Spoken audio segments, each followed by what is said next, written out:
Slow ही क्या है। एक बार वीडियो चलाना थोड़ा। हाँ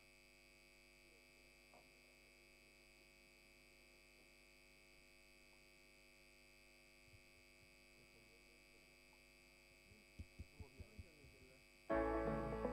hello hello check. Hello hello.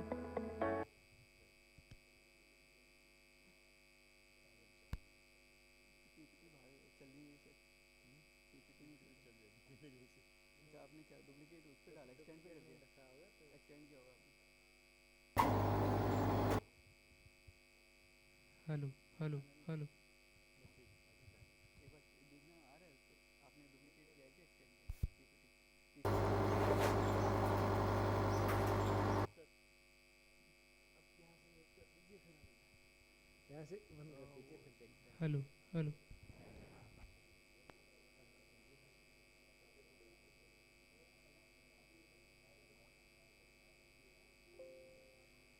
अभी ठीक है।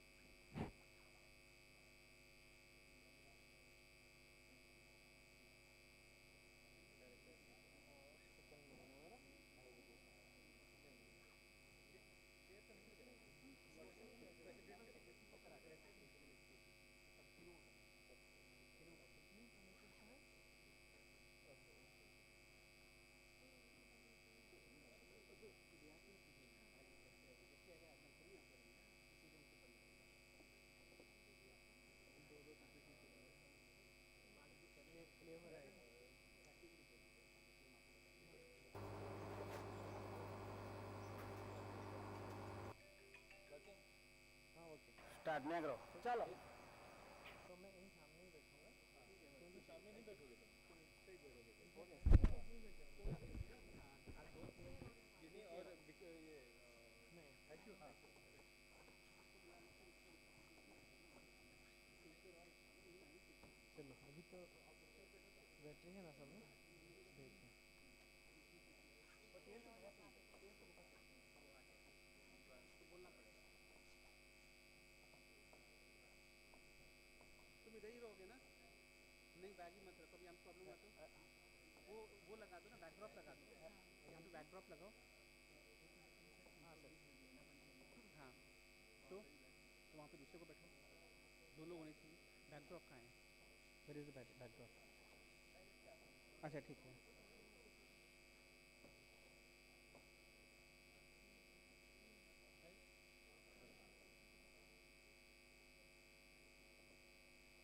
डुप्लीकेट नहीं उसको बंद ही कर देते हैं फिलहाल इसका वो बैकग्राउंड कहाँ है? नहीं बैकग्राउंड किधर है इसके अंदर?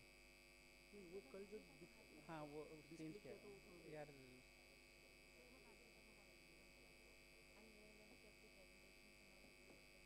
प्रेजेंटेशन का सीजन वाइज वो तो भेज दिया था यही रह गया ये है हाँ, इसको और इसको फुल स्क्रीन कर दो ये इसको। कर दो नहीं सर वो तो कर दो प्रेजेंटेशन में आ जाओ रोशन, वहाँ से चेयर ले लो। हाँ इसको बंद कर दो। हाँ प्रेजेंटेशन मोड में कर दो इसको हाँ पानी की हाँ बोतल कैंटीन बस वाला ठीक है, अब छोड़ दो इसको। बस छोड़ दो बोल दिया वो लेके आ विजय रहा है, विजय लेके आ रहा है। सब विजय सबके स्लाइड चेक कर लिए मैं अभी दोबारा चेक करूँगी बैकग्राउंड सो हटाना लेट द पड़ेगा एंट्री भी देख फ्रॉम लिए पीछे से, ये लोग इधर से क्यों आ रहे हाँ हैं? लोग जो इधर से आ रहे नहीं इनको ठीक मना है करवा दो ना प्लीज़, आप लोग सामने से। हाँ विजय देख लिया ना मैं अंदर बैठूंगा तो किसको दिक्कत होगी तो फिर तो कर लो, अभी टाइम है, अभी तक एक बार चेक कर लो, कुछ नहीं है। हाँ मैं बैकग्राउंड हटा ये कर ठीक है तो इसमें जो अननेसेसरी है आइटम वो पहले क्लोज कर दो विंडोज, फिर बैकड्रॉप रहेगा और बाकी जो, हाँ ये क्लोज कर दो सर।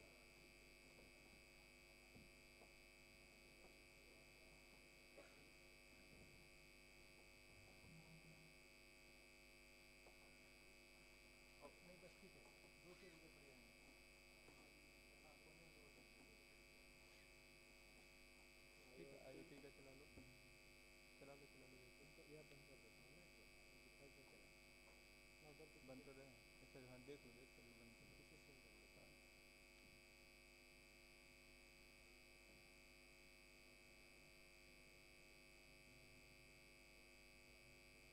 वीडियो तो नहीं है ये नहीं वीडियो होंगे तो हो जाने, ये होना फोल्डर। ठीक है ये हो गया, ऐसे बंद कर दो, बंद क्लोज कर दो इस विंडो को।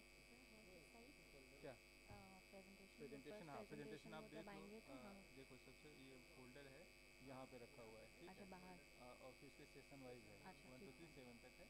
और सेशन के अंदर दोनों है, नोबल एक्सचेंज साइटी नाम लिखा हुआ है। तो इनकेस अगर आपको करना ओपन हो तो यू नो द प्लेस।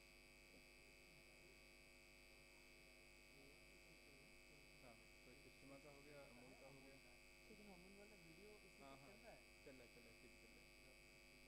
है ना, अभी कितना सेकंड है? मुझे फोल्डर में वीडियो था चल रहा इनके था। साथ ऐसा हम पूछ सकते हैं कि अगर if in case we want the backdrop only as the background and हमें अगर पहले प्रेजेंटेशन फेस चलानी है यहाँ कैमरे का पर तो शायद यहाँ पे नहीं है, नहीं है। तो अच्छा प्रेजेंटर तब होता है, फेस पैनल नहीं है। अच्छा ओके। डायरेक्टली इनसे चला रहे हैं ना लैपटॉप से। तो वो बैकड्रॉप वाली ना स्लाइड ओपन करके ही रखनी पड़ेगी। हाँ हाँ वही वो अभी वो आप ना सब कुछ डेस्कटॉप पे डाल दीजिए आई गेस तो हाँ इजी हाँ डेस्कटॉप पे डेस्कटॉप चल पे ही रहा है। डेस्कटॉप पे है ना। है। मुझे वो वाला हाँ कहाँ था अंदर वीडियो? ये इनसे पूछ लो ना, चेक किया ना नहीं। अमरजीत जी हैं ना, बैठे थे सामने। सर वीडियो चेक किया आपने? एक मिनट, नहीं नहीं ठीक है, चेक कर लिया चेक तो कर लिया। हाँ। नहीं कॉन्सेप्ट ये नंबर आप जो फोल्डर में हमने डाला था वो चेक कर लिया ना। नहीं अलग उनके से नहीं वो पेन ड्राइव से चेक किया। पेन ड्राइव ये वाला। हाँ इससे चेक किया मैंने, चेक तो हाँ किया। हाँ ठीक है आप बोल दो दोबारा चेक कर ये लेता सर हूँ। हमारे फोल्डर के अंदर है, मैं ये कह रहा हाँ हूँ हाँ वो चेक कर लिया मैंने चेक कर लिया मैंने कि वैसे। ये उनके से यूएसबी से चला रहे थे शायद। एक मिनट देख लो कोई नहीं। हमने अभी चलाया ना इसमें से। पेन ड्राइव तो यहीं पड़ी अभी मेरी। आप पेन ड्राइव ले लीजिए, वो कंफ्यूजन रहेगा, भूल भी आना। हाँ बस अब देख लीजिए, अब मैं देख लेता हूँ, सेटिस्फेक्शन हो जाएगी। एक मिनट बस।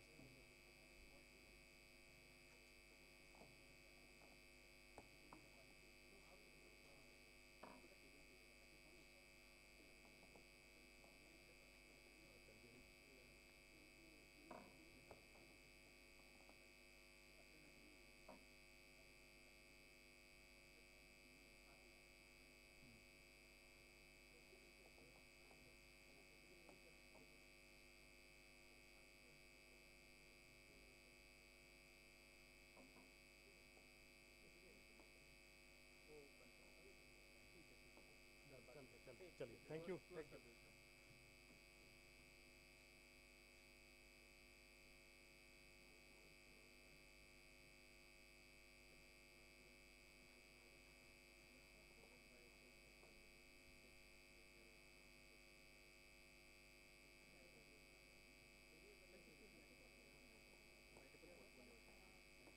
मेरे को हम बंद कर रखा है। इसका भी कुछ वीडियो था यार, इसमें भी वाले का कल तक चल नहीं रहा था। वो नहीं चल रहा था। तो ये है वीडियो। हाँ यहाँ दिखा रहा था नॉट सपोर्टेड हाँ दिखा किसी रहा में है।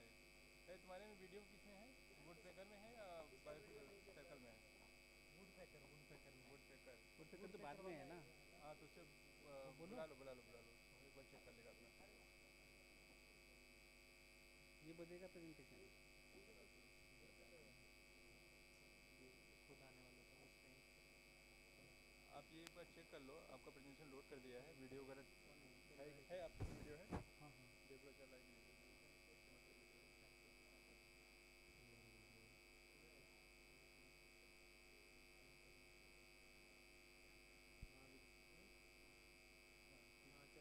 साउंड वीडियो चला के साउंड नहीं है। दूसरे में साउंड है। करना पड़ेगा स्क्रीन और इसका हमने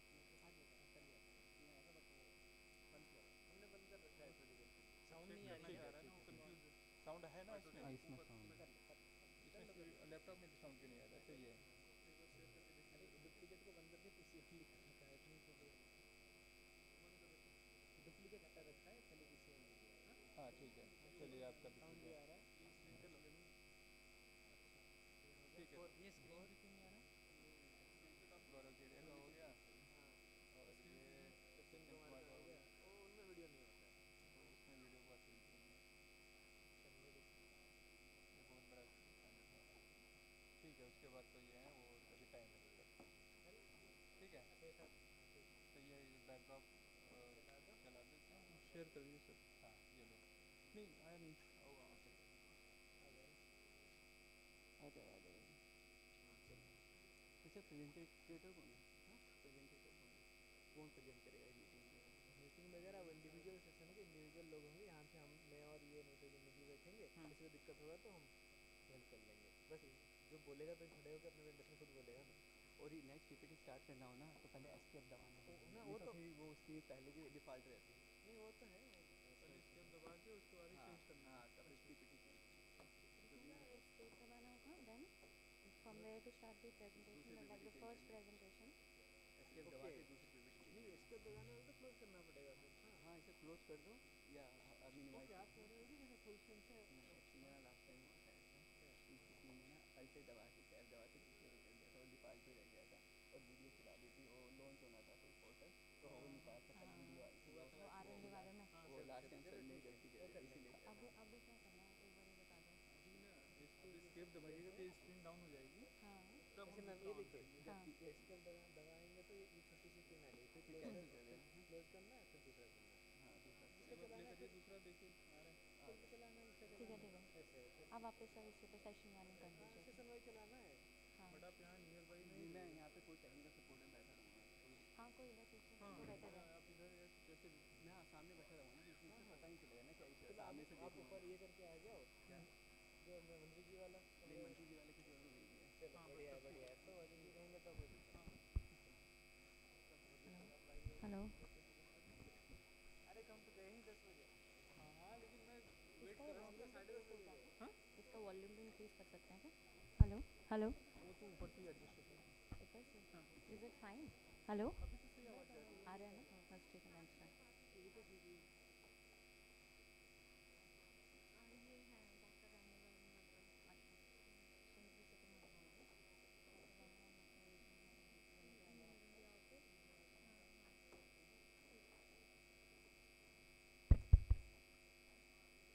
हेलो.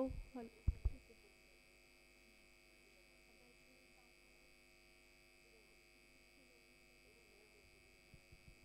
हेलो. हेलो. बैटरी तो डाल के लिया है, टेस्ट नहीं किया मैंने, लेकिन बैटरी डलवा दिया है, तो नहीं चाहिए। Hello. Hello.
Hello. Good morning. Hello. Hello.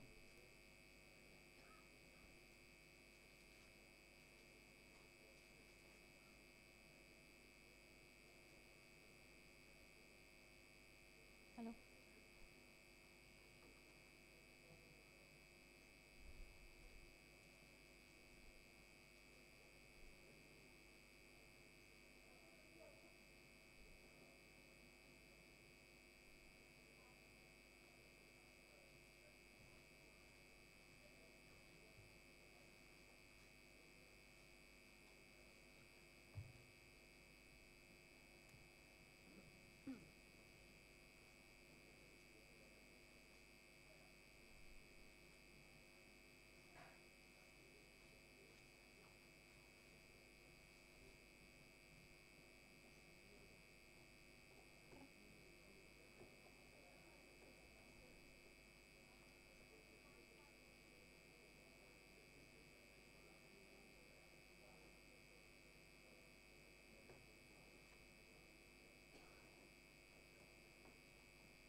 Online web portal लेकर आया है जिसका पता है www.biogas.mnre.gov.in।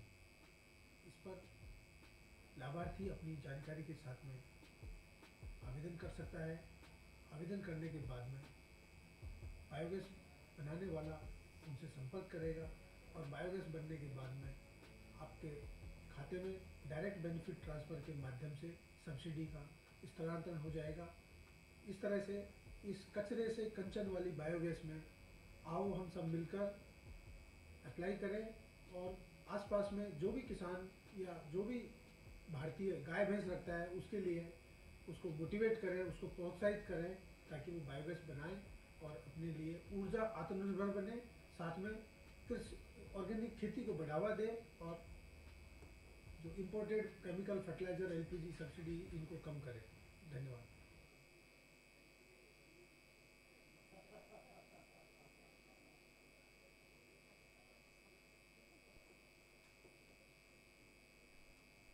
Hello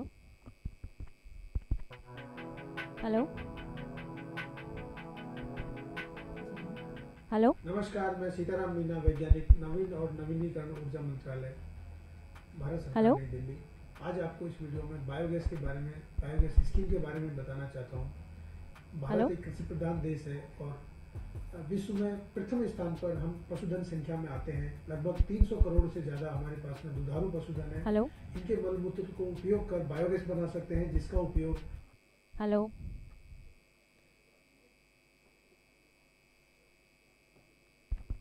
hello. Yeah, good morning everyone. May I request everyone to please be seated.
Good morning, ladies and gentlemen. On behalf of MNRE, I welcome you all to the workshop on Bioenergy for Sustainable Development, case studies and best practices. Now to start the program, I would request Dr. Rene Van Berkel, Regional Head UNIDO India Office, to give the welcome address.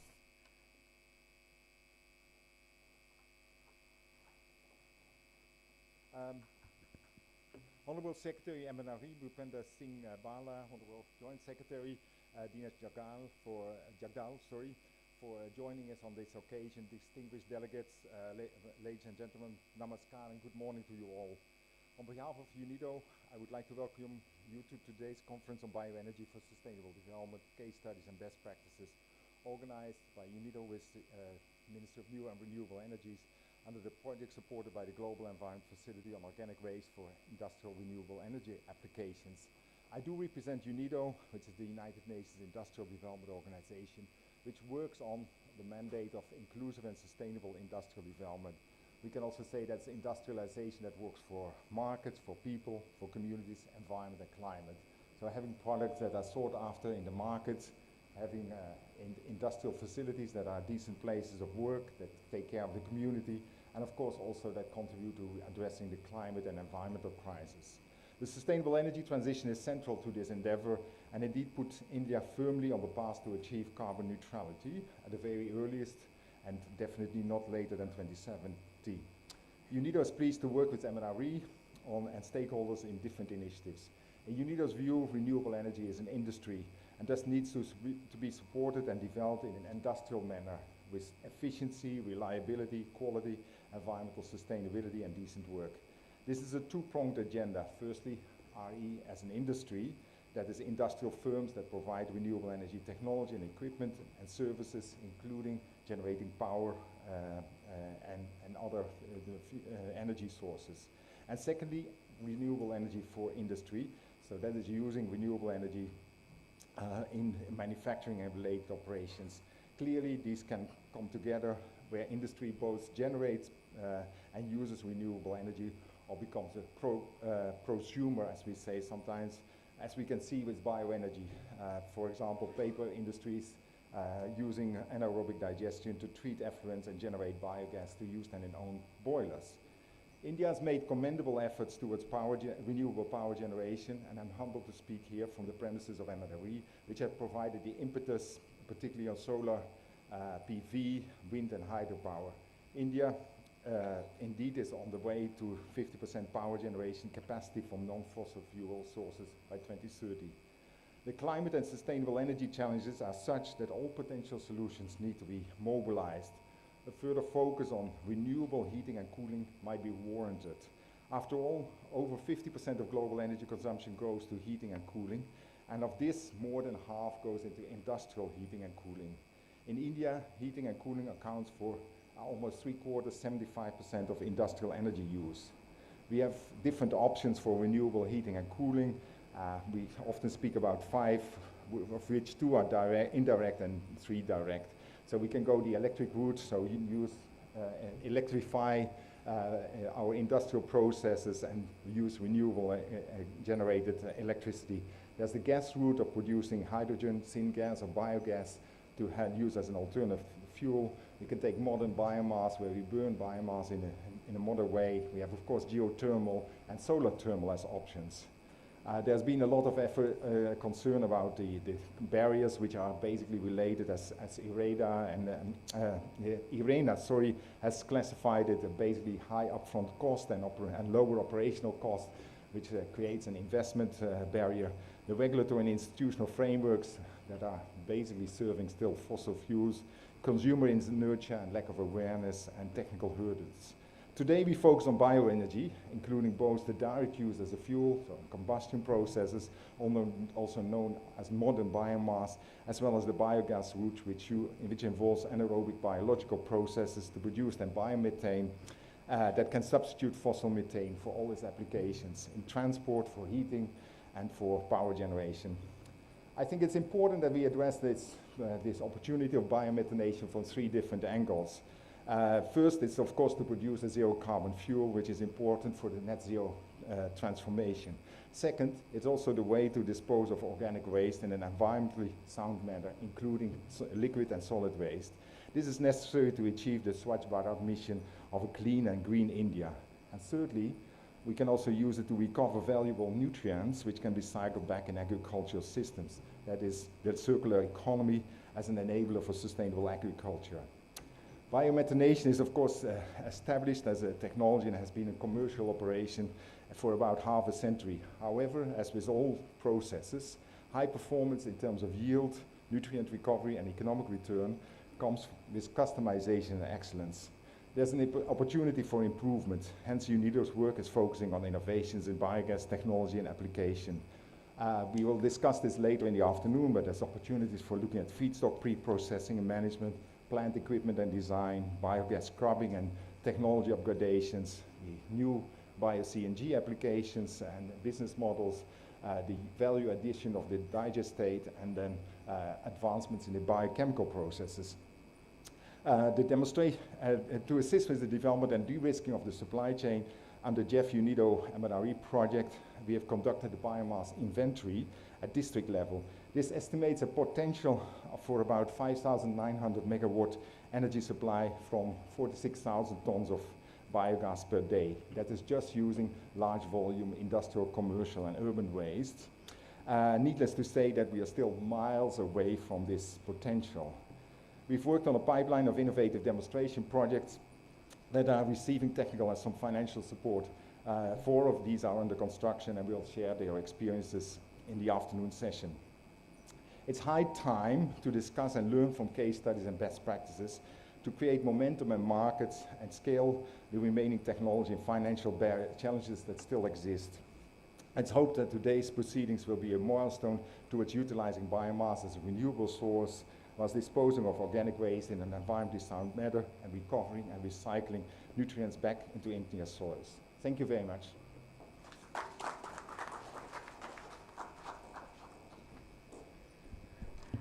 Thank you, Dr. Rene. I would now request Sri Dinesh Dayanand Jagdale, Joint Secretary, MNRE, to give the inaugural address.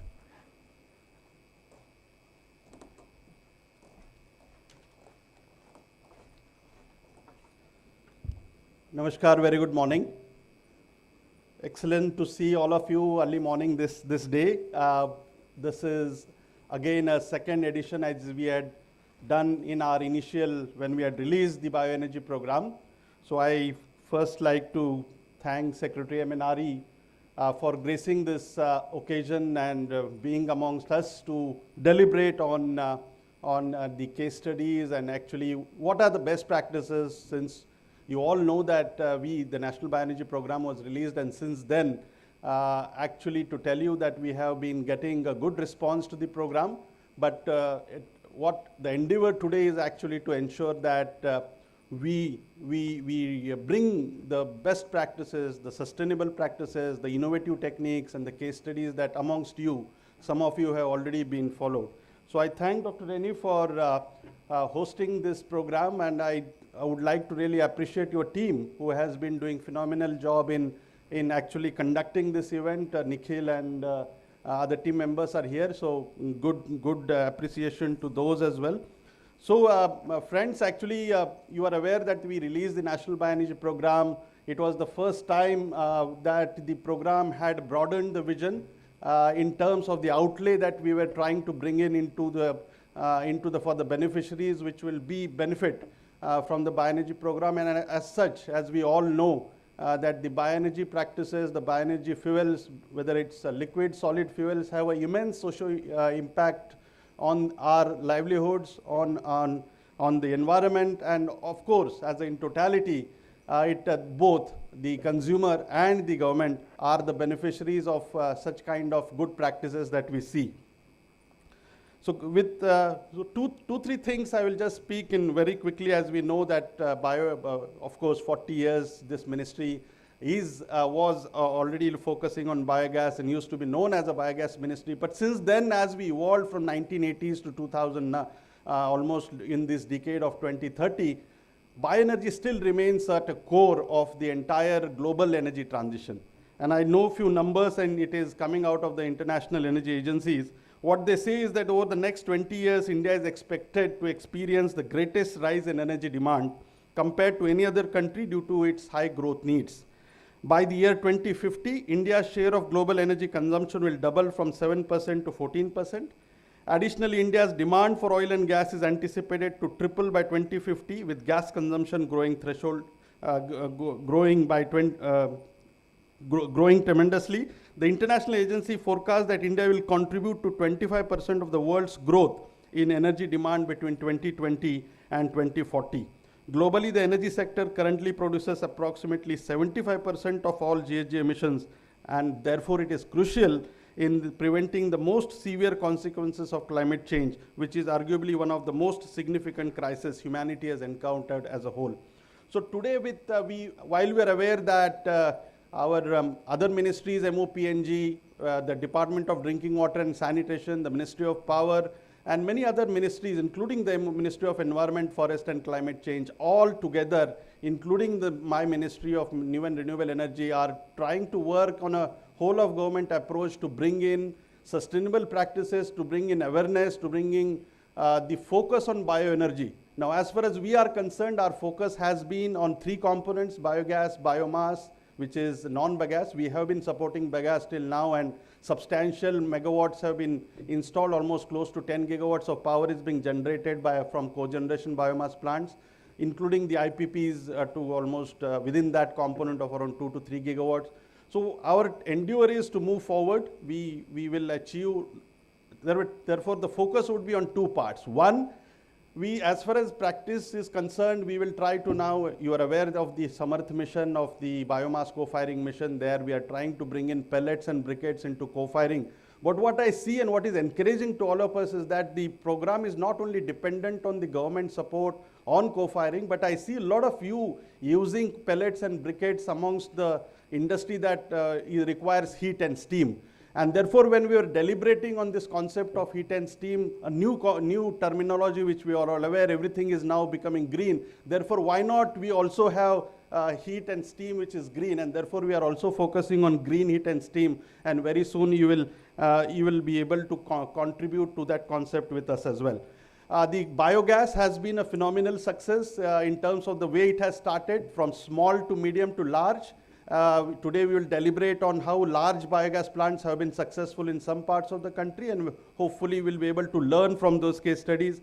Small biogas plants, and as I see and as I travel across the country, there is a tremendous, immense social benefit reaching out of that to the end user. I went recently to Amul in Gujarat, and substantial benefits, substantial commitment from those cooperative factories, dairy milk owners has been found, which I think through our program we'll like to deliberate it across the country, so that during next time when we meet, I think we'll have lakhs of biogas plants running and creating and trying to create biogas for cooking needs, but also suppressing the methane that is emitted from the dung that is released in the atmosphere.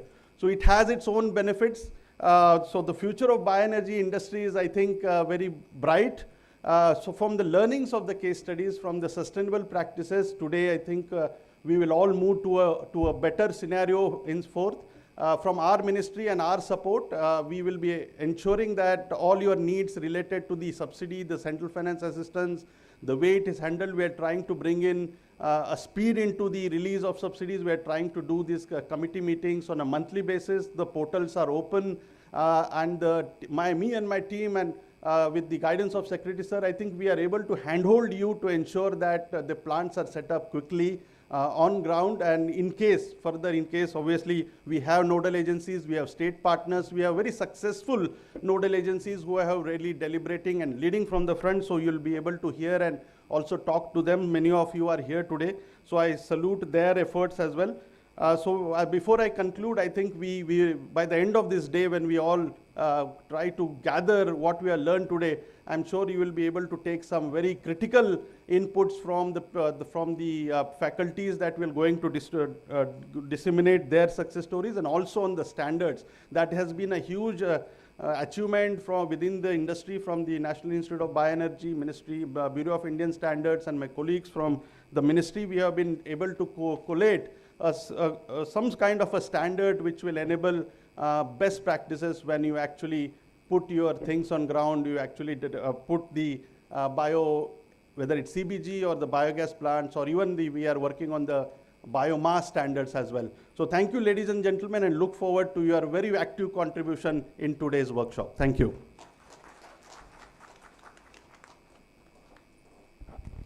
Thank you, sir, for setting the tone of the program. I would now request Sri Bhupender Singh Bhalla, Secretary MNRE, to give the keynote speech.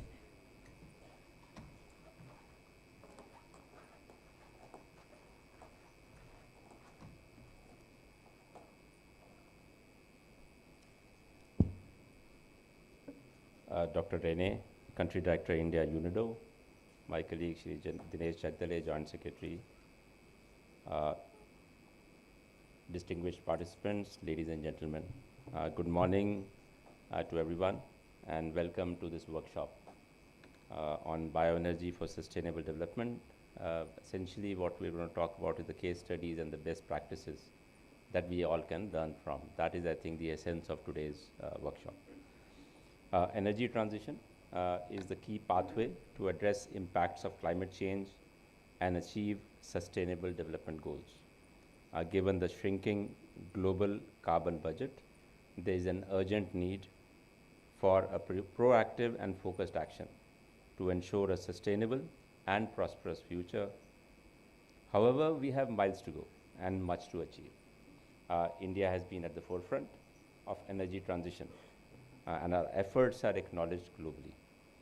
We have not only kept pace with our commitments, but also exceeded them as well. For example, India achieved 40% installed renewable energy capacity by 2021, 9 years before the 2030 target date, which we had committed to, thereby highlighting, that we achieve what we commit to. As on date, the total capacity of renewable energy projects that have been installed or under implementation or at the tender stage, so either they are installed or in the process, they total about 300 gigawatt. I mean, I know that the actual installed capacity is lower, but if you look at under implementation projects and the ones which are tendered, because they will get implemented, it totals to about 300 gigawatt. Going ahead, we have set an ambitious target of 500 gigawatt of installed electricity capacity from non-fossil fuel sources by 2030.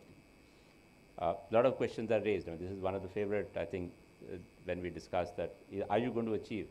And I can assure you that we are on track to achieve that target. Several viable technologies to foster energy transition are already available. However, the need of the hour is creating access to these technologies to accelerate the net zero commitments, enabling policies, fostering innovation, ideation of appropriate business models, and supporting implementation. I think all these are very important. Towards this end, we have notified recently a bidding trajectory of 50 gigawatt for this financial year, and will continue this trajectory till the financial year 27-28. So we've given a target of what we will, the capacities that we will do the bidding for. And we are expecting the 27-28. Why we say 27-28 is because then it will take 2 years for the projects to get installed, and so that by 2030 we should achieve our target. Bioenergy, being one of the several renewable energy technologies available for effecting the energy transition and addressing the impact of climate change, is very important for us. Modern bioenergy is a major source of RE globally, accounting for over 6% of the global energy supply, as per IEA's report on bioenergy of 2022. As per this report, under the net zero emissions by 2050 scenario, there is a rapid increase in the use of bioenergy to displace fossil fuels by 2030.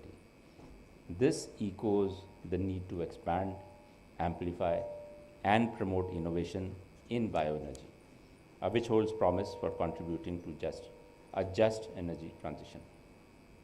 The increased use of bioenergy would contribute significantly to reducing emissions and pollution, ensure reliable access to energy, and clean cooking. Bioenergy would also be critical to reduce emissions from hard-to-abate sectors as well in the future. With 10.8 gigawatt of installed bioenergy capacity till 30th April, that's the last data that we have, we stand fourth in the world in bioenergy. The total available potential of bioenergy in India is 42 gigawatts. That is the potential which was assessed a little while ago. We still have to, we are only, we've done about 25%, but we have to catch up on using this potential. And perhaps with the increased, different technology which is coming, perhaps the actual potential may be more. So that assessment will keep reviewing this potential based on the technologies as they become available. To harness this potential, the Government of India has allocated rupees 1715 crore to promote its production and utilization through the MNRE's National Bioenergy Program, which we launched in November last year. This program is being executed in 2 phases, as you may all be aware. It aims to promote the use of bioenergy by providing financial support for projects such as biogas, CBG plants, biogas-based power generation, and pellet production.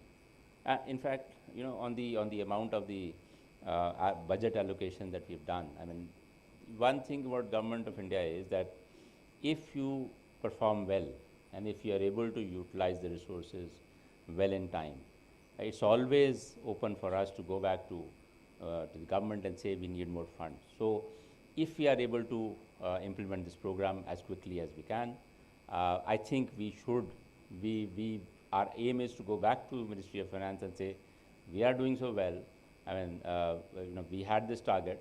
We want to achieve it instead of 3 years or 4 years. We want to achieve it in 2 years or 1 year, and we need more money. And I'm sure Government of India would look at it, provided we are meeting, provided we are performing well. And that is why the workshop today is important, because we want to learn from each other. We want to know what's going on. We want to see what is success stories, what is it that it makes the project click, and what is it that one should avoid. I mean, how do we learn from each other? And if we are able to, I mean, it's not, see, our point is not only to give you the subsidy, what is there in the program. We also want the projects to be successful and sustainable in the long term. I mean, the project may get installed and therefore you are eligible for subsidy, but it should also be sustainable in the long run on its own, especially after the subsidy is, weans out. After that, it should still be viable, and it should be viable for a very long time. I would also take this opportunity to highlight that since the notification of the program in November 2022, we have received 77 proposals for waste to energy and 79 proposals for the biomass program. 4 project advisory committees have been concluded, and 63 of these projects have been reviewed. So we are working quickly to assess each of these applications and try to expedite sanctions. And we hope to issue these sanctions shortly. MNRE has also allocated a physical target of setting up about 30,975 small biogas plants and 1089 various biogas training during the current financial year, number of training that we want to do during this current financial year under this program. In fact, I'm happy to say that we are shortly launching a skill development program for the bioenergy sector, and hopefully we should be able to do that quickly. We've already examined it, it's under process, so we hope to announce it very, very quickly. In today's workshop, case studies in respect of projects that have been demonstrated as for successful and sustainable operations, new application areas, as well as innovative processes for improving energy yield will be discussed. And we would also endeavor to decode the standards for design, construction, and installation of biogas plants. Available financing mechanisms for biomethanation-based waste-to-energy projects will also be deliberated upon. The development of bioenergy would have a significant impact directly or indirectly on 15 of the 17 Sustainable Development Goals. I think that is very, very crucial, and that shows the importance of bioenergy if you take as world from the sustainable point of view. Accelerated implementation of bioenergy would particularly aid in fulfilling India's commitments, particularly under SDG 7, which aims to ensure universal access to affordable, reliable, and modern energy services, as well as to increase substantially the share of renewable energy in the global energy mix by 2030. I hope the case studies, best practices, and lessons from the workshop aid bioenergy development in the country. The learnings from the workshop would also enable MNRE to further pursue the scale up of bioenergy. What we will also try to do is collate the learnings from this workshop and of course disseminate them so that we can use them as shelf of best practices which every you know entrepreneur can consider while for execute. Not only entrepreneur but also the state nodal agencies can look at it and handhold each of these entrepreneurs when the projects are being installed. This workshop is a step towards enhancing cooperation and collaborative action by sharing knowledge, best practices, challenges and solutions that would be beneficial to all stakeholders who are committed to fostering energy transition, circularity and climate action. I welcome you all again and hope that all the discussions today are the seeds for a sustainable tomorrow with bioenergy as one of its core sectors. Thank you and all the best.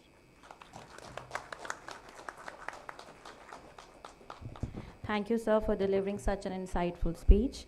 I would now request Sri Dinesh Dayan Jagdale to felicitate Sri Bhupendra Singh Bhala.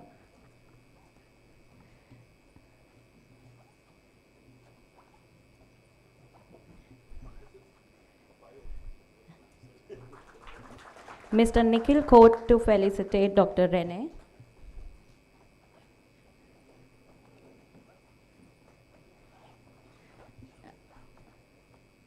And Sri Asim Kumar to felicitate Sri Dinesh Dayanand Jagdale.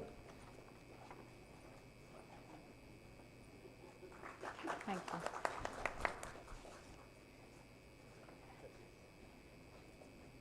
Thank you. Yes.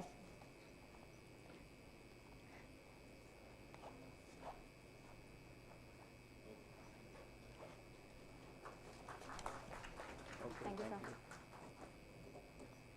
Now we'll start with a session 1, which will showcase case studies of CBG plants. And to present that, I would request Ms. Arpita Bishoi, General Manager, IoT Biogas Private Limited, and Ms. Shweta Negi, Executive Director, Noble Exchange Environment Solutions, to present the case studies.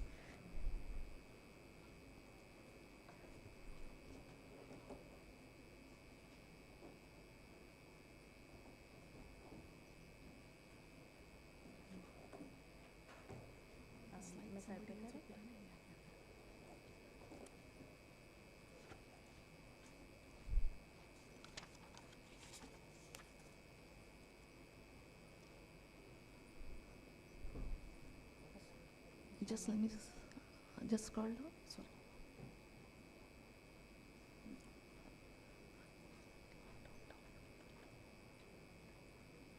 No, I just want to say, yeah. Just go. The first one? Yeah.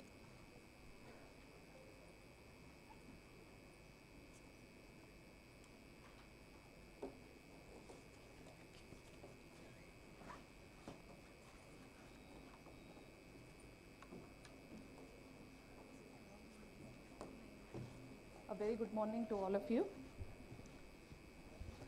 First of all, I would like to thank MNRE for conducting this workshop. So biogas is its very initial stages and it's a developing industry. So it definitely makes sense for all of us to learn from each other. Along the way, all of us would falter a bit. So it makes sense if we learn from each other's mistakes as well as sharing the knowledge that we have gathered over the process. So I will be speaking for IoT Biogas. So this is a brief snapshot of the plant. The plant is located at Namakkal.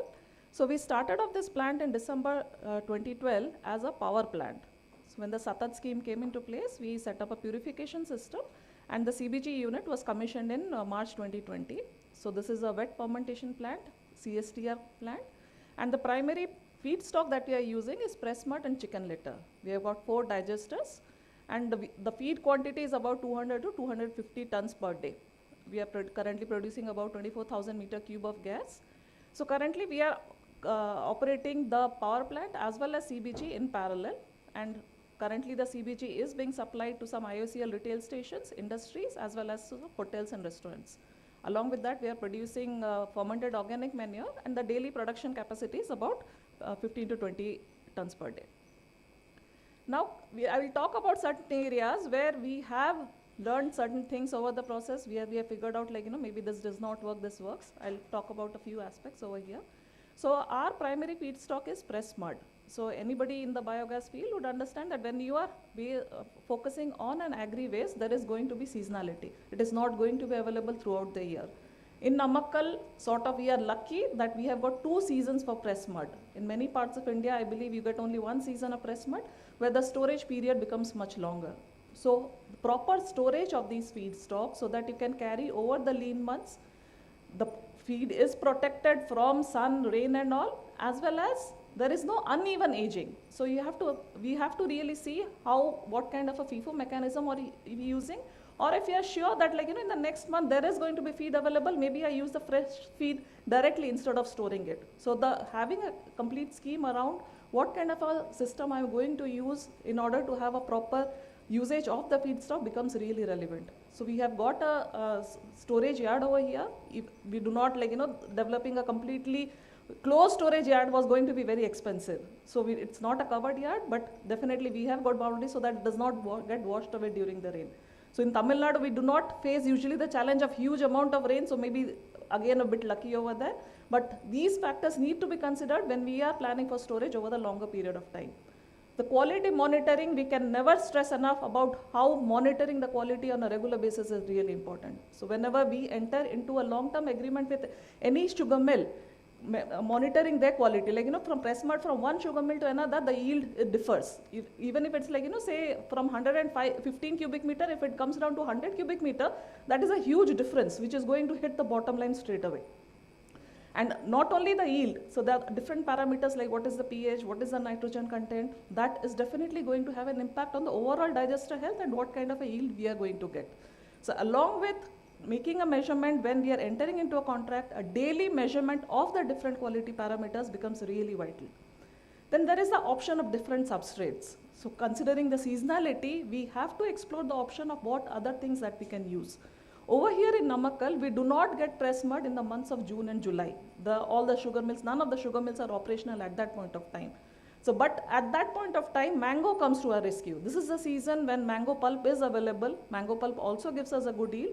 So over there, we use mango pulp during the season in order to take care of the lean months. So again, over here, we cannot use any feed that we feel like. It has to be consistent with the kind of digester we are having. Along with that, the ratio of the different feedstocks need to be maintained properly. So at one point that happened, like, we were getting some papaya waste from some different fruit processor industries. The yield was fine and everything. But then overall, the amount of foaming issues that we faced, that like, sort of discouraged us from using it. So we have to see it in complete totality, the different kinds of feeds that we are using. Plus we are using chicken litter. So chicken litter is available in plenty, but at the same time, if we use too much of chicken litter, the nitrogen content goes up. That again has a negative impact. And the feed needs to be seen in terms of the yield that you are getting, the gas that is being generated per unit, per INR that we are spending. Chicken litter is cheaper than press mud for us, but at the same time, say chicken litter gives about say 60 cubic meter per ton, whereas a press mud could give us 115 cubic meter per ton. So the yield per rupee invested needs to be seen in a proper manner. And over there, the supply chain aspect about where the plant is located, how far it is from the different sources, so that the final landed cost and what we are actually incurring over there becomes important. And the long-term contracts with the sources becomes again vital. So at times we have procured feedstock from the sugar mills. It's a like very symbiotic relationship. We need feedstock from them and they need to clear out their sugar mills. So definitely they need us, we need them. So at times we have procured feed when we did not need, because we had to maintain a long-term relationship. But at the same time, the cash flows have to be planned.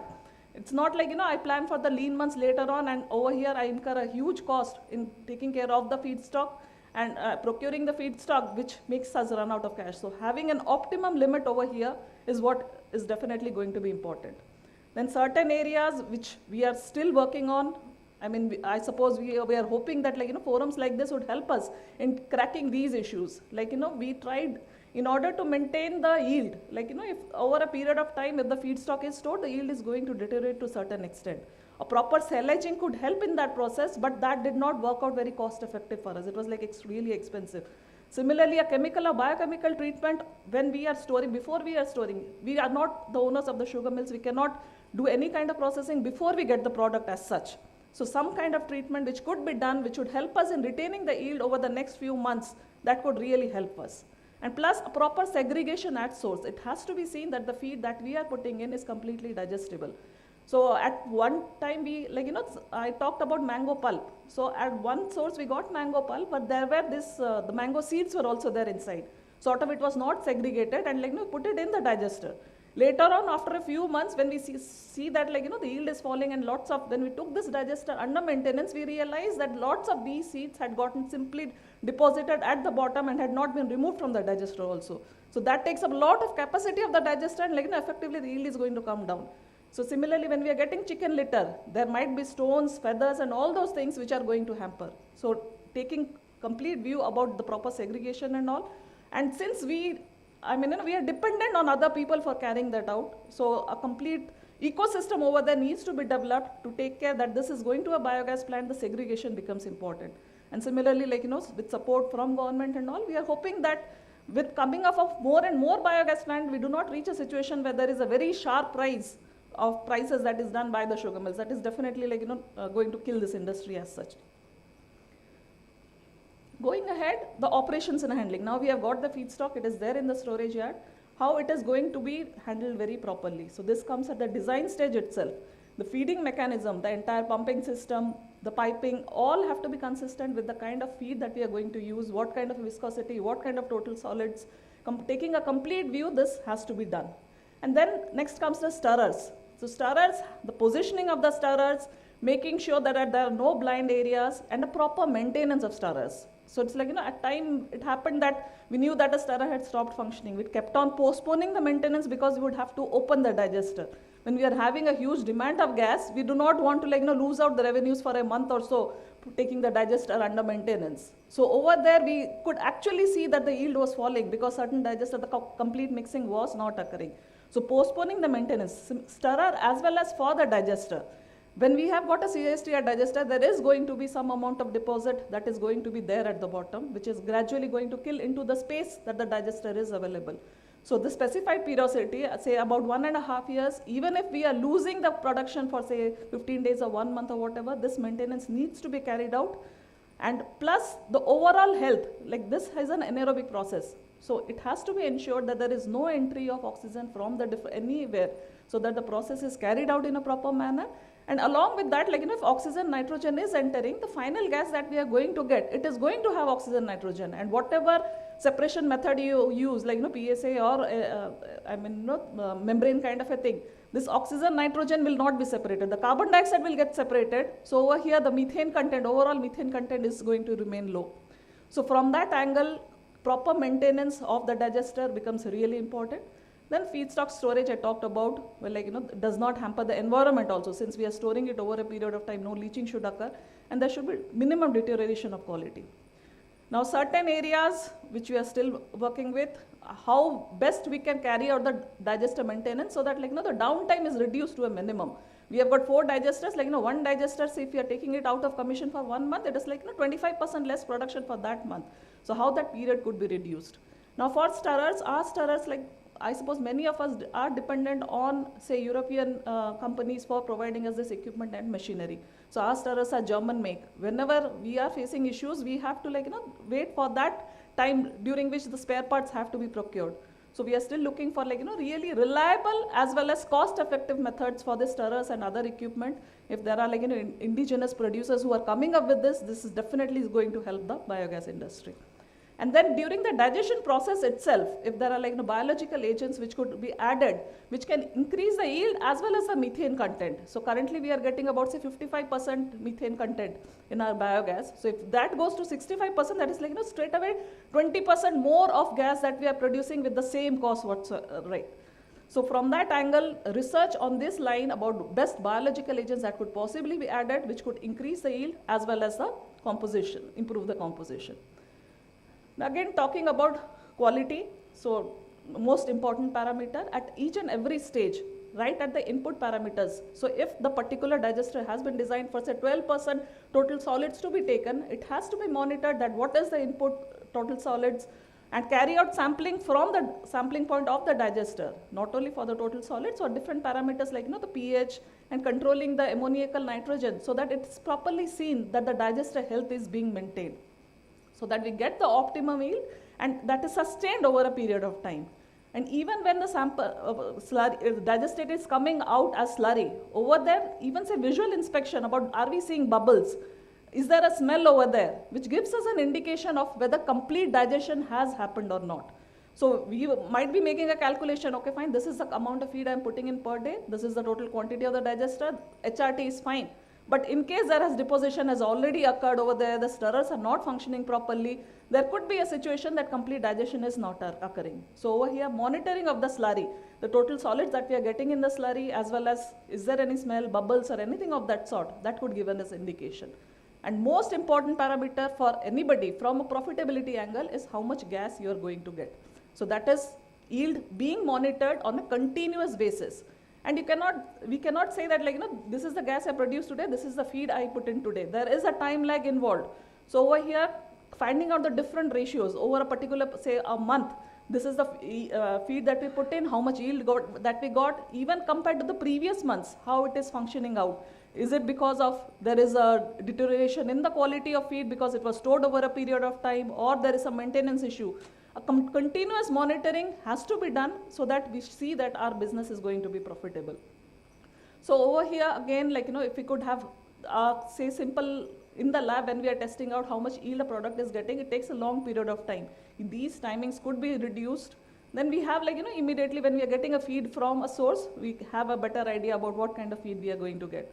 And similarly, it is not possible for each and every biogas unit to have expert microbiologists who can immediately advise what is lacking. So over here, maybe MNRE could support us where there is a pool of scientists or experts whom all these biogas plants could reach out to say that these are the particular observation parameters and complete the details of what we have observed over a period of time and where we could possibly get inputs.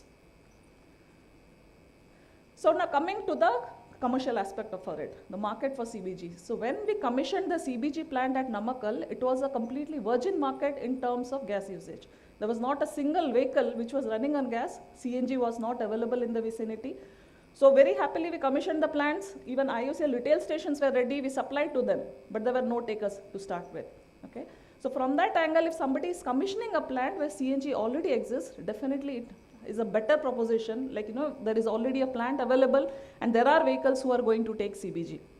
And then, so this kind of readiness will, whenever we are making the financial model, we will say the first year 60%, next year 80%. But if for that the market definitely needs to be ready, we have to be cognizant of how it is going to happen. The OMCs also on their own cannot have the vehicles directly converted. So really needing a market assessment over there and looking at a combination of customers. So we started off with focusing only on the automotive sector, only the IOCL retail stations we started, but then now we are supplying to industrial customers as well as we are replacing LPG in hotels and industries. So even if the CNG does not exist in a particular area and a plant is going to be commissioned, these particular customers need to be explored, okay? And from that angle, the other aspects which become important is whenever we are tapping into a customer, we have to make sure that they have an alternate source if our plant is going under maintenance. This is a plant. There are going to be situations of an emergency breakdown, even a planned maintenance. So the customer should not be left high and dry.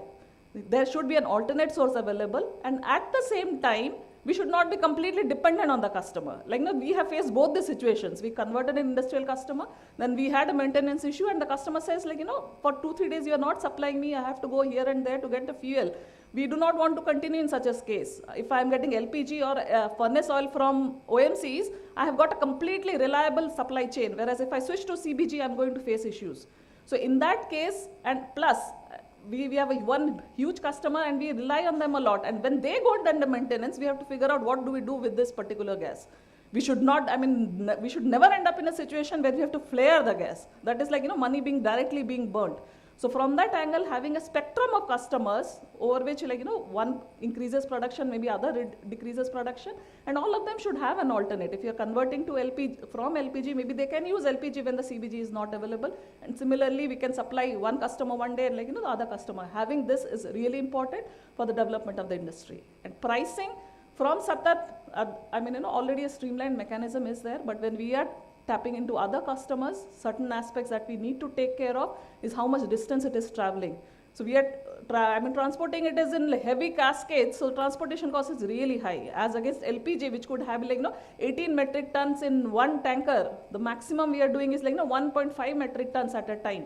So from that aspect, the transportation cost is really high. So whenever we are entering into contract with the customer, taking into consideration the calorific value of our fuel, that is the value proposition for us. If a customer is converting from furnace oil, it is not only the environment benefit that we are providing. If we are seeing on a price basis, we have to have the conversation with the customer that what kind of calorific value we are going to get from CBG as against an FO, right? So taking into consideration the properties of this material as well as the transportation cost, the price needs to be fixed. And product quality, we are the people who are going to develop complete ecosystem for CBG. So this, it's very important for us that the quality is being maintained. People are gradually adapting to this product, okay? At any point of time, we release product from our plant which is less than say 96% methane, or it has got H2S or something, and something happens to the vehicle, they're never going to come back to a CBG station. They'll switch over to CNG or whatever. So the responsibility lies with us that we produce proper quality fuel, so that it is not only a responsibility for our own plant, that is a responsibility for the entire industry so that it moves forward.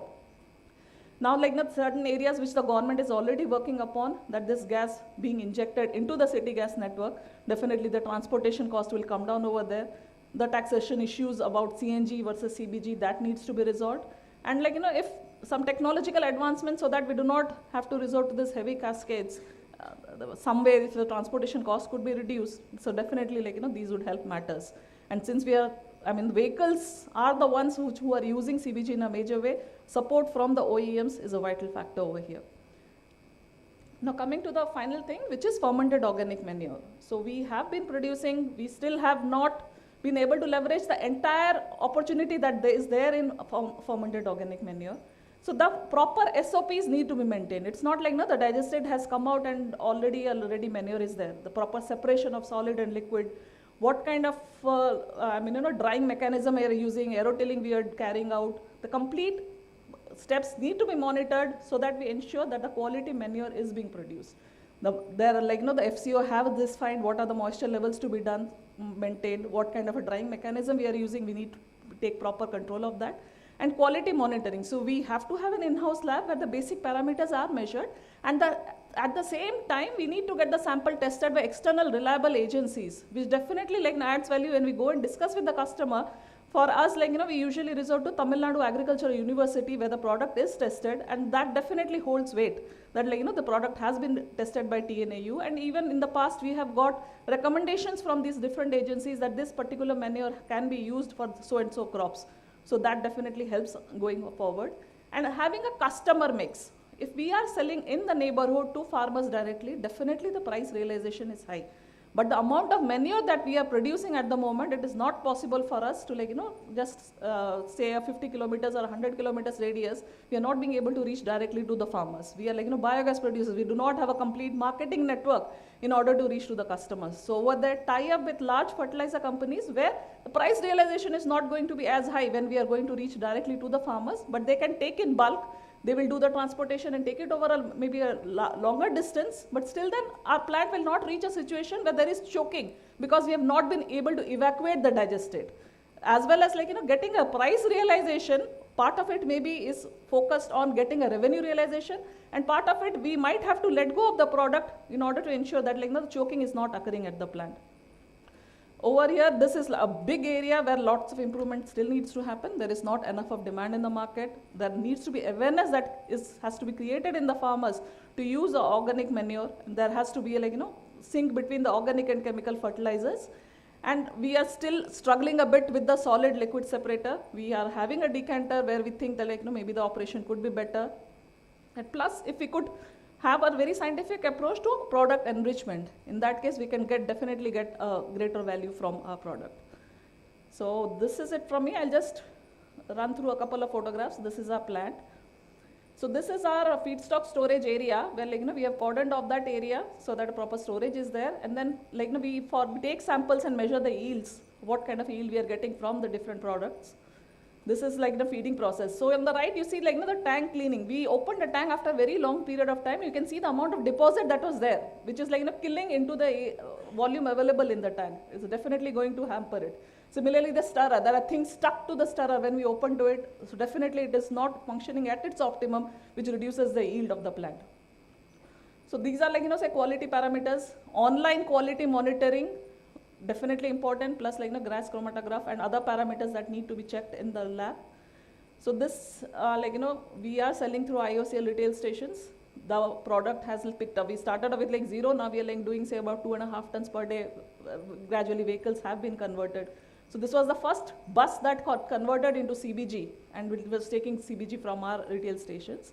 And on the right is like, we have partnered with a company called Carbon Masters, who are providing marketing services for reaching out to small hotels and restaurants. They have got smaller cascades, which we are filling at our plant, and this in turn can replace a 19 kg commercial cylinders.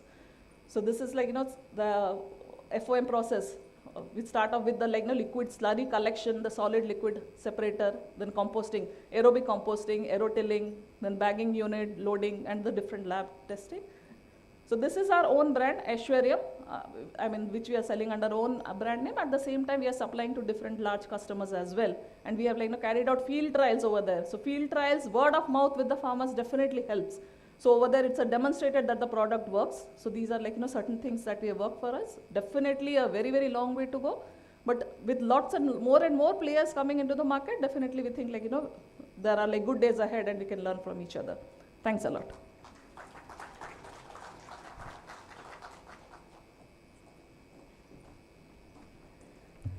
Thank you, Ms. Arpita, for such an elaborative presentation. I would now request Ms. Shweta Negi to present on CBG plant based on segregated MSW.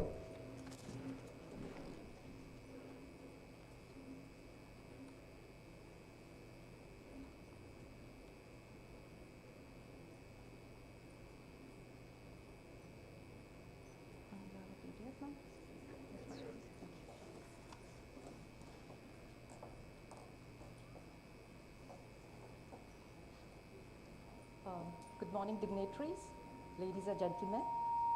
First of all, I would like to. Is it okay? First of all, is it gone? Is this a problem? Okay. First of all, I would like. Okay. Okay. Is it audible? It's not.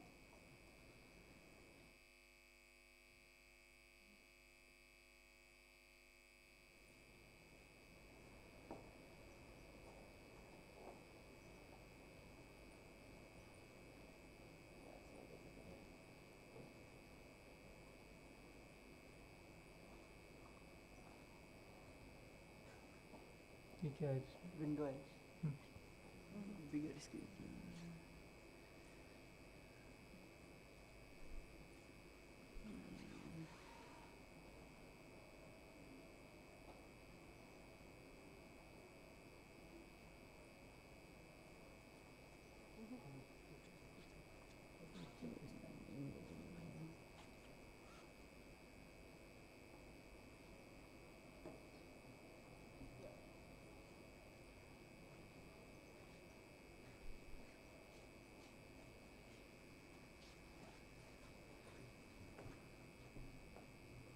Thank you. Anyways, good morning once again. First of all, I would like to thank Seminari, for giving us the opportunity to present our case studies and key learnings. This is our 300 ppb biogas plant, which is based at Talegaon, Pune, where we process organic waste, that is organic fraction from municipal solid waste of Pune city.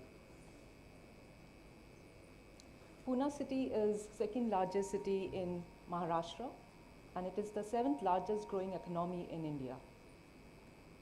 The estimated population of Pune is around 6.5 million, where we have around 60% of population under 30 age group. Pune is estimated to generate around over 2,000 tons of municipal solid waste, out of which 55% is organic waste. So approximately 1,100 tons of organic waste is generated.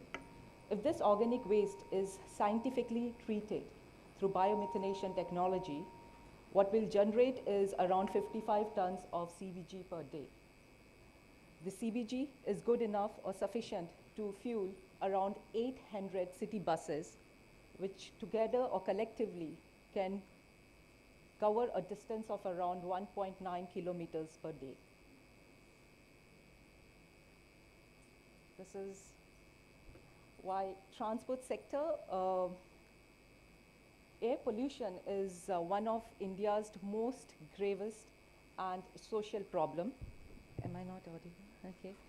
Is one of the gravest and social problem. In urban area, 50% of pollution comes from the industry and around 27% comes from the transport industry. Transport industry, around nearly 98% of their energy consumption is through conventional petroleum fuels. That's the reason why we wanted to demonstrate the versatility of the gas. CNG was already available here. We wanted to demonstrate the versatility of CBG. So hence we chose both the sectors, that is industry as well as transportation.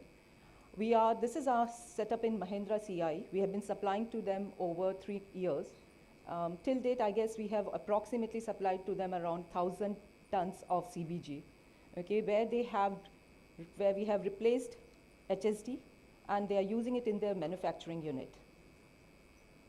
This is Indian Oil retail outlet in Talegaon, very close to our plant, around 8 kilometers. We don't travel much of a distance. So this is around 8 to 9 kilometers from our plant. Here we have been supplying for more than 3.5 years. And here we are supplying to all the passenger vehicles, commercial vehicles, two-wheelers, three-wheelers, four-wheelers, all kind of vehicles. As I said, our expertise is only in organic fraction of municipal solid waste. So here I'm going to talk only about the challenges what we have faced here. The biggest challenge has always been is a segregation of waste at the source of generation. Though we have well articulated municipal solid waste rules, which emphasizes on segregation of waste at the source of generation itself. But I guess it's not followed everywhere. Organic waste had around 80% of moisture. If this is segregated at the source of generation itself, it renders the other technology, the biomethanation technology, to work more efficiently. And also, it makes the other inorganic waste processing technology amenable. Other thing, collection and transportation. We need to have a separate dedicated vehicle for the collection and transportation of these pre-segregated organic waste, which will ensure there's no mixing of waste. And here are the key learnings and the best practices what we have followed. We accept only pre-segregated organic food waste. Our concession agreement with PMC, Pune Municipal Corporation, defines it very well, that waste is segregated at the source of generation itself. We get around only 5 to 6% of impurities. Secondary segregation and crushing is a key. The other important thing here I would like to highlight about is that we ensure there's no storage of food waste at our site. The operation is continuous. We work 24/7, 3 shifts a day, and ensure the hygiene at the plant level. There's to avoid any kind of rodents, rats, and strays loitering around the plant. Fourth point is about the commercial bulk waste generator. Here we are specifically talking about hotels and restaurants, food malls, marriage halls, multiplexes. They are already very well disciplined, and as a practice, they segregate waste at the source of generation itself. So there should be a separate collection and transport arrangement for the collection of their organic waste, and as well as inorganic. Implementation guidelines with polluter pay principle and shared services paid for model. As I said it earlier, dedicated and specially designed collection and transportate vehicle. These vehicles should be completely covered vehicles. Earmarked or demarcation of land for scientific garbage processing in the city development plant. Last but not the least, maintain green and no development zone around project sites. That's all from me. Thank you so much for your patient hearing. Thank you, Ms. Shweta, for your presentation. I would request Shri Vijay Kumar Bharti, Scientist C, to felicitate the presenters.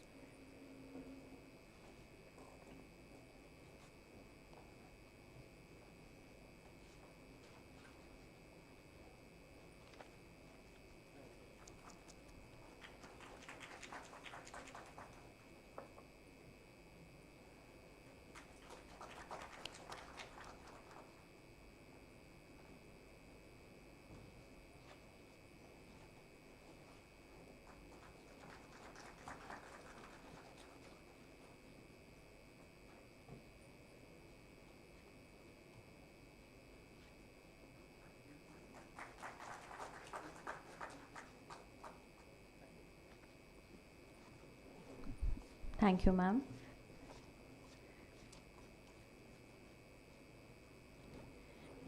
For the next session, I would request Shri Piyush Sohani, Managing Director, Systema Biotech Private Limited.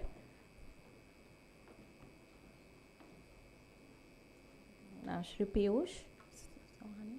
Okay. And Shri Amarjeet Singh, General Manager, Amul, to present case studies on medium and small-sized biogas plants.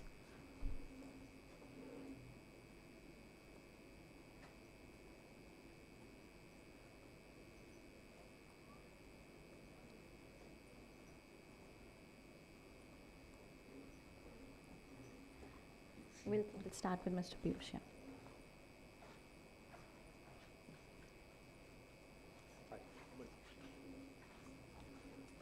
Mr. Piyush, please.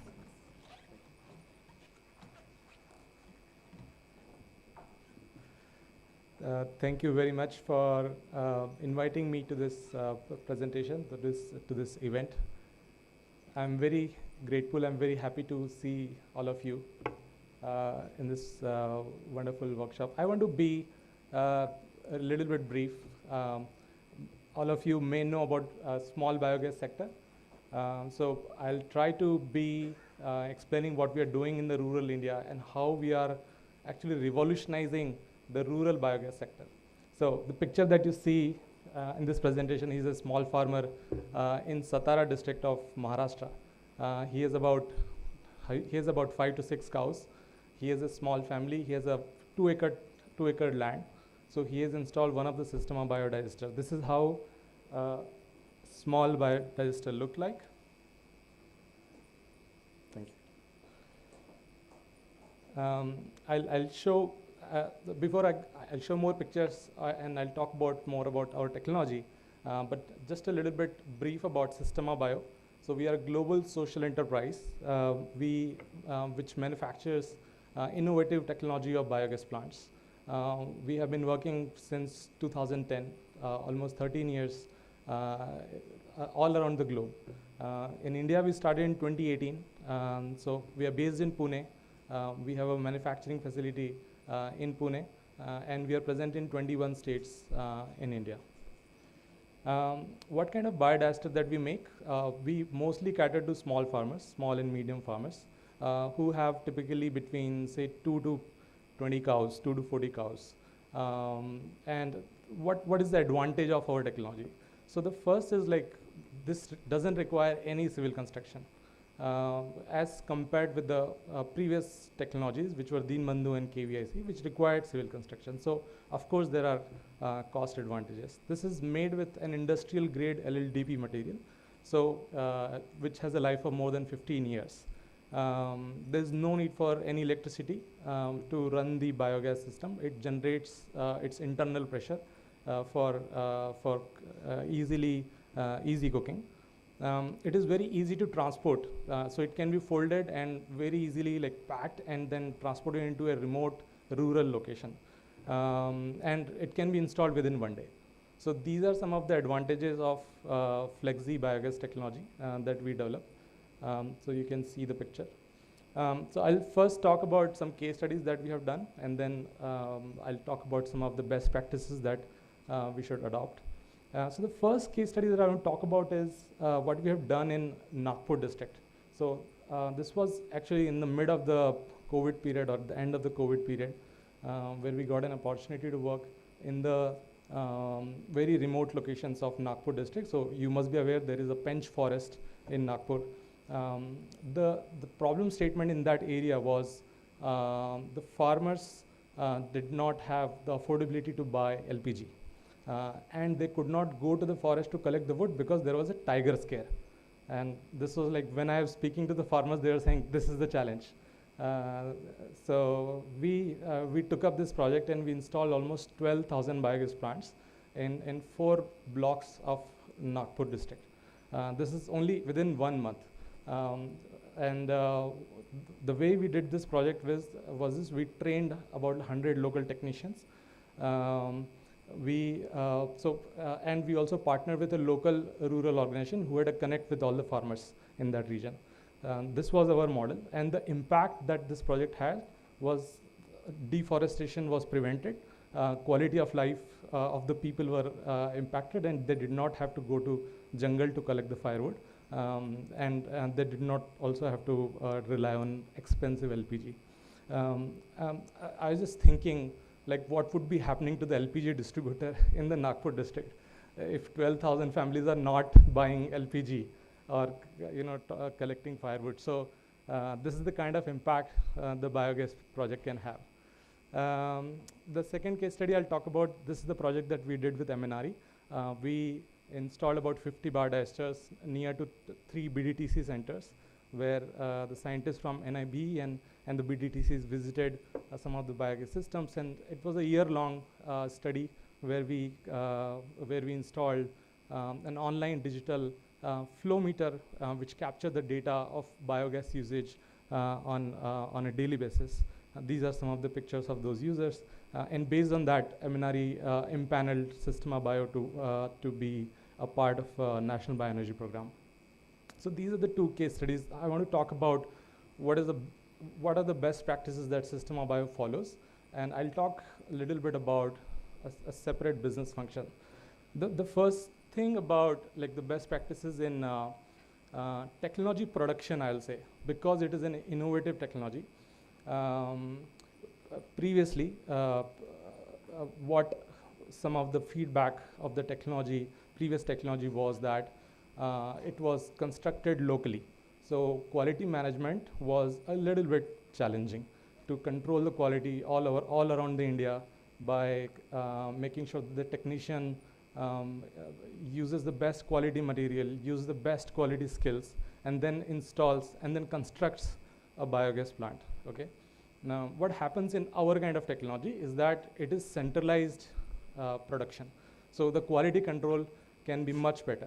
So the first best practice which we do and we suggest to everyone who is working in the biogas sector is that you should source the best quality raw material.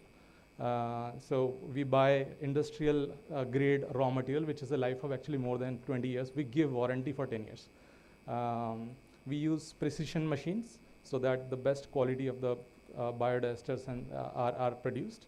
100% quality checks, both for inward and outward. I especially talk about outward because when a biogas plant is shipped to a very remote location in, say, Nagpur, or remote location of Tamil Nadu or to Assam, that biogas plant should work for the next 10-15 years. It doesn't make sense if there is some problem in the product and then you have to send a technician from your place to that remote rural location.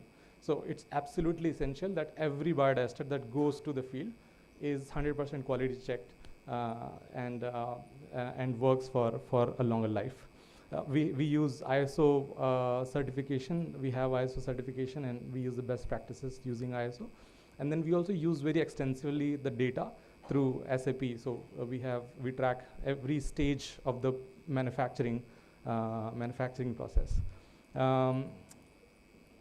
Then I want to talk about like how to reach more and more farmers. Like how India is a big country, and one of the estimate, I think by MNRE was there are 35 million biogas plants that could be installed in India. So how do you reach such a large audience? The practice that we adopted, the approach that we have taken is, okay, we cannot reach everywhere, but we can partner with organizations who have last mile connect, who have been working in the field with the farmers and who have the trust with the farmers. So we partner with such organizations. The picture that you see is from rural districts of Osmanabad, rural districts of Maharashtra. So there's an organization who works with the rural women, and we work with these women to promote biogas systems in their area, thereby generating the livelihood. And so we have trained about 300 women in these districts, and they have promoted almost 3,000 biogas systems within their region in a very short period of time.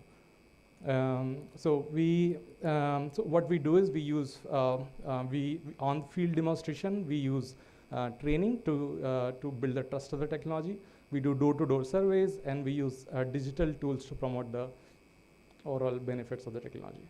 So this is what we do. Now, also I want to talk about best practices for user satisfaction. How do we know if the system that we've installed is still being used? Because many times in the biogas sector, people ask, like, how many of your biogas systems are working? So how can we ensure that the farmer is using system for the long time? So the first is we record GPS of every location that a system is installed. And this GPS is then, we also use a mobile technology through which it comes to our CRM dashboard. So if you ask me today, like, show me 50,000 biogas system that you have installed in India, I can pinpoint you at every village, every household, and say that, okay, these are the 50,000 biodigesters installed. You could actually visit any of them. So that's the kind of technology advantage that we're using. Now, we also use proactive monitoring visits, so that to make sure that the systems are working. We use customer care service for biogas technology. One thought about customer care is, if you go in the market and if you want to buy a refrigerator, or if you want to buy a television, there are like best companies like Samsung, LG, I don't know, so many. And you have that trust because you know that you want to buy a television, you can call a customer care and that technician will come and fix the television. But it doesn't happen in biogas sector. It hasn't happened in the past. But we said, why can't we build the system? Why can't we give the similar trust as to the users as it is there in the other industry? And we make it like an FMCG product, you know, so that if something happens to biogas plant, they call customer care and our technician reaches to the site and repairs it. So that's kind of strategy, the vision that we have. We also train the local technician. So India is a big country, and so we train local technicians, generate local livelihoods. And also we give more emphasis on training the users so that they can, they know how to operate the system well. What are the best practices? So this is what we do. One last point I want to talk about is, how do we use the data-oriented approach? So very recently, like, there are now more and more technologies, but we install on a sample basis some online meters, which actually gives you the gas production capacity in a month. So the graph on the left that you see, it gives on a daily basis how much gas production is happening. And you can actually also see in one particular day how much, at what time user is cooking in which day. So you can track all of that. So we install these kind of devices on a sample basis to selected users so that we know that the system is working fine. So by using these best practices, we have been able to install 50,000 biodigesters in last 5 years in India. And currently we are on track to, we have actually increased our capacity. Now we manufacture almost 10,000 biogas plants every month. So that's kind of a ramp up capacity that we have built. And India has a big potential, and working collaboratively with all the organizations, we can achieve this big potential and big milestones. Thank you very much.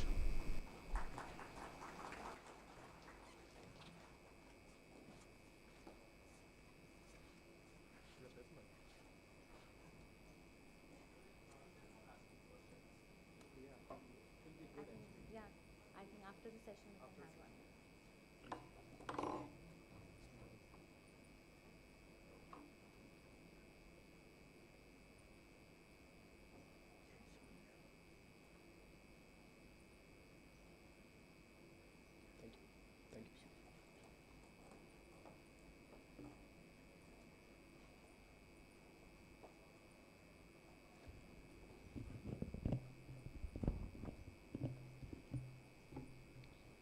First of all, thanks to MNRE for inviting Amol to showcase our sustainability practices, some of the practices we are doing, especially on biogas plants.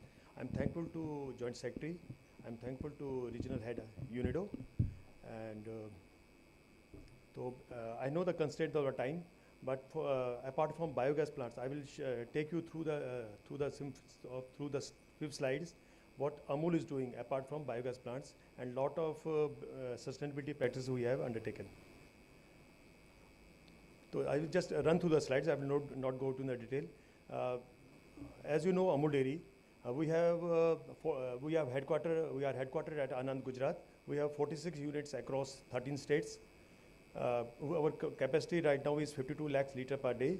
And our milk procurement, last year we procured almost 150 crore kgs milk, which is around 42 lakhs litre kgs per day. Our turnover for the year 22-23 was 11,700. And village currently in Gujarat and outside, we have 3,250. And our members is around over 7 lakhs. And we are ISO certified.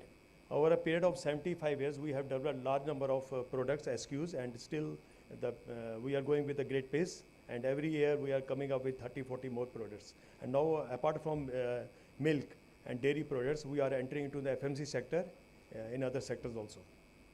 So you all know about this pattern, Amul pattern. It starts from village, it's then just at village level, union level, at apex level, the marketing body, apex body. So these are the few of the initiatives, sustainability practices we are follow at field level. We are doing a lot of tree plantation, and till date we have planted around 1.15 crores trees. We are doing a lot of setting up rainwater harvesting system in that village level. We have solar BMCs plant at village level. We are using different innovative technology, and right now this is mobile rain gun to save electricity and power consumption. At plant level, again we have installed almost around 107 rainwater harvesting systems, and still it's going on. And everywhere in plant now with the coming up technologies, and we are upgrading our systems, and best technology we are using, energy efficient equipments at all the plants across the country.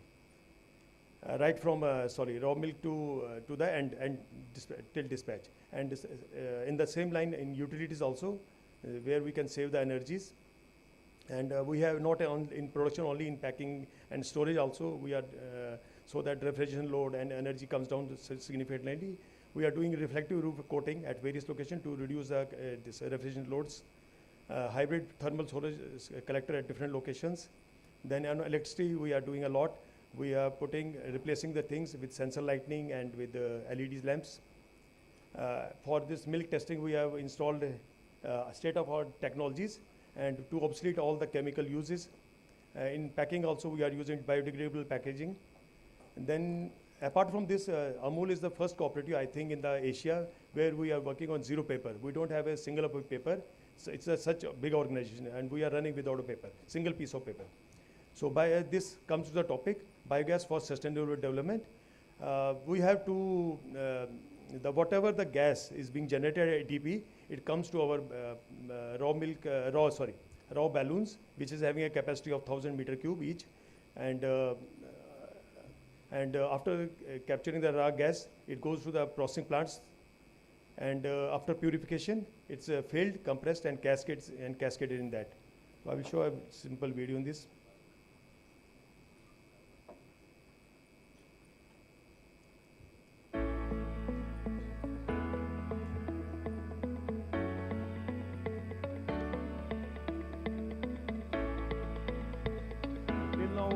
Quantity of this is generated is 151,792 meter cube, and reduction in greenhouse gas CO2 emission is around 850 meter ton per annum.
So apart from that, from waste to energy, at every plant, at every canteen, we have installed the flexi balloons over there, and whatever the waste is generated, so it is being taken into the digester, and all the cooking fuel is replaced through this only.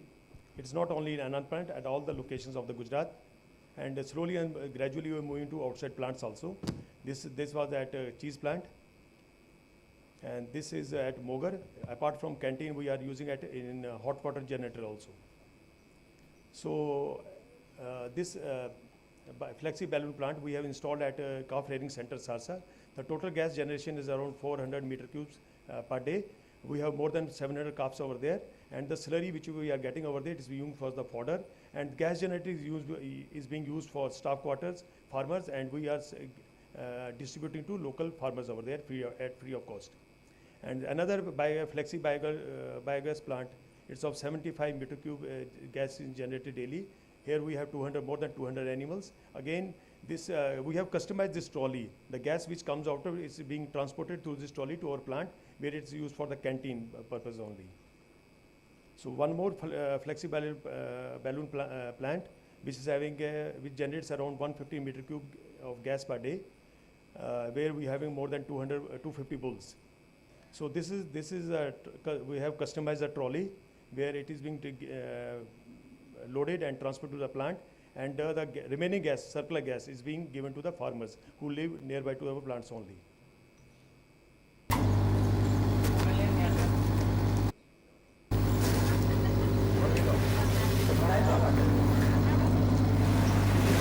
We have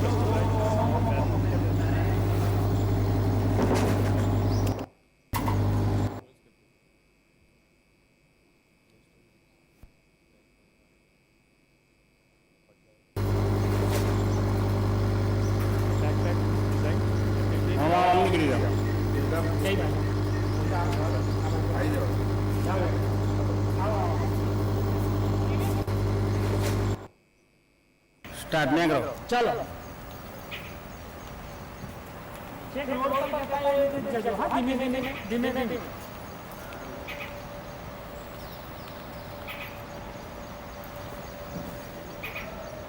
distributed free of cost right now. It is apart from them, we are giving to local vendors and dabas also for their cooking.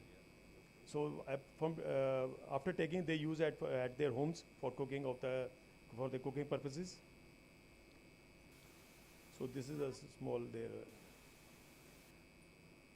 So apart from that, we have there was a need for the farmers, because Amul is known for working for the small and marginal farmers.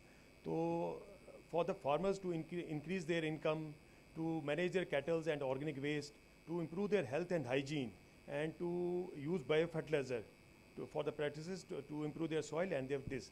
So we have installed small 600 biogas plants of 2 cubic meter at Anant milk shed only.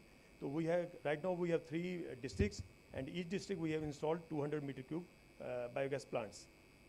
So this was a plight of before installing of this biogas plants.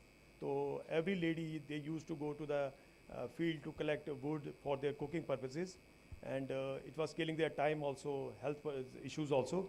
So post this, we have seen there is a drastic increase in their income also. There is a contribution to environment, improving the health of the soil also. We have reduced deforestation also, and for better health of farmers and for their benefit and their families. And we have created this circular economy for our society, for farmers also. And the slurry, initially what they get, they use for their own land, and the surplus slurry which they are having, we take it from their farms, and we have tied up with some agency where we convert it to the biofertilizer. And we have set our own liquid fertilizer production unit at Kanjari, and this is the product we have started. We have given it is sold in the brand name of Amul organic fertilizer. So this is liquid, solid, and liquid and solid also. So impact of this flexi biogas plants on smaller marginal farmers. With this usage, we have reduced we have seen the average production of crops. We have tied up with the Anand Agriculture University also.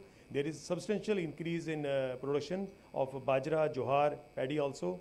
We have seen the reduction in this cow dung, cow dung cake, and wood also. There is an with this installation of biogas plants. There is an upliftment of social economic development, improvement in their health, village, and their income. And there is also reduction in the CHG emissions into atmosphere. So this is this after this installation of this. There is a lot of things apart from our clean wheel production. So last year we have sold around 3,000 metric tons of solid fertilizer and around 12,000 liters of liquid fertilizer. And these are some of the recognitions we have received at Amul. It's, through PCAG award, another Shri Guruji award, and other from other bodies also.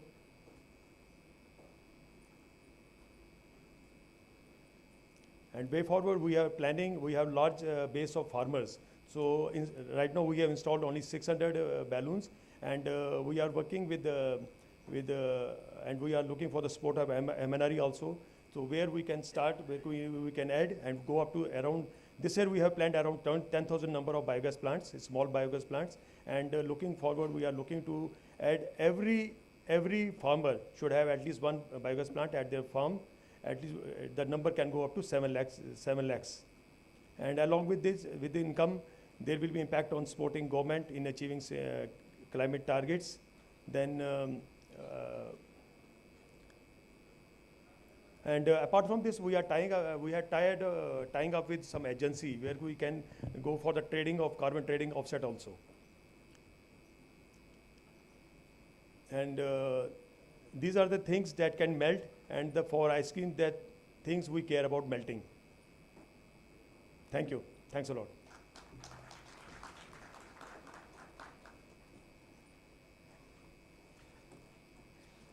Thank you, Mr. Singh, for your presentation. We can take up 2-3 questions quickly. If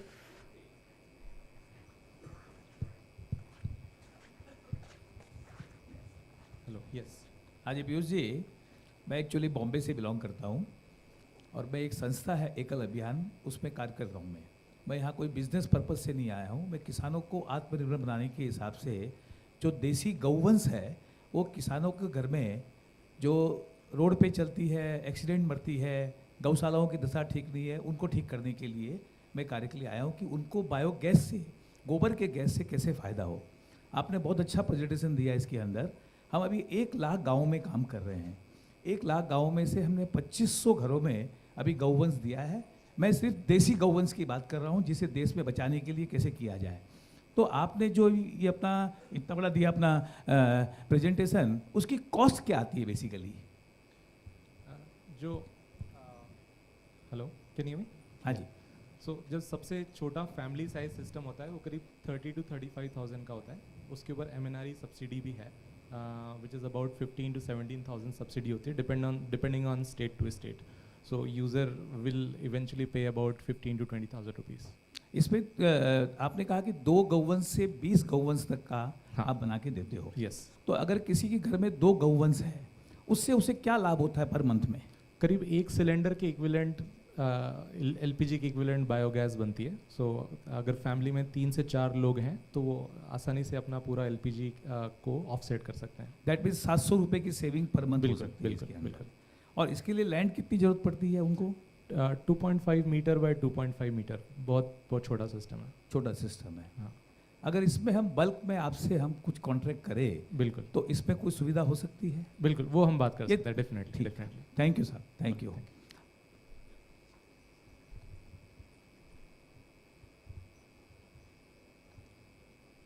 Piyush ji, my first question is what will be the output input ratio? So it will be more technical कि वो हमारा input कितना है, output कितना है. This is my first question. And another is what will be the seasonal impact, because in winter season and summer season. And is there any provision to have some cultures where the production of gas can be improved? So have you tried over it? So I have these 3 questions, please. So first input output. So जैसा मैंने बताया, depending on cattle availability and the size of the system, input output vary करता है. But I'll give an example. जो सबसे छोटा family size system होता है, उसमें एमएनआरई का ही रिकमेंडेशन नहीं, है। मैं ये बात हाँ, कर रहा हूँ कि कितना किलो आउटपुट हाँ। इनपुट जाएगा तो गैस कितना केजी बनेगा या कितना मीटर क्यूब बनेगा? 45 to 50 kgs डंग डेली अगर डालते Okay, हैं तो okay. उससे 2 cubic metre of gas Okay. Per day generate होता Yeah, है। thank So you. ये इनपुट आउटपुट है ये। ओके। आपका सेकंड क्वेश्चन था seasonal impact. Variability 20 to 30% variation होता है, but it depends on region to region. अगर नॉर्थ है सो यहाँ थोड़ा इम्पैक्ट ज़्यादा होता है, 20 to 30% होता है, बट सदर्न स्टेट्स में ये इम्पैक्ट बहुत कम होता है, माइनर। क्योंकि मेजर जो बायोगैस प्लांट्स है सबका विंटर में ये है कि उनको गैस नहीं मिलता है। थोड़ा कम जरूर होता है, बट हम HRT वैसा ही डिज़ाइन करते हैं ताकि अगर कोल्डर रीजन में अगर सिस्टम लगाए सो दैट यूज़र की नीड पूरी हो सके। And third was, do you have any culture addition to improve? Culture हमें अभी तक ज़रूरत नहीं पड़ी है, क्योंकि डंग में ऑटोमेटिकली मीथेनोजेनिक बैक्टीरिया होते हैं। Thank you. We can take one more last question and then we have a tea break. You can discuss it during that break. Like in the winter season, if this cow dung based plant in northern region, maybe where the temperature is falling around less than 10 degrees, do gas production happens there? Yeah, gas production still happens. That's why जो MNRE की recommended guidelines भी हैं, जो northern states में है वहाँ पे हम HRT 38 की जगह हम 40 HRT, या अगर और भी कोल्डर रीजन है तो वहाँ 55 HRT के सिस्टम इंस्टॉल करते हैं, so that gas production is adequate during the winter also. As I am a microbiologist, I don't understand how HRT can make microbes works, because microbes work on the function of temperature and not on the basis of HRT. So if anybody can highlight me on that aspect, I will really need to understand that. Thank you. I can explain, but they are very very standard where जो amount of digestion का time मिलता है system में वो slow हो जाता है winter months में, इसीलिए HRT जब बढ़ा देते हैं तो ओवरऑल गैस प्रोडक्शन कम जरूर होता है, but still gas production is there.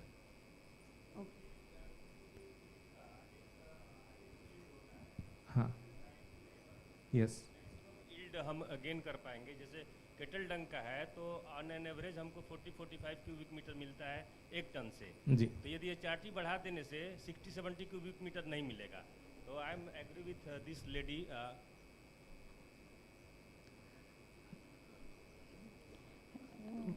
I would now request Mr. Nikhil Coat, National Project Coordinator, UNIDO. Okay, I am saying that from 1 ton kettle dung, the maximum biogas which we can get is 40 to 45 cubic meter.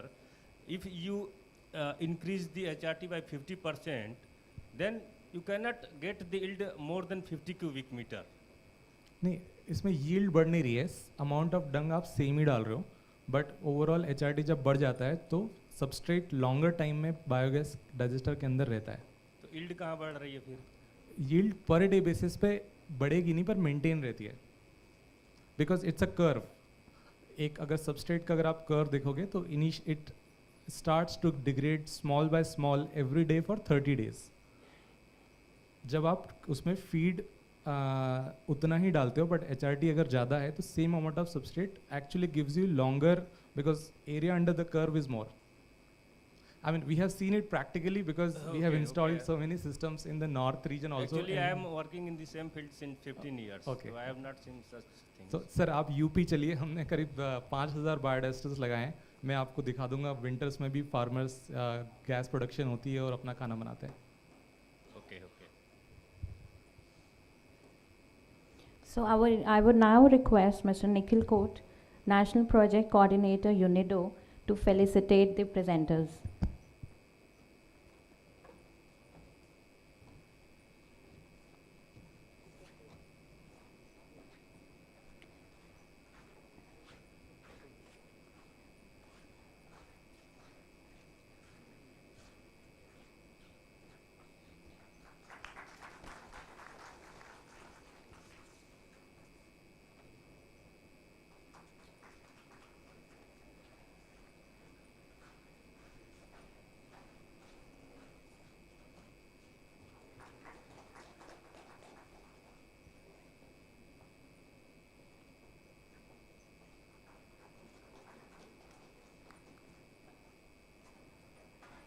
Thank you.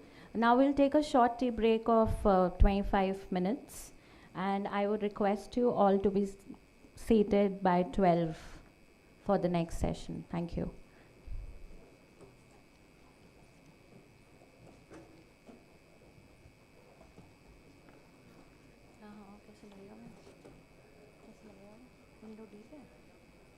Workshop वाला लगा लो। कहाँ पे है? हाँ तो वो बोल रहे हैं कहाँ पे है वो? असम सर्विस 7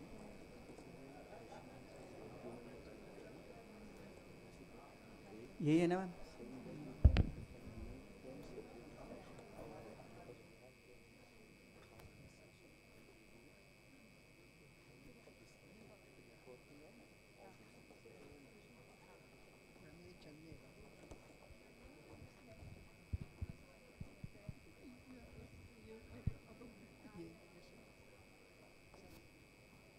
चलनी है वो CPWD वाले को बोलो वो आप जो है ना मैं नहीं गया पर आप कितने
विनय यहाँ रख दो इसमें बैटरी नहीं है वो चेंज करा के लाता हूँ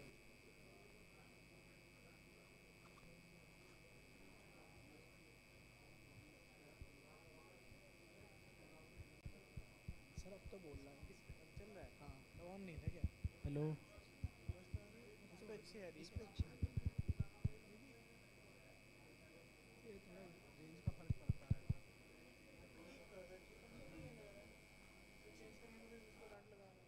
बैटरी ठीक है नहीं इसमें तो एक तो मैडम तो बोल रही थी मैडम ये सही चल रहा है जो ये थोड़ी कमजोर है ये थोड़ा कम वीक है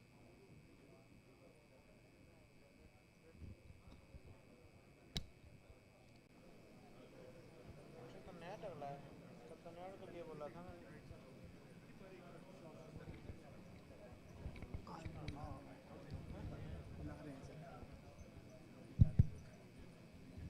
हेलो ठीक है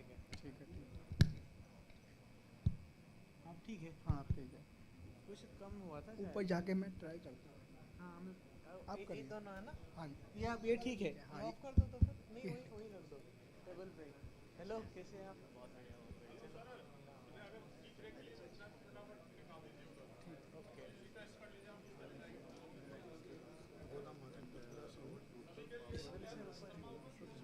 एक्सक्यूज मी सर सर कम कर दिया excuse me sir excuse me अब ठीक हो चलने लगा थोड़ा कमजोर था क्या वो कर रहा है इसका थोड़ा बीच में कम सुनाई दे रहा था कि मुझे कि मैं चलेगा सर हाँ वो सर ठीक है अमित शाह जी के बॉडी ना बॉडी गार्ड ठीक है हाँ तो वो कह रहे ले चले गए हाँ तो क्या हो गया अनुष्का जी आए हुए हैं क्या? नहीं आएंगे 12 बजे।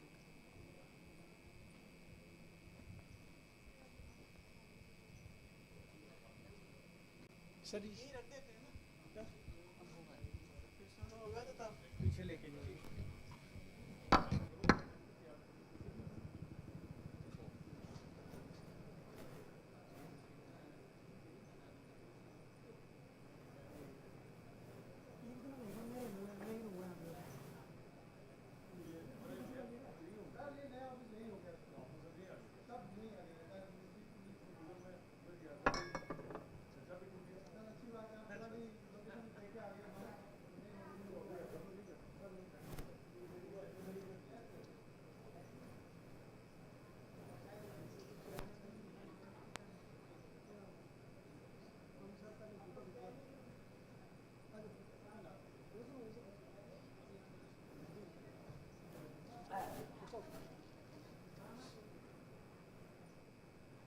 सर क्या मैं स्पीच दे रहा हूँ सर, आप बीच में आ रहे हो।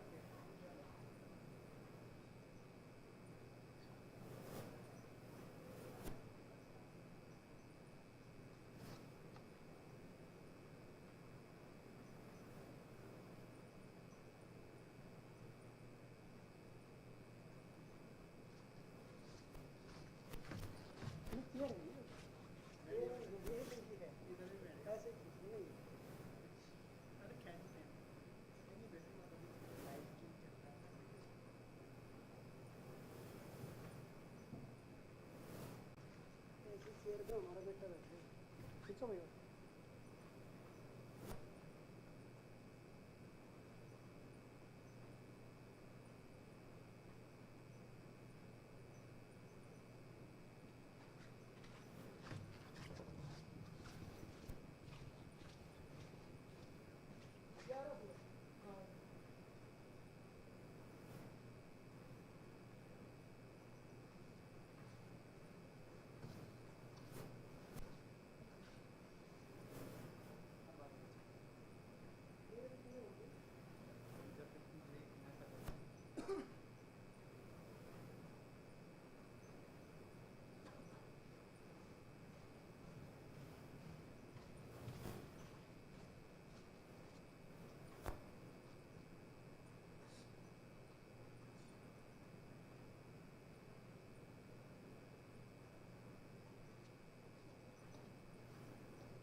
बड़ा वाला ऊपर से ऊपर से ऊपर से आ जाएगा पूरा आ रहा है इसमें।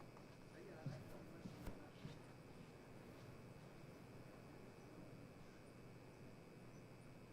ये किस कुमार को भेजेंगे टेंशन नहीं।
नहीं चल रहा है।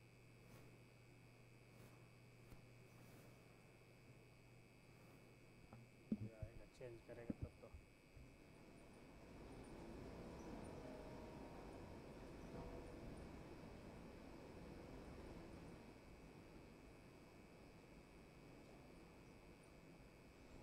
आएगा आएगा आएगा।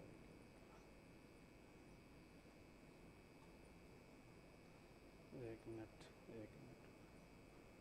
कॉल कर।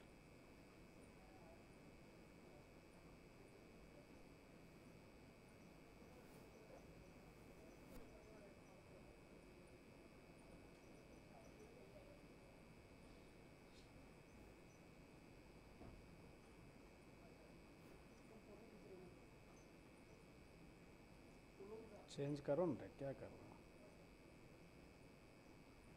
पागल। हेलो, नहीं आया, आ गया क्या? देखो नहीं आ रहा, आ रहा लाइव करो, फिर से खोल कट करके पूरा।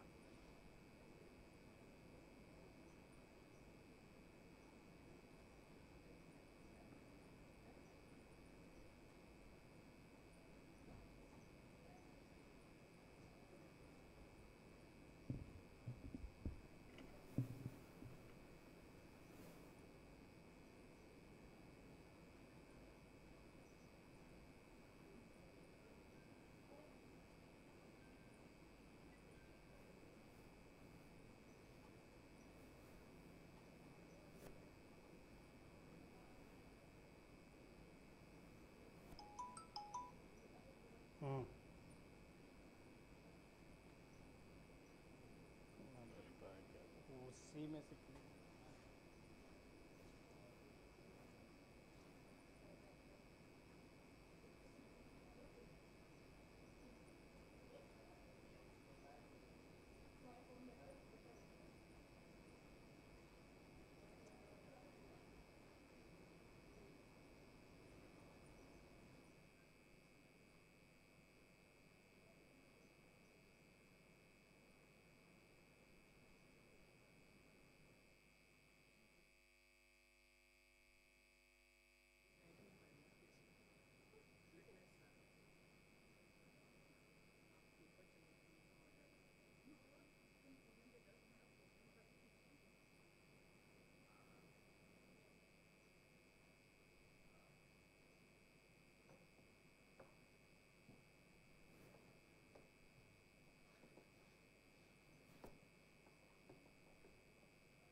ठीक बिल्कुल।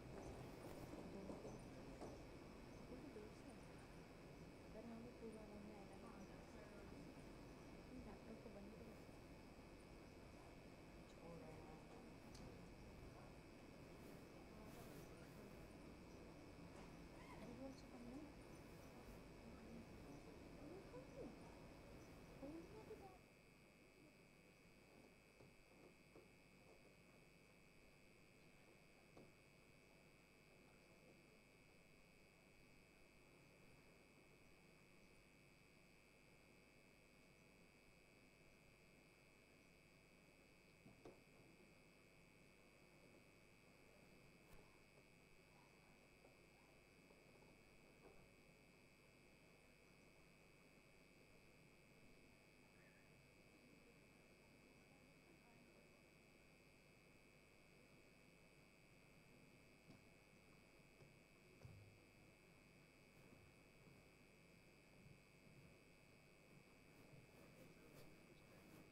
ये नहीं आ रहा।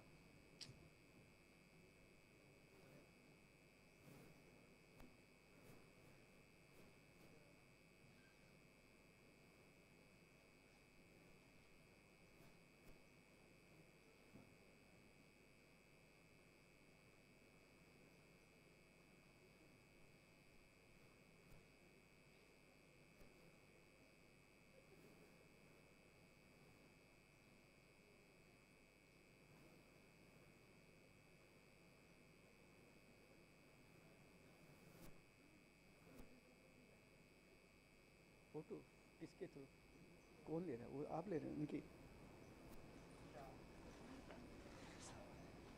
साफ आना चाहिए इधर से भी।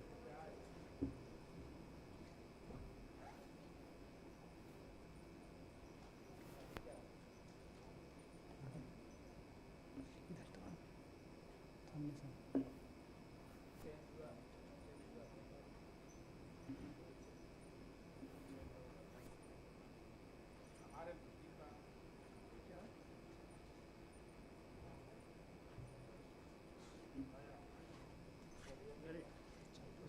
उनसे बोलो मेरी एक फ़ोटो दे दो। ले लो। हाँ मेरी एक ले लेना, किस पे क्लिक कर देना वहाँ से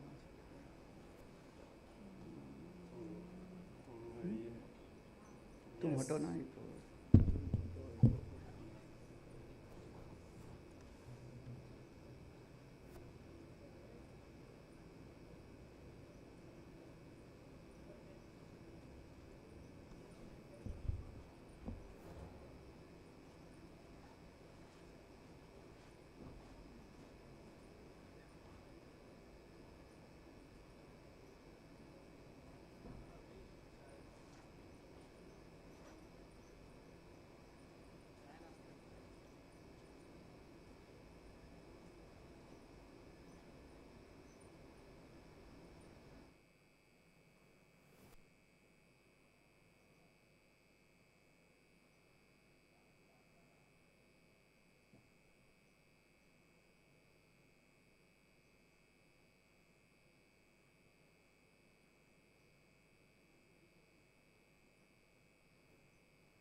मेरा जो प्रेजेंटेशन है बायोफ्यूल सर्कल वाला,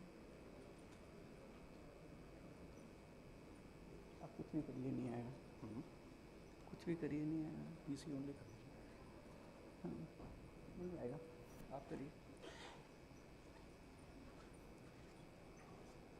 कहाँ पे हैं प्रेजेंटेशंस? प्रेजेंट कौन से फोल्डर में है?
May I please request everyone to settle down first?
So we'll be starting up with our next session.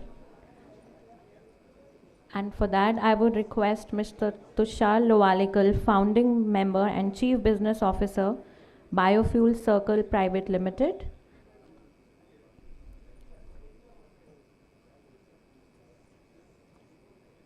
And Mr. Teja Donipati, Manager, Woodpeckers Forest Limited, to present the case studies of biomass plants.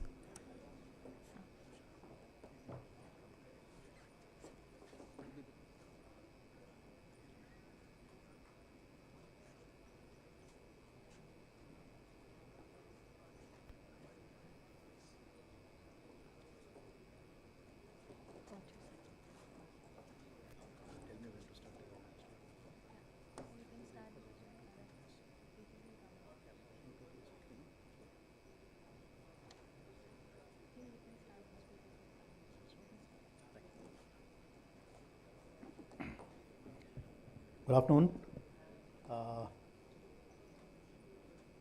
My name is Tushar, and we will be discussing a mechanism which we have set up in the rural landscape for the farmers to participate for aggregation of biomass. So I think, may I start? Thank you. So the primary reason for a marketplace to exist is we believe that there is a significant demand which exists in the market right now, and there is further demand being created because of various initiatives which are now coming into force. And because of this, you need a mechanism whereby the supply and the demand can speak to each other, and the supply and demand can easily satisfy each other by way of a simple market mechanism. And that's exactly what we are attempting to do by our marketplace or a platform. The key demand creators that we see is the existing demand from the boiler industry for heat and steam, as we were seeing in the morning. About 25 million metric tons of existing demand. This is primarily driven by the need for sustainability or sustainability as an agenda. Close to 5,000 CBG plants coming up under Satat program will add around 65 million metric tons of demand. And under the National Mission on Biomass, the Samarth mission, at 5% co-firing, we are expecting another 35 million metric tons of biomass demand to be generated further. Apart from this, there are other initiatives also, but these are some of the key drivers for demand. So with this kind of demand, what is the kind of supply that we see? I think most of you would be aware of this, so I'm not going to spend much time on this, but a surplus of anywhere between 200 to 250 million metric ton of agri residue is something which is currently estimated to be surplus in the farm sector, and we are creating a mechanism. We have created a mechanism, in fact, to get this surplus to go to those industries and sectors who need this agri residue for their purposes. The current agri residue flow, there are some in situ treatments that are happening, in situ processing, and then there are certain ex situ processing which are going on. The in situ is something which essentially takes care of maybe mulching, biomass being used for soil enrichment, etc. But the ex situ is where the larger demand is, and that demand to be fulfilled has three major challenges to be addressed. The first and foremost is a collection mechanism, and we'll in the next slide we'll see why is that a key challenge. Second is transportation, and the third is access to the market. So one thing which we need to recognize here is that the waste or the residue is being generated in the farms, the fields of India, which, I mean, anybody who's traveled to the rural areas knows the kind of infrastructure that exists there. The demand is in the industrial area. So you're basically trying to connect the rural to the industrial. Now, the transport mechanism in the rural sector is different. Equipment needed is going to be different. Equipment for every kind of agri residue is different.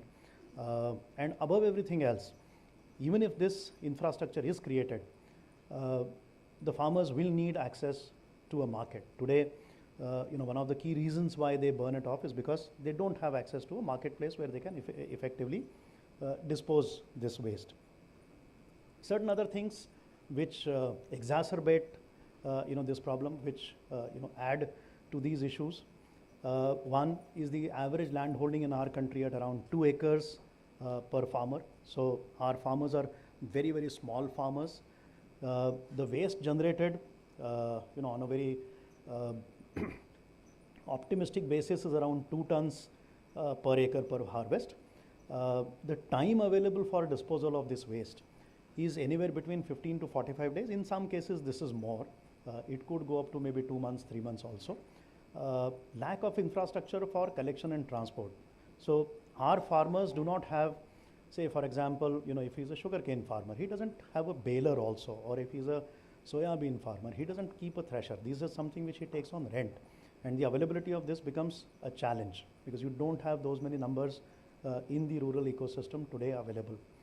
And if at all there are there are attempts at then aggregating this through whatever mechanisms are available, the economic value that a farmer generates out of that activity is actually less than the effort that he puts in, and that that cost becomes high for a farmer, and a farmer on an individual basis is not able to hence participate. So when we see a farmer torching it, we should recognize the fact that it's because of these challenges which he is not able to overcome. That's the reason he has to burn the residue.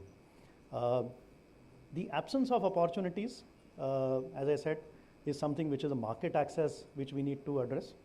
Also over time, with various techniques and implements, the yield of farms has increased. So actually in a small farm now you have actually higher residues coming out. If this is addressed in the most idealistic scenario, there is a possibility of increasing the farmer's income by around 8 to 10%, considering the average income of a Indian farmer at around 85,000 rupees annually. One can look at adding to the farmer's income by around 8 to 10%, and this is a key motivator for us to essentially look at trying to solve this problem, because there is a meaningful impetus, and people in the corporate world will know 10% increment is a rare thing these days. Generally inflation related increments are something rolled out. So from that perspective, if one is able to increase a farmer's income by around 10%, there is merit in looking at a solution for this. So these are all the challenges that an individual farmer faces. So how do you try and solve this problem? The sweet spot that we see is if the farmers collectively come together and do something. A mechanism exists for this in our country. We call them FPOs, but it's not necessarily because FPO is a type of legal entity, but any kind of farmer collectives where farmers can come together and do this. And I think by far the best example that our country has seen is Amul, where they have they basically managed to get all the farmers together to solve a similar problem on the milk side, where the yields were small, but they could create a synergy and gather majority of the farmers together. So something similar needs to be done for the collection of agri residue in this. These farmer organizations are some of them are sustainable, some of them are still struggling for their profitability and their businesses to be established, because majority of these collectives are operating on a single line of revenue. If these FPOs, these organizations start looking at agri residue, we are looking at adding one more revenue line to their business, which will increase the possibility and the chances of their becoming successful. Currently around 16,500 FPOs are registered in our country, of which maybe around 4,000 are properly organized. The balance needs support. And on an average, an FPO is a collection of around 100 to 500 farmers. So clearly the challenges which we saw earlier in terms of the problems of an individual farmer, if we look at that as a farmer collective, there is certain heft which is available which can address some of these problems. So what is the solution that we see? Now, if we look at the journey of agricultural residue in the bioenergy space, then there are three major stops, three pit stops, so to speak, of this residue. The first and foremost is aggregation, where one has to bring this together and create a mechanism for aggregation of this waste, because when a bulk of residue is aggregated, that is when there is a meaningful residue available for anybody to carry out some economic activity. The second is storage. Because of seasonality of availability of agri residue, storages are very important, because you will be able to collect it maybe for 2-3 months at best, but the supply, the consumers will not stock it up, or consumers will not have a cyclical kind of a consumption. Somebody, let's say there is a boiler installed where they need 100 tons per day, that demand is going to be uniform at 100 tons per day, and that's where storages play very important.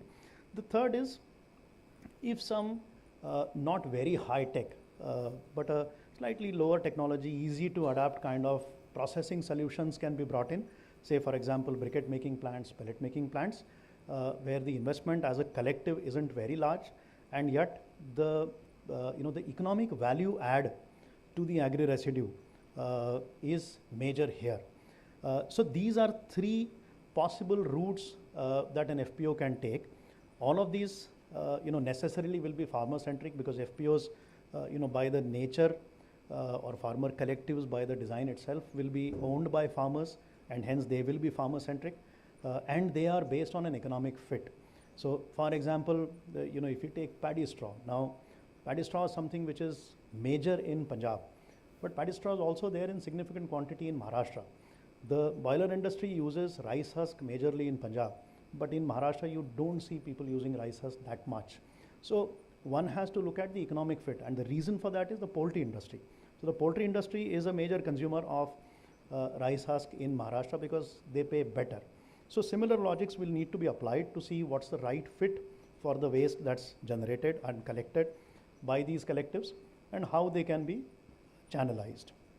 So with this, what we believe is, this will help create rural enterprises which are truly empowered. So they have a collective, and hence there is a substance to what they are doing. They have access to resources like transport mechanism, equipment, etc.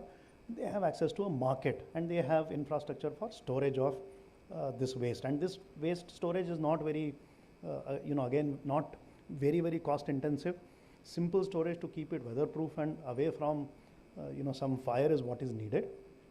But those are things which can really empower these farmer collectives.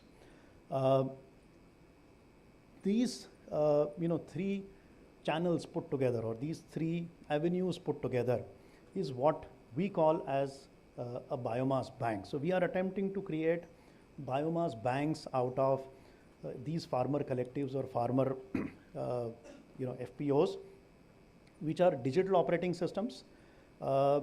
These are tools for ancillary businesses, because it's not just the waste. So amongst these, say 100 or 500 farmers who are members of an FPO, there will be farmers who have tractors, there will be farmers who will have surplus trailers, there will be farmers who might have bought, say, threshers. They can have a mechanism for deploying this in their idle time. So, a biomass bank can then become a tool for ancillary businesses. Farmer Connect, very important, because in many states we are now seeing that the government is trying to incentivize non-burning of the waste. How do you create that connect? How do you ensure that the money is going to the right farmer? How do you create that traceability, trackability, etc.? For a variety of things, Farmer Connect is important. Market Connect, because these biomass banks as entities will have access on the platform to all the customers who are registered with us, and we have small and large about 750 customers. We are operating in 4 states right now, but we will be expanding to 10 states soon. So majority of the larger customers will have access to this. Just to name a few, we have Hindustan Unilevers, we have PepsiCo, we have Coca-Cola, we have DCM Shriram, we have JK Tires, we have certain subsidiaries of Thermax as our customers, and they do participate regularly, and they do buy agri residue, and they do buy briquettes, pellets on the platform. So that market connect will be important, and that market connect is something which the FPOs or farmer collectives will get on my platform. We've developed SOPs for these farmer collectives so that we help them understand how this business has to be done, which are the areas which they need to look at, how to keep the costs low, how to optimize the resources, etc. So that is something which we provide. So as I said, the biomass bank is a mechanism which, at a very philosophical high level, if one has to look at biomass bank, this is an avenue for the farmer to sell his last kilo of agri residue. That will be an idealistic position at some stage. We hope we'll reach there. But today, if a farmer is told that he can go to a place and he can sell his waste, or he can register with somebody and there is a unit which will come and clear the waste, the farmers will be ready to participate in this. And that's what biomass banks are.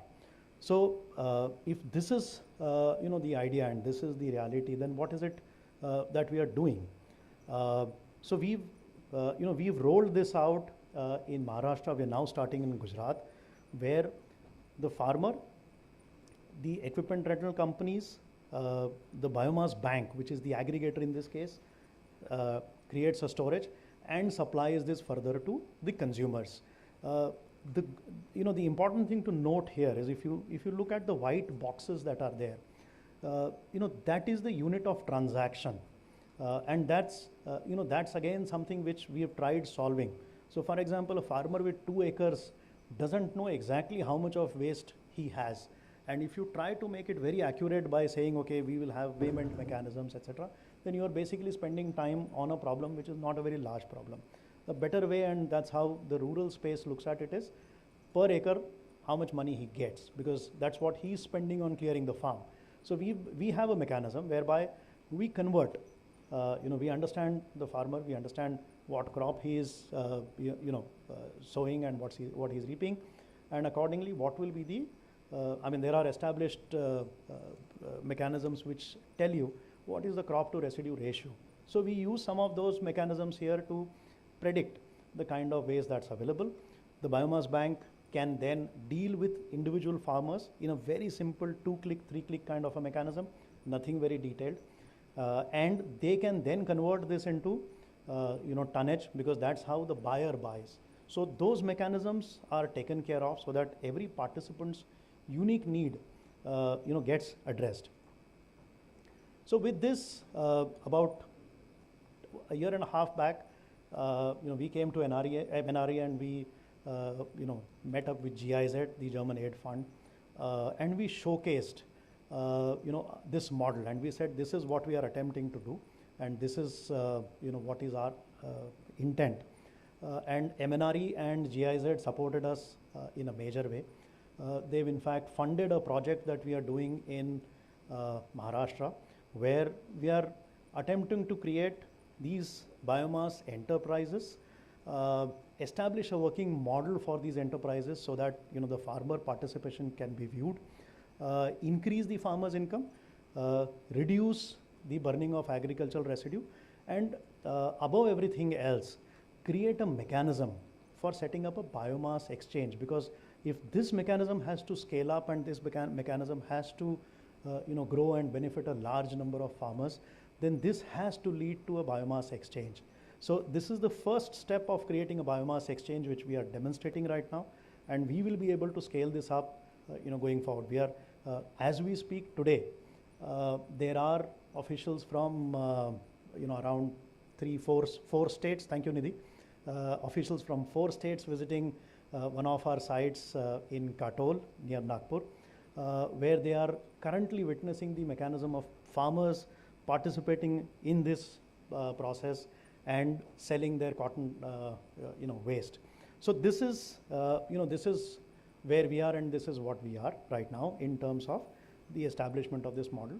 So 20 units. So we've done, I'll take you through some pictures of some of these activities, but the whole idea is that if we are able to create a mechanism where the farmers participate, and the intermediary is not somebody who's a rent-seeking agency, but an agency which is owned by the farmers themselves, then this is something which, to our mind, will create the desired effect that we are looking at. And we're grateful to MNRE, we're grateful to GIZ for the unstinted support that we've got, from this on this project, and we hope to receive this, further.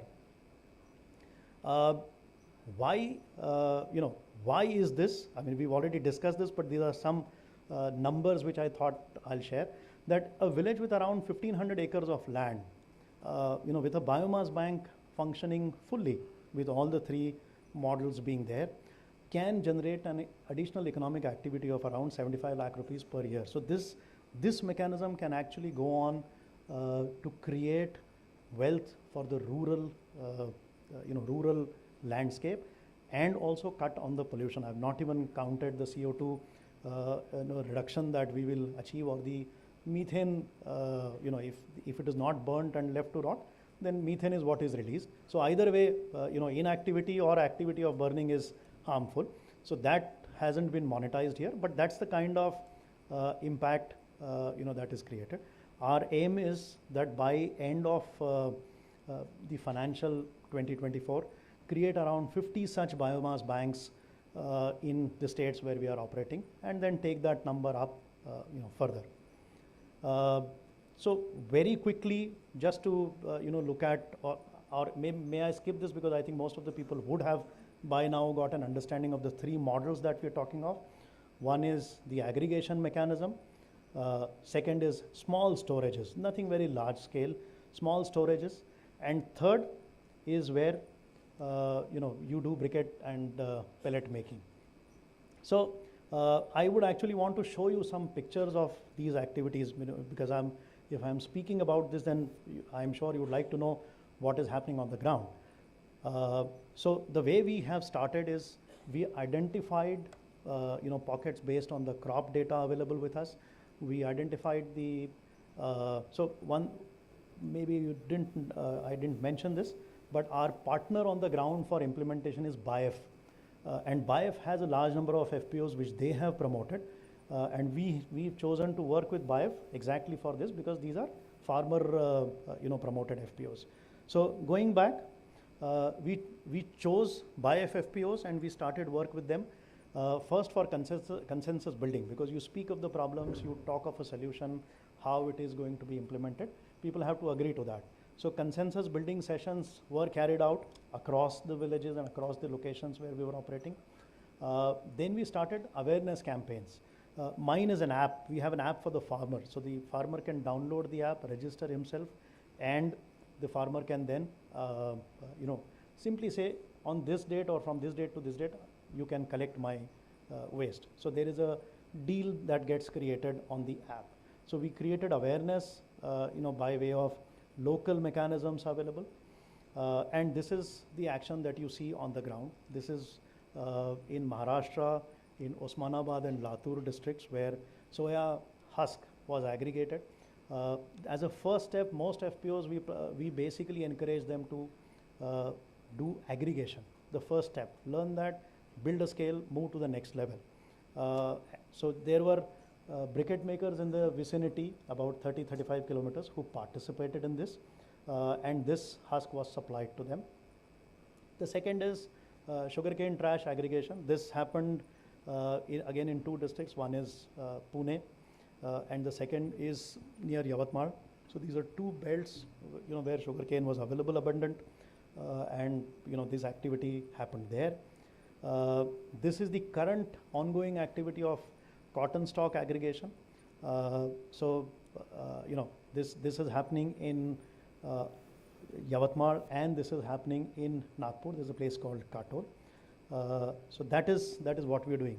So with that, I will conclude my presentation. In case there are any questions, happy to answer them. Thank you.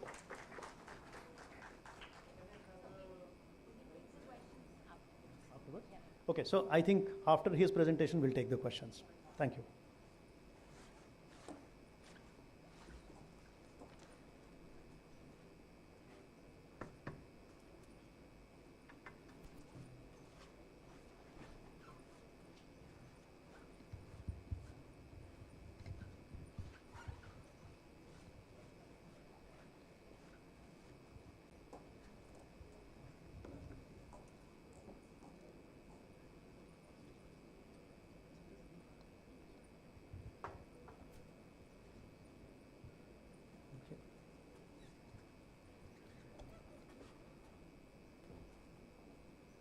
Good afternoon, everyone. I am Teja Donipati from Woodpecker Forest Private Limited. It is a company based in Andhra Pradesh. Firstly, I would like to thank MNRE for providing this opportunity. So, about us. So, we are a renewable energy company dealing with biopellets and biocombustion heating solutions. We have started our journey from 2017, and since then, we have been manufacturing eco-friendly and carbon neutral pellets. And our manufacturing plant is completely automated, and the technology is sourced from Germany and Poland. And finally, we're also doing the conversion, like we provide solutions to the complete conversion from existing fossil fuel systems to the renewable biopellet systems. So I'll be discussing about that deeply in the next slides. So most of you have seen the biomass pellets, a densified solid fuel, and we can make pellets from rice straw, groundnut shells, bagasse, corn, herbaceous sources, agricultural residues, plantations, wood, etc. So many kinds of options are there to manufacture pellets. So, and these pellets are used in residential and commercial heating applications and also for power cogeneration. But unfortunately, it is not yet a popular choice in the market for industrial application. So in industrial heating application, the pellet is not considered as a popular choice because of the lack of availability and the lack of quality. So most of you might have seen this plant.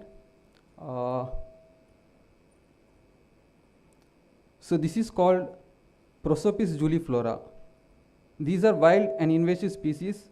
They grow everywhere in open areas, besides the roads, and even in barren lands. And mostly these plants are abundantly available throughout India. So what we are doing is, we are manufacturing pellets from this plant wood. And the pellet produced from this plant have a gross calorific value of 4300 kilocalorie per kg. And after combustion, it leaves less than 2% ash. So mostly the pellets we have right now in India, they produce around 10% of ash after combustion. So these kind of pellets which produce approximately around 2% ash are considered to be a high quality pellet. So similar to the ISO standards, Europe follows DIN and EN standard systems, and they have formulated standards for the quality of the biomass pellets. So these high quality pellets, they usually call it as DIN plus or EN plus pellets. And these pellets are used from small bakery to industrial scale heating applications. And only these DIN standard biomass pellets are supported by the burners and appliances. Let's say most of these appliances are completely automatic. So if there is a low quality pellet provided to the appliances, the automation will be disrupted and overall the process will be disrupted. So to unlock the true potential of biomass pellets, we need to convert from the regular herbaceous pellets to the DIN standard pellets. And to produce such good quality pellets, we need a factory equipped with good technology. So this is our manufacturing plant located at Naidpeta, Nellore district of Andhra Pradesh. So we have an installed capacity of 2000 tons per month, and currently we are producing at 1200 tons per month.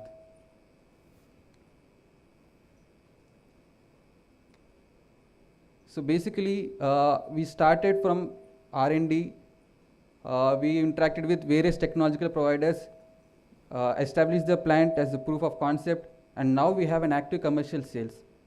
So we have a 5 tons per hour line capacity existing, and we are planning to expand it to 10 tons per hour, and we are still in the process of procuring new equipments for this expansion. Let me show you a manufacturing process video.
Okay. Uh, Despite the common perception, this is quite a lot of process for manufacturing a pellet, right? So we have taken the step to manufacture this high quality pellet by investing a lot of technology in it. So after manufacturing such a good quality pellet, so what do we want to do about these pellets, right? So a primary area of interest for these pellets are as an economical alternative for diesel and LPG, which are widely used in industries today. So and our target is to convert the industries using diesel and LPG with our pellet-based fire systems. And in doing that, we guarantee the same heat content at 50% lesser cost for diesel and LPG, less than 2% ash left after combustion, and easier operations and maintenance. So let me show you a quick video.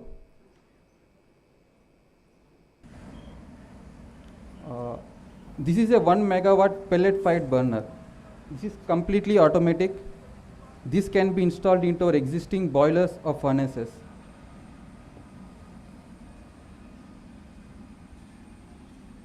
So they are available from a range of 20 kilowatt to 2 megawatt.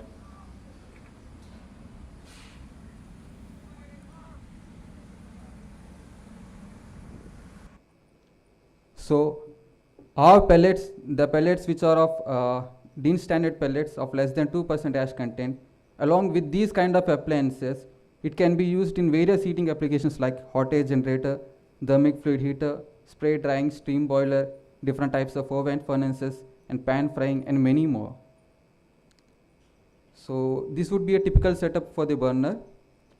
We have a controller in which we set the temperature or the pressure, desired temperature pressure, and the burner is automatically taking the pellet from the pellet tank through feed screw, and it's a completely automatic process. No second person is needed for this. So once you just turn on the controller, it runs on itself through the entire schedule. So these are various installations.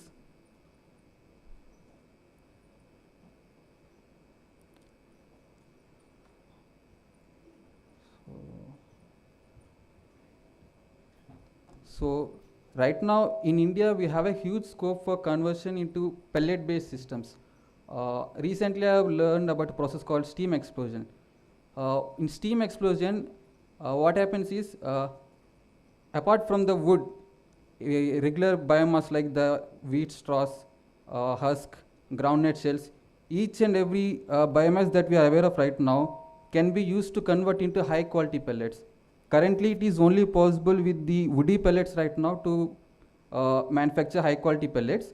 But with the process of steam explosion, the regular materials can also be converted into a high quality pellet, and which is not yet popular right now, but the technology is there. So we see the wood pellet has the potential to be a viable alternative of fossil fuels, and we want to provide a quality and reliable renewable fuel. And for that, we want market expansion for high quality pellets in India. Let's say if only there is a technology to convert the fossil fuel systems into pellet fired systems, then we have produced high quality pellets.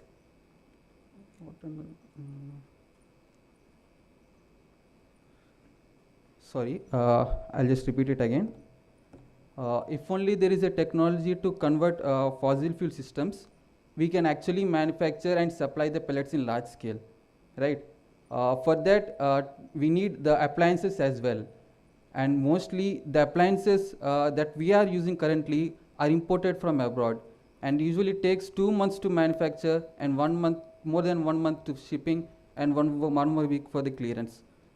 So if we could bring these technology providers to India to manufacture appliances locally with the support from the government of India, many more people will be willing to establish these pellet manufacturing units. And definitely India has to be self-reliable on technology, and Hopefully, we see a Make in India pellet-based appliances par with international standards. Thank you.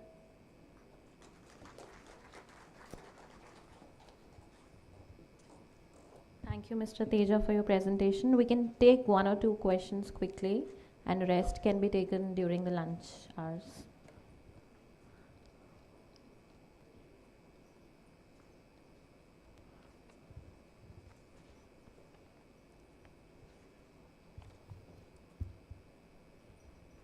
It's a very excellent presentation by Mr. Tushar. We have also sent our engineers to your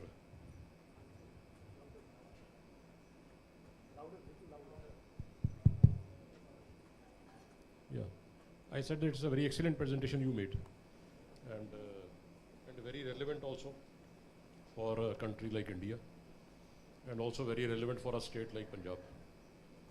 We are very keen to support you if you can come to Punjab, and our engineers are already at your site, and we have a huge demand for biomass for upcoming projects. There are about 43 compressed biogas projects coming up in Punjab, you may be aware. We are also going to start about another 100 megawatt biomass power very soon. So there is a huge scope. We'll be very keen if we could work out something, and how we could support you. There are already some set of regulations already in place, like the zonal regulation is already in place for allocation of, and if we could work out some more regulations. So that was my sort of a request. We could work out independently with you some mechanism whereby you could come and set up such a system in one of the districts or tehsils in the state. Thank you so much. I think that's very encouraging. We are already in Punjab. We've started operations 2 months back. See, we are a commercial entity. So we have already, we have customers both on the side of rice husk consumers, briquette consumers, pellet consumers on one side, and the suppliers on the other side. So we've already started creating that ecosystem. We'll be more than happy to work with you on implementation of biomass bank, which is the next step that we are taking. So I will be in touch with you. We have a team already there.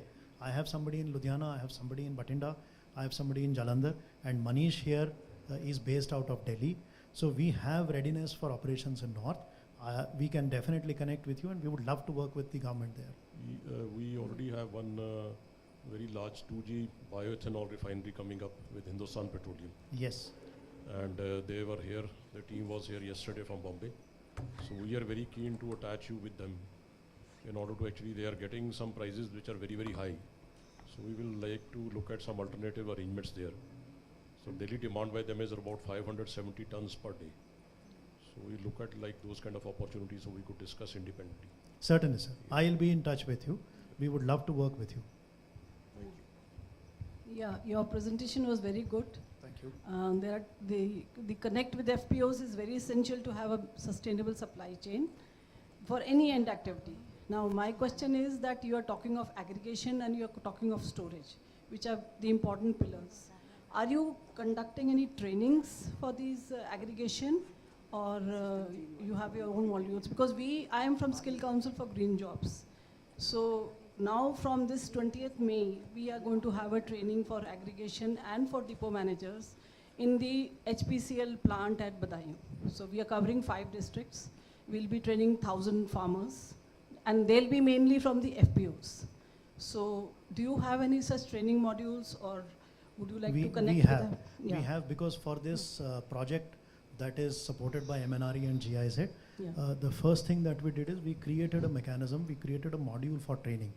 Okay.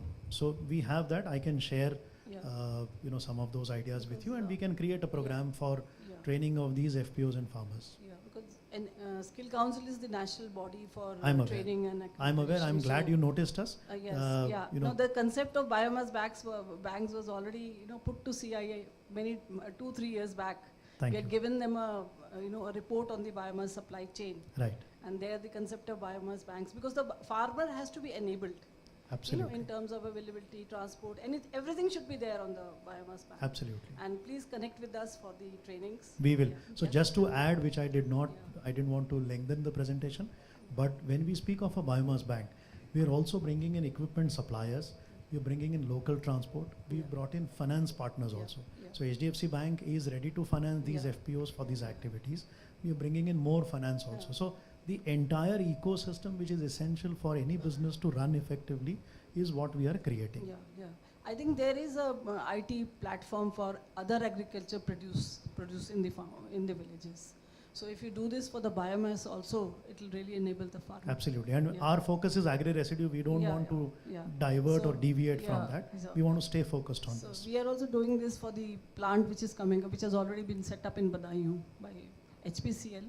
Unfortunately, they did contracts with others, but they have not been able to get any supply. So they want to train the farmers from the FPOs, and they are really facilitating a lot. Yeah, we've been in touch with them. Yeah. I'll connect with you separately. Yes, please. Thank you very much. Thank you. Thank you. Thank you. We can take up more questions during lunch hours. And now I would request Dr. Nikhil Gakhar, Scientist C, to felicitate the presenters.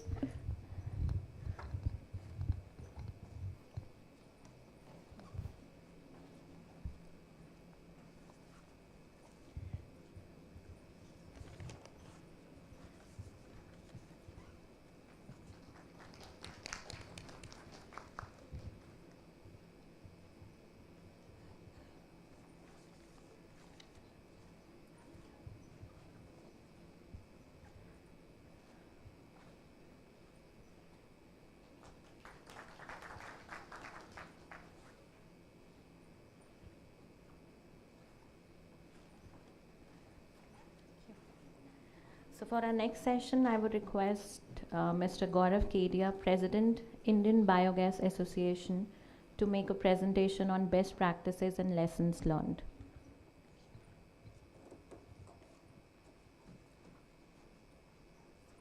Just extend it.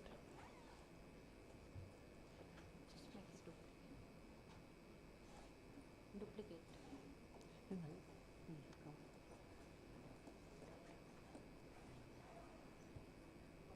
Thank you. Hi, Namaskar, good morning, everyone. My name is Gaurav Kedia. I'm the chair of Indian Biogas Association. It's a pleasure to be over here, a lot of learning. My topic was best practices and lesson learned. I think a lot of best practices has already been told about. So I will just try to make sure that whatever I'm talking about, it really gives you an additional information as such. And mainly I will try to take my heart out. It's very important to understand the gap which is existing in this sector so that we all can breeze it together. And I think that's one of the motto over here, to come together, talk together, and figure out what can be done, and very important, what cannot be done. We should not keep repeating the similar kind of mistake all the time. Indian Biogas Association, when you talk about, I think many of you know, many of our members are also over here. So basically, we just do biogas, and biogas as such. We have got quite a diversified member profile as such. I will just skip this. Let me come straightforwardly to the structure of the presentation. So normally at association, what we really try to do, we try to put everything in three different buckets. One is the technical bucket, second is the financial bucket, and third, very, very important in biomass, biogas, bioenergy field, whatever you call it, is the social bucket. It's very important to understand what can be done in the Indian societal scenario. There are so many things, we all know India is a relationship-driven society. We can have all the system in place, all the legalities in place, but if you don't have the relationship, and that too, in fact, symbiotic relationship, let's say, so let's take an example of the supply chain of the feedstock. We need to buy the feedstock. And very often you hear that, at the beginning, perhaps you are even able to get for free the feedstock, but as soon as you put the biogas plant, then the feedstock prices, they simply go up. Understandable, right? So that's a kind of tricky situation. That's why from the association side, we are very bullish about all kind of pre-feasibility, feasibility under this three verticals you can talk about. So you can figure out something like, for example, around 10 years ago, Amul supported us in that project when I came from Germany. We came out with a concept called Gobar Bank. And I think Mr. Amit Vyas is now the managing director. He was one of the very much, he was very supportive for this social modeling and all this. So in that, what we proposed at that time, that villagers, just like in a bank, in fact, again, the concept was gobar bank, they come to us with the gobar, and we just deposit that just exactly in the bank. In fact, in the earlier presentation, we talked about biomass bank as well. So that's very important, in fact, to use the right terminology. And we used to write the dung amount in the passbook, and in return, in the middle of nowhere, I live in Gurgaon and I still don't have pipeline coming to my house. We were supplying in the middle of nowhere biogas through pipeline, and of course giving biofertilizer as well, and everything was settled down in cash at the end of the month. IIT Powai also audited that, and several such projects came in Gujarat, but it was not easy to replicate such kind of project in other part of the country. But nevertheless, what I really mean is that social modeling is very, very important. One of the biggest failure which we have seen in the past, especially in this field, is mainly because of the wrong social modeling. Otherwise, believe me, you can be very sure about the NIMBY, not in my backyard thing. You can very sure about all other political unrest, farmer unrest, a lot of things. We need to be very clear about the fundamental. So we keep talking about farmers, right? And one of the things which I personally learned after working a lot with them at the beginning of my Indian career as such, is that if you talk about any business in the world right now as well, it's between men and men. हम कोई भी business करते हैं, ये मनुष्य और मनुष्य के बीच में होता है. It's only the farmer who does business between nature and man. So why will he listen to me? He will listen to nature. He will listen to his best practices. He will listen to what he knows already. So we need to be fundamentally very clear about it, instead of just blaming anyone, be it the system, be it the financial institution, be it anything. Yeah, I think India is full of opportunity, full of challenges, but at the same time, we have very beautiful solutions available as well. We need to talk. We need to really talk about the problem very explicitly. Otherwise, if you assume, believe me, you will definitely go wrong. As simple as it. Especially in such kind of topic where we are very much dependent on someone else for the feedstock. In solar, we are just getting it for free. In wind, we are getting it for free from Mother Nature, in fact. But here, we are dependent on many other stakeholders. So very important to have a symbiotic kind of relationship with them, as simple as it.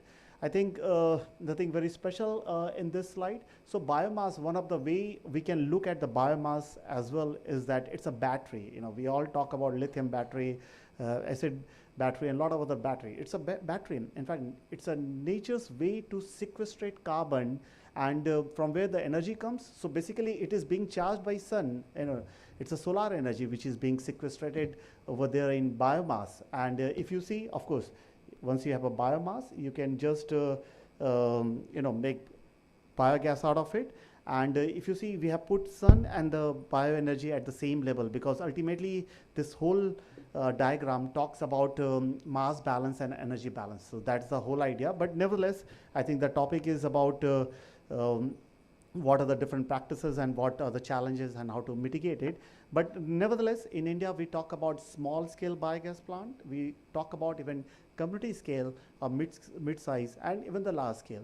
One of the main topic, what I understand, is the large scale. But believe me, the decentralized solution is equally important, and the social part is even more important over there, because the idea for the small scale biogas plant is from the social side, and for the large scale biogas plant, primarily it's the profit making one. Of course, you create impact. Of course, you create jobs. Of course, you create all other positive impact, whatever you can talk about. But that's the primary idea, to make profit out of it.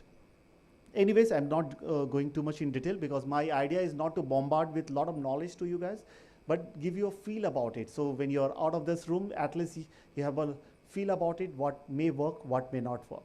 So we keep hearing about all this kind of figures, that what is the CBG potential in India if we talk about all this kind of biomass. In fact, Indian Biogas Association, along with World Bank, I think they are also here. We did an exhaustive study along with ICF as well, and in that we try to understand that how much is available, and also how much is available to us. We are sitting in Delhi, perhaps X amount of municipal solid waste is available, but is it available to us? That too, at the right time, for the right price, the right quantity and quality? Well, that's a $1 million question, believe me. Again, this is where we need to come out with a lot of pre-feasibility, feasibility, and it's a very much localized solution. Don't generalize it. That's another thing I would like to really request to everyone. Don't generalize. In field of biomass, this is one of the mistake people keep doing, generalizing. I talked about Gobar Bank. We were very excited at that time. We even did animal hostel. We did the backward integration and came out with a concept called animal hostel. We had one near Valsad in Vapi, but we could not replicate those things in other part of the country, even in Gujarat. Lot of ground level challenges, but again, we need to really come out with the customized solution. That's one of the message I would like to give to all of you. You must have experienced by yourself, nothing new about it. But the thing is that before you jump and put any plant, just do all kind of basic study. Otherwise, what will happen? You'll just come up with a surprise where to sell the biofertilizer, especially where to sell the liquid fertilizer. I don't have the road to go to my plant, proper road. How can we take care of the whole logistics as far as the feedstock is concerned? All this kind of thing. Just involve as many local people as possible in order to understand the local issues, in order to understand what may happen in future.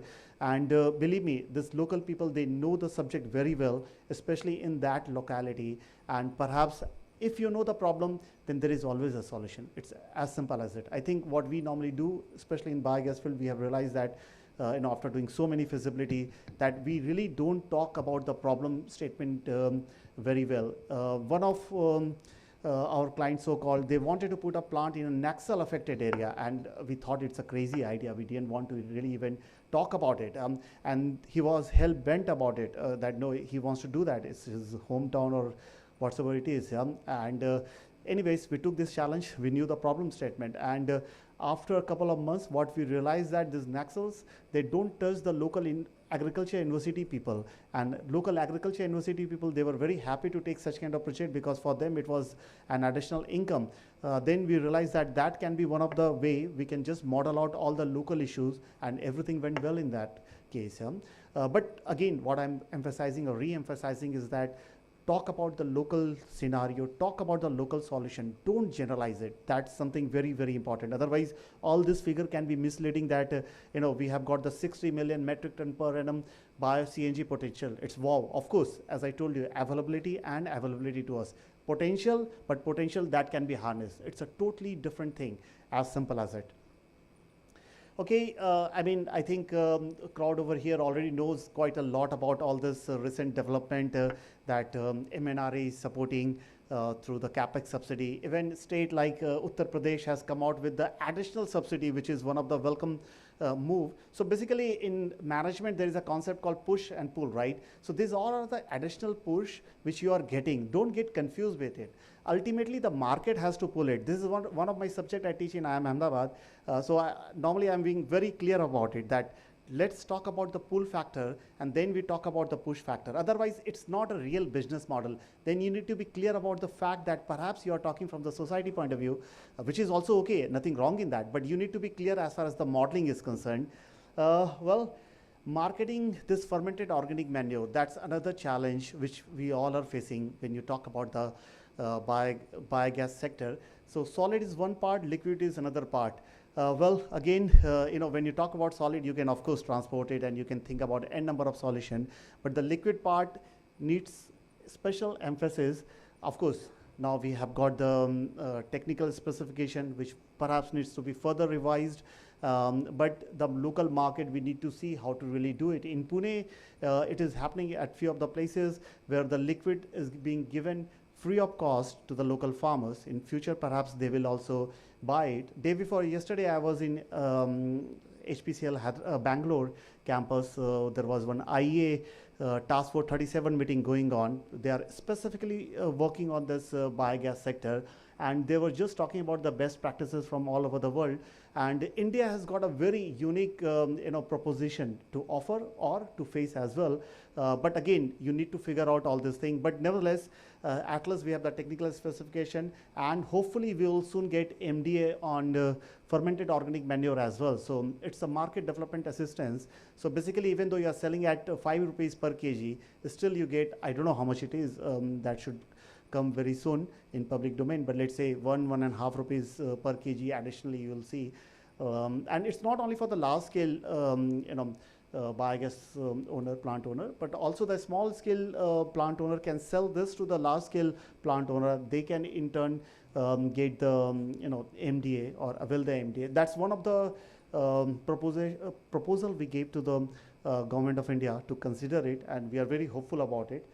Nevertheless, I will just jump to a few of the slides and perhaps come to some of the unique steps we have taken. But nevertheless, so this is the current scenario in India. I think we have around 46 CBG plant commissioned under SATAT. But as far as the LOI is concerned, of course, many of us can argue about it. But this is how it looks like.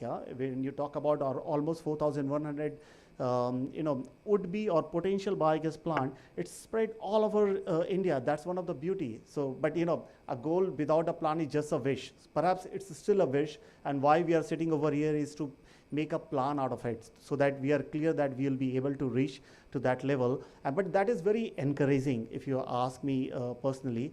Well, I will not go in detail about the pricing mechanism.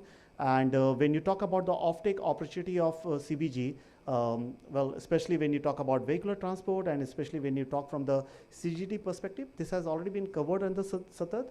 And of course, if you just put your own gas station, or if you sell it to nearby industry, perhaps you'll even fetch higher revenue on it. This again depends on the very much local scenario. And of course, you can replace the cooking fuel as well. Perhaps you don't even need to upgrade till that level for that case, unless until you have to really transport it.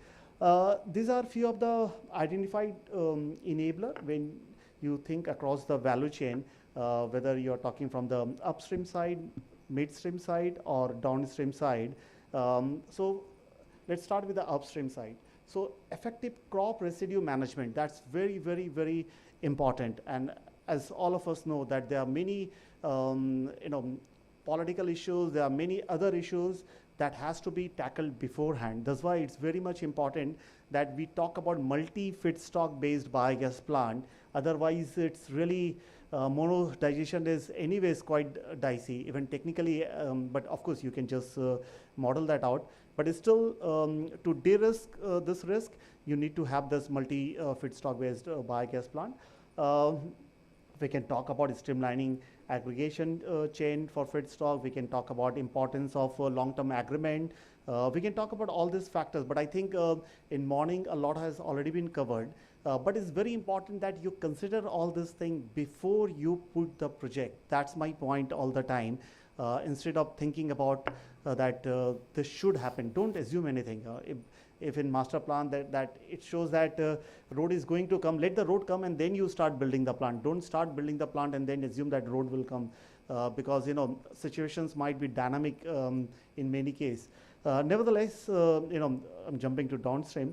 SATAT is definitely giving a good push. Hopefully it will really happen. Of course, there are a lot of loose ends which has already been taken into account by MOPNG as well. And of course, there is no ideal scenario. We can keep hoping and keep expecting something will happen. But ultimately, entrepreneurs also have to play a very vital role. They need to understand that it's a business model. So when you talk about the whole value chain, they need to identify the risk and they need to de-risk it, instead of just assuming that if the sector will be de-risked, which never happens. It has never happened in any other sector as well. Okay, few of the enablers. We talk about CBG, we talk about organic manure. Carbon offset, yeah, this carbon credit thing, that is very important as well. But what we understood, especially for the large scale biogas plant, it doesn't really add to more than 3 to 5% of the total revenue, especially for the large scale biogas plant. But when you talk about the small scale biogas plant, as we saw today morning, I'll be talking about one of such initiatives which association has also taken. But what we realized, because the additionality can be proven in a very systematic manner, in a very explicit manner, this can finance up to 80% of the capex, especially for the small scale biogas plant. And that is very exciting, I think, especially if you can figure out a model how to really monitor all this small scale biogas plant and try to really put a filter of this carbon credit mechanism. And because now, it's we all are hopeful that market will go up and up and up. So the investors are there, they're ready to take the risk in this segment. So maybe you can think about it. Of course, there are a lot of demand of other byproduct, but again, it depends on case-to-case basis, whether you talk about CO2, you talk about, even people talk about humic acid, people talk about H2S or elemental sulfur, let's say biosulfur in that case. But this all comes, this all are additional to the main thing. So don't get confused with all this additionality, because this all will attract additional capex, additional OPEX, and many times these are not the proven business model. So you need to be very sure about it, that that's a kind of R&D research, search and search again. So you need to do some research on it and see if it really works, not only technically, also from the business side. Okay, way forward. So from association side, we are very active to be the voice of the industry and try to push it and try to communicate to the right stakeholder what are the gaps. Many of these gaps have already been bridged, but still what more can be done. So you can talk about non-availability of loan from banks, for example. Of course, it's under priority sector lending, but the specific quota has not been assigned. So apart from this, we can talk about creation of biogas fertilizer fund. So that is one of our suggestion. Our president, Dr. A.R. Shukla, he's very vocal about it, and he is one of the pioneers who pushed this bio-CNG sector in India as such when he was in MNRE, and that's one of his brainchild, this biogas fertilizer fund. We came out with a concept called Suvikalp. How can we really streamline from the fermented organic manure perspective as well? But it's a very unorganized market when you talk about fermented organic manure. If I ask you, do you know any national level fertilizer company, chemical fertilizer company? I think all of you will raise the hand, right? But do you know any national level or international level organic fertilizer company? Well, we all need to really think about it. But this is where the opportunity lies. This is how it is right now, but there is a big opportunity, especially after Corona. We all are even more aware about the health. So when you talk about the fermented organic manure, one thing is that you sell it directly in the market. But the second thing is that you can also model it in such a manner that I am not able to sell the fertilizer or this fermented organic manure in the market, but I am able to sell my organic crop in the market. So perhaps in that reason, I can go for contract farming. Perhaps in that reason, I don't sell the fertilizer. Instead of that, I sell my crop, organic crop. So again, it falls under social modeling. It's not that there is a right or wrong answer, but this is how we can really think about just connecting all the dots as far as the value chain is concerned. Of course, I think we all are waiting in a manner that this should become a standard, that we have got the upgraded biogas and we can simply insert in the pipeline. That's one of the things we all would like to have. And already we have got the synchronization scheme, already these things are going on. So hopefully all this thing will get streamlined. One of the thought is about the creation of RPO like ecosystem for CBG as well. So we can talk about renewable fuel certificate ecosystem where the regulatory body can come in picture and they can monitor. So these are few of the enabler which we have proposed to the government of India as well. But of course, all other things like single window clearance project, or even to emphasize on CSCs or village level entrepreneurs as far as the robust supply chain management is concerned. So this all will smoothen the whole concept. So I'm not going in detail, but nevertheless, two of the very important thing from the financial perspective is that this tax holidays, because many times we talk about this 5 years continuous tax exemption, especially under 80JJA, which is not very straightforward. It's a little ambiguous. So that is one of the things we are trying to advocate for. And of course, this inverted GST structure where many times you see this input tax is more than the output tax. So these are some of the challenges which we need to overcome somehow together. I will just skip few of the slides, and I think I would like to finish within the time. But nevertheless, when you talk about solid side of the fertilizer and the liquid side of the fertilizer, there are many ways you can take care of it. But composting or drying or pelletizing, these are a few of the ways we can look into it. From the liquid side, still a lot has to be done. from technical perspective as well, I don't think much has been done, and mainly because there is no market for it. In silos, there are now market. So I think IoT talked about it in morning, IoT biogas. So we need to see how can we scale it up, such kind of learning. Of course, I think these are few of the figures which pushes us towards the aim that there is a lot which can be done as far as the organic manure market is concerned. So I'm just going to present you one of the concept. I think in morning someone was talking about Gauraksha and all other things, but nevertheless I'm going to talk about the cow-based economy. गाय आधारित उन्नति की मैं बात कर रहा हूँ. This गाय आधारित उन्नति GAU is the concept which we have floated with IIM Ahmedabad, and what we are trying to talk about here is very simple. Don't forget the social modeling here, which we talked.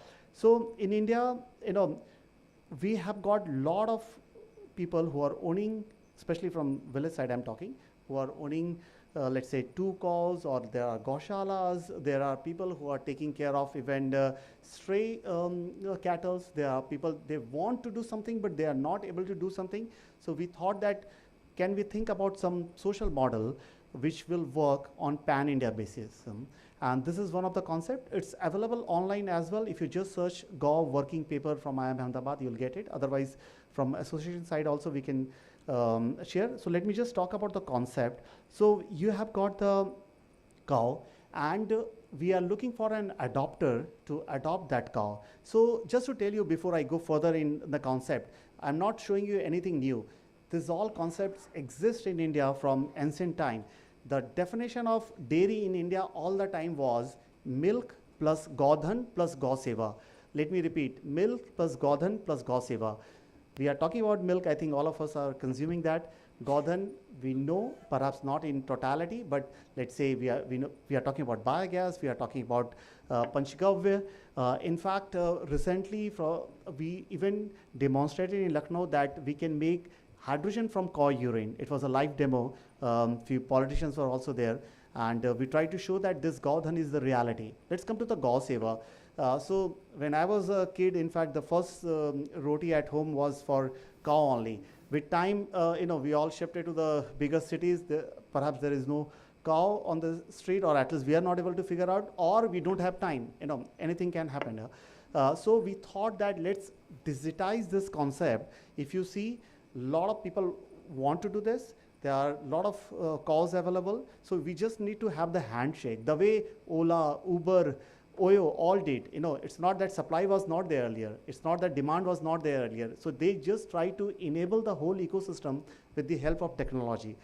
So that's what we are trying to do over here. Let me just come to the point before diving deep into it. So there is an adopter, and the adopter gives money to the local NGO. We are doing a big validation in Braj area with the help of Akshay Patra. So we have entered in an MOU with Akshay Patra. I hope all of you know Akshay Patra.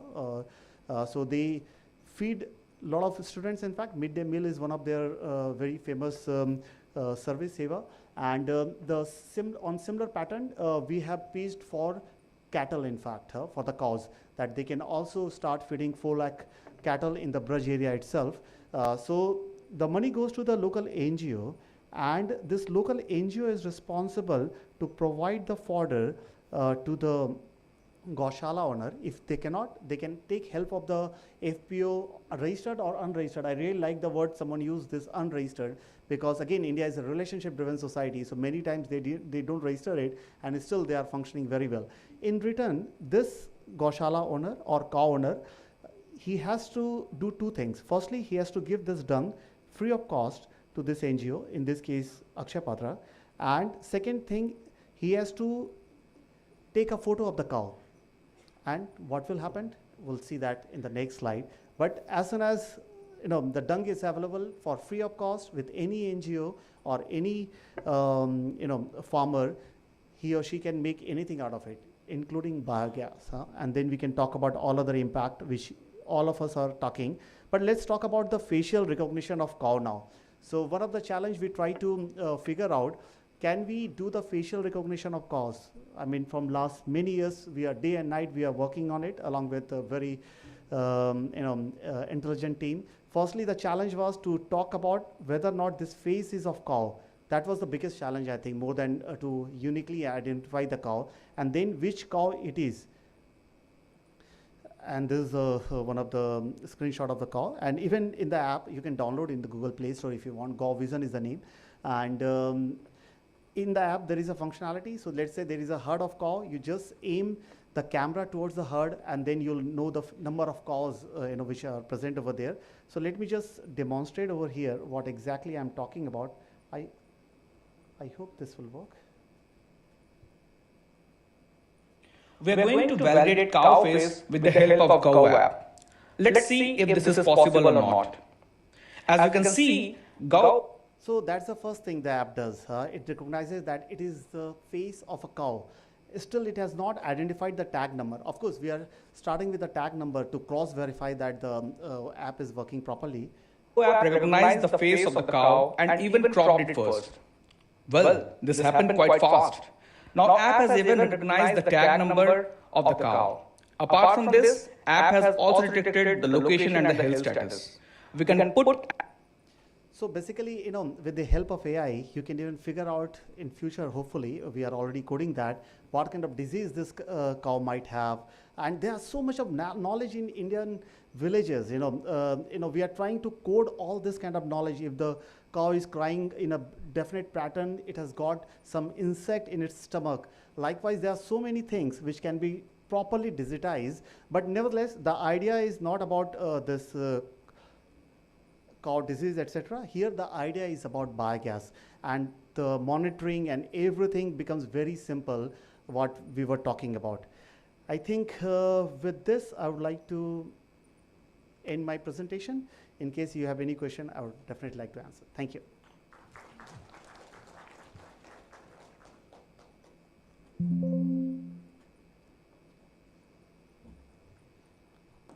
would you like to remove?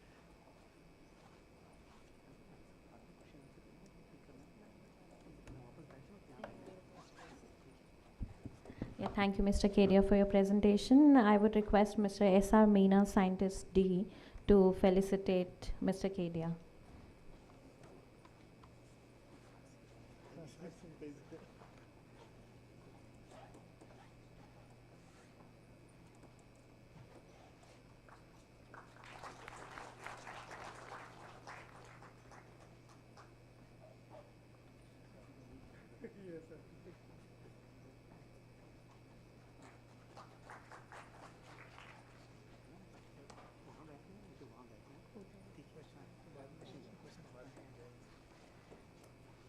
Yeah, for the next session, I would request Dr. Sachin Kumar, Scientist C, National Institute of Bioenergy, to present on decoding code of practice of BI standards by NIBE.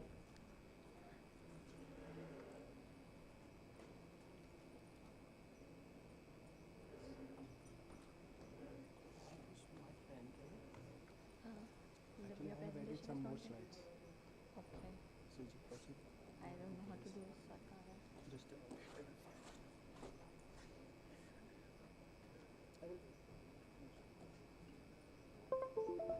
You can access. Yeah.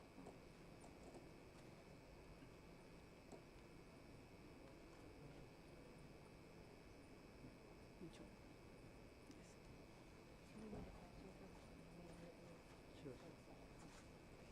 Sure. Good afternoon, everyone. So, thank you, MNRE, and especially Waste to Energy Division, for giving me this opportunity to speak in front of you. So, today I will speak on biogas standards, which is basically demand of the hour, basically in the field of biogas and bio-CNG, or we can say CBG. So, before starting this standard, lot of queries were from the stakeholders that we should have such a standard that can be followed. And so in that line, MNRE taken the initiative, and after the efforts of MNRE, BIS, and lot of experts in the field, we have come up with this standard. So I will take it one by one. what we have covered in this standard. So this is the first page of the standard which is published by the MNRE, and the scope which we covered here in this standard that specifies the requirement for design, construction, installation and operation of small, medium, large size biogas plants. It also classifies the biogas plants on the basis of daily biogas production, what feedstocks are included and what are excluded, then plant performance parameters we should monitor, different designs, material for digesters and gas holders and their construction. So based on the daily biogas production, we have classified all biogas plants in 3 categories. One is the small scale, which is 1 to 25 meter cube biogas per day production. Medium scale, where 25 to 2,500, while large scale biogas productions, when biogas production is more than 2,500 meter cube. And the feedstocks which are included, they are mainly organic waste from animals, biodegradables, that may be solids and liquid organic waste from industries, including sugar mills, food processing industries, crop residues and stubbles. Then organic biodegradable fractions of municipal solid waste and domestic sewage.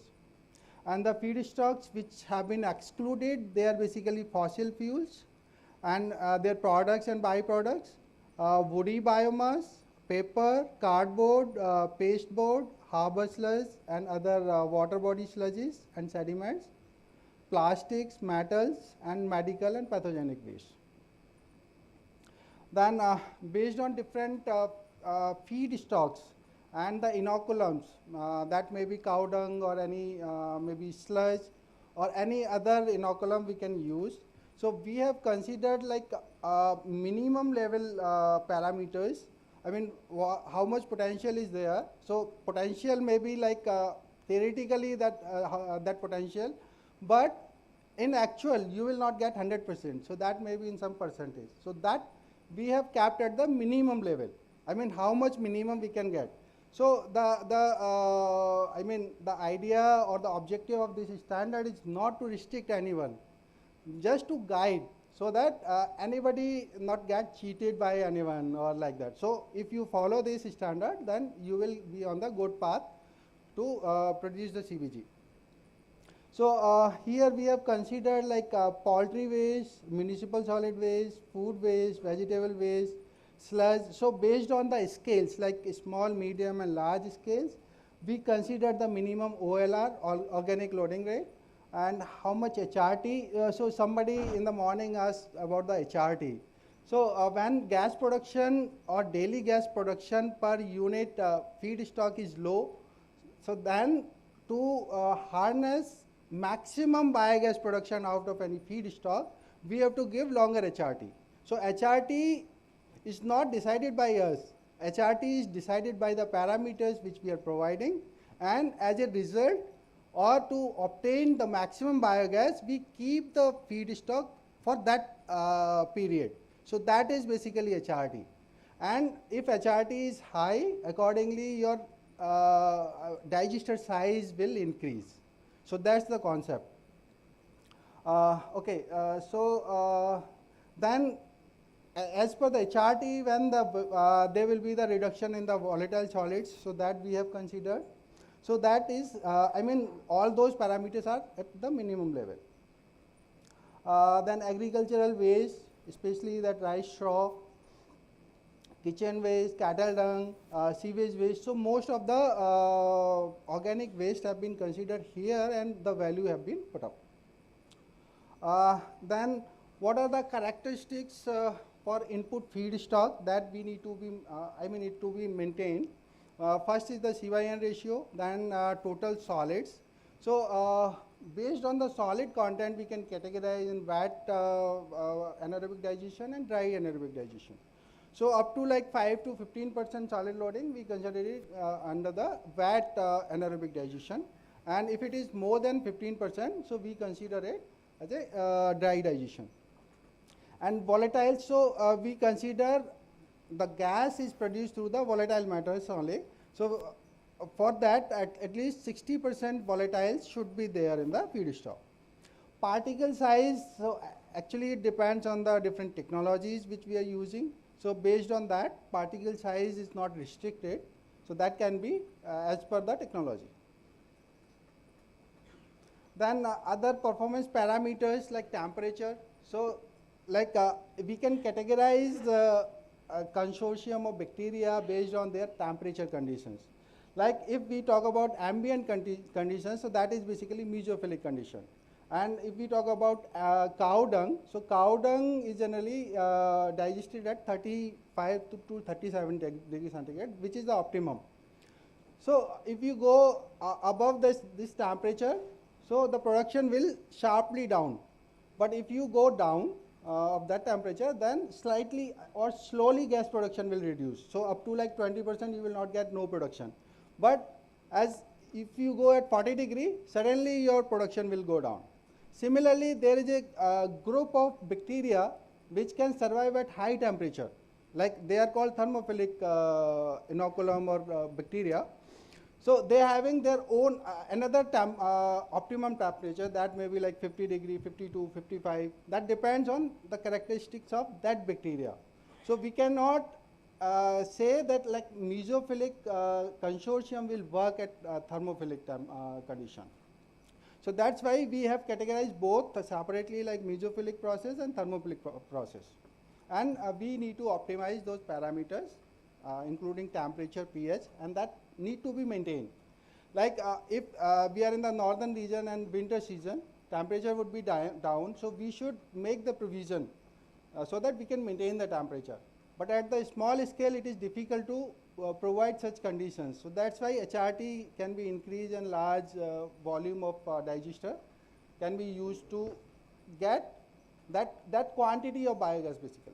Our purpose is like in a small scale, we have to use that gas for the cooking or kitchen purposes. So if you are not getting such biogas, then you will not be able to cook your food, or you have to make alternatives for that. So that's why we make such provisions so that we can get such amount of biogas which is required.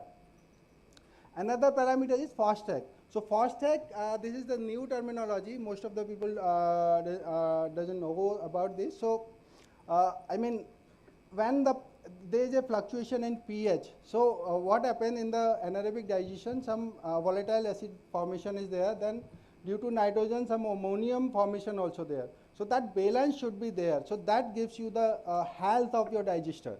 So in the next slide I will show this table. So these FOSTEC ratios will give you the exact what is the condition of your digester. Accordingly, you have to control input of the feedstock, whether you have to increase, maintain at the same level or decrease like that. So that need to be analyzed or monitored. Different designs which have been considered based on the scale. Like for a small scale, there are CSTR, floating drum with the hemisphere. So most of the existing digesters have been considered here, but some more, like in the morning there was a presentation of flaxi bag type. So that type has also been considered in this standard. Similarly, for medium and large scale, they are like USB, CSTR, ECSB. So all the existing designs have been considered. Then again, to construct or design any digester, what should be the material? So including like masonry, reinforced or RCC, steel, SDP. So all the possible material which can be used for the these digester construction have been considered, and they have already BI standard for that. Then for gas holders, again there are BIS standards available. That includes like gas fiber reinforced polyester resin, brick masonry, PVC line, and again higher according to this steel, then LLDP. Then there are membrane-based biogas holders as well. So this is the BIS standard or specifications are there that can be followed. Then pipes and fittings. So again, for that BIS standards available. So pipes can be made up of SS304. For that, or like polyethylene, for that BIS standard is there, HDPE. Similarly, for the purification units, the pipes and fittings are to be SS. After the purification of biogas, it may be transported using pipes and fittings. That is similar to like natural gas, so that standard can be used for that. Then for some of the feedstocks, we have to make storage. Like if I talk about biomass, so like paddy straw, so it is available for a month only. So you have to collect the biomass for whole year because you have to run your system for a year. Then accordingly you can have the storage for that. Some of the feedstocks you have to collect for like 1 week or something. But some of the feedstocks like MSW, you have to use daily, otherwise it will get contaminated. So accordingly, you have to choose the feedstock, facility for that. And some of the CPCB or State Pollution Control Board norms or guidelines have to be followed. For liquid as well, there are some leak-proof tanks, or that can be used. Okay, so this is the standard for CBG. It came in 2016. So I guess all are aware about this. Then come to the application part. So in the cooking, whatever biogas we produce, that can be used in the household. So for that, there is a BIS standard for biogas cook stoves that can be followed. And then electricity generation, so there engines are available for 100% biogas, can be used there. Then manure, yeah, so a lot of people talked about the foam and other biofertilizers. So these are the standards from the Ministry of Agriculture. And first amendment came in 2020, which was for the solid biofertilizer, where the moisture content was kept at 30 to 40%. But earlier to this, 2020, the moisture content was 25%. But in this amendment, it has been increased from 25 to 40%. Rest parameters are same. And again, another amendment came in 2021 that was for basically liquid biofuels. Liquid biofertilizer. Here, what was the concept? The whatever actually after removing the solid from the digestive slurry, there was an issue with the liquid part. So either that to be treated to meet out the CPCB guidelines or so, or because they are having the nutritional value and can be used again in the farms. So this amendment came where moisture can be like 90 to 97%, or in other words, can say solid should be 3 to 10%, and all other parameters should meet out, which are same as the solid biofertilizer. And these are the parameters for heavy metals in the biofertilizer. Then again, it is not necessary that whatever digestive slurry you are getting is meeting your standard. So you have to supplement. Maybe like NPK is required, it should be in the sufficient amount, then only we can replace the chemical fertilizers.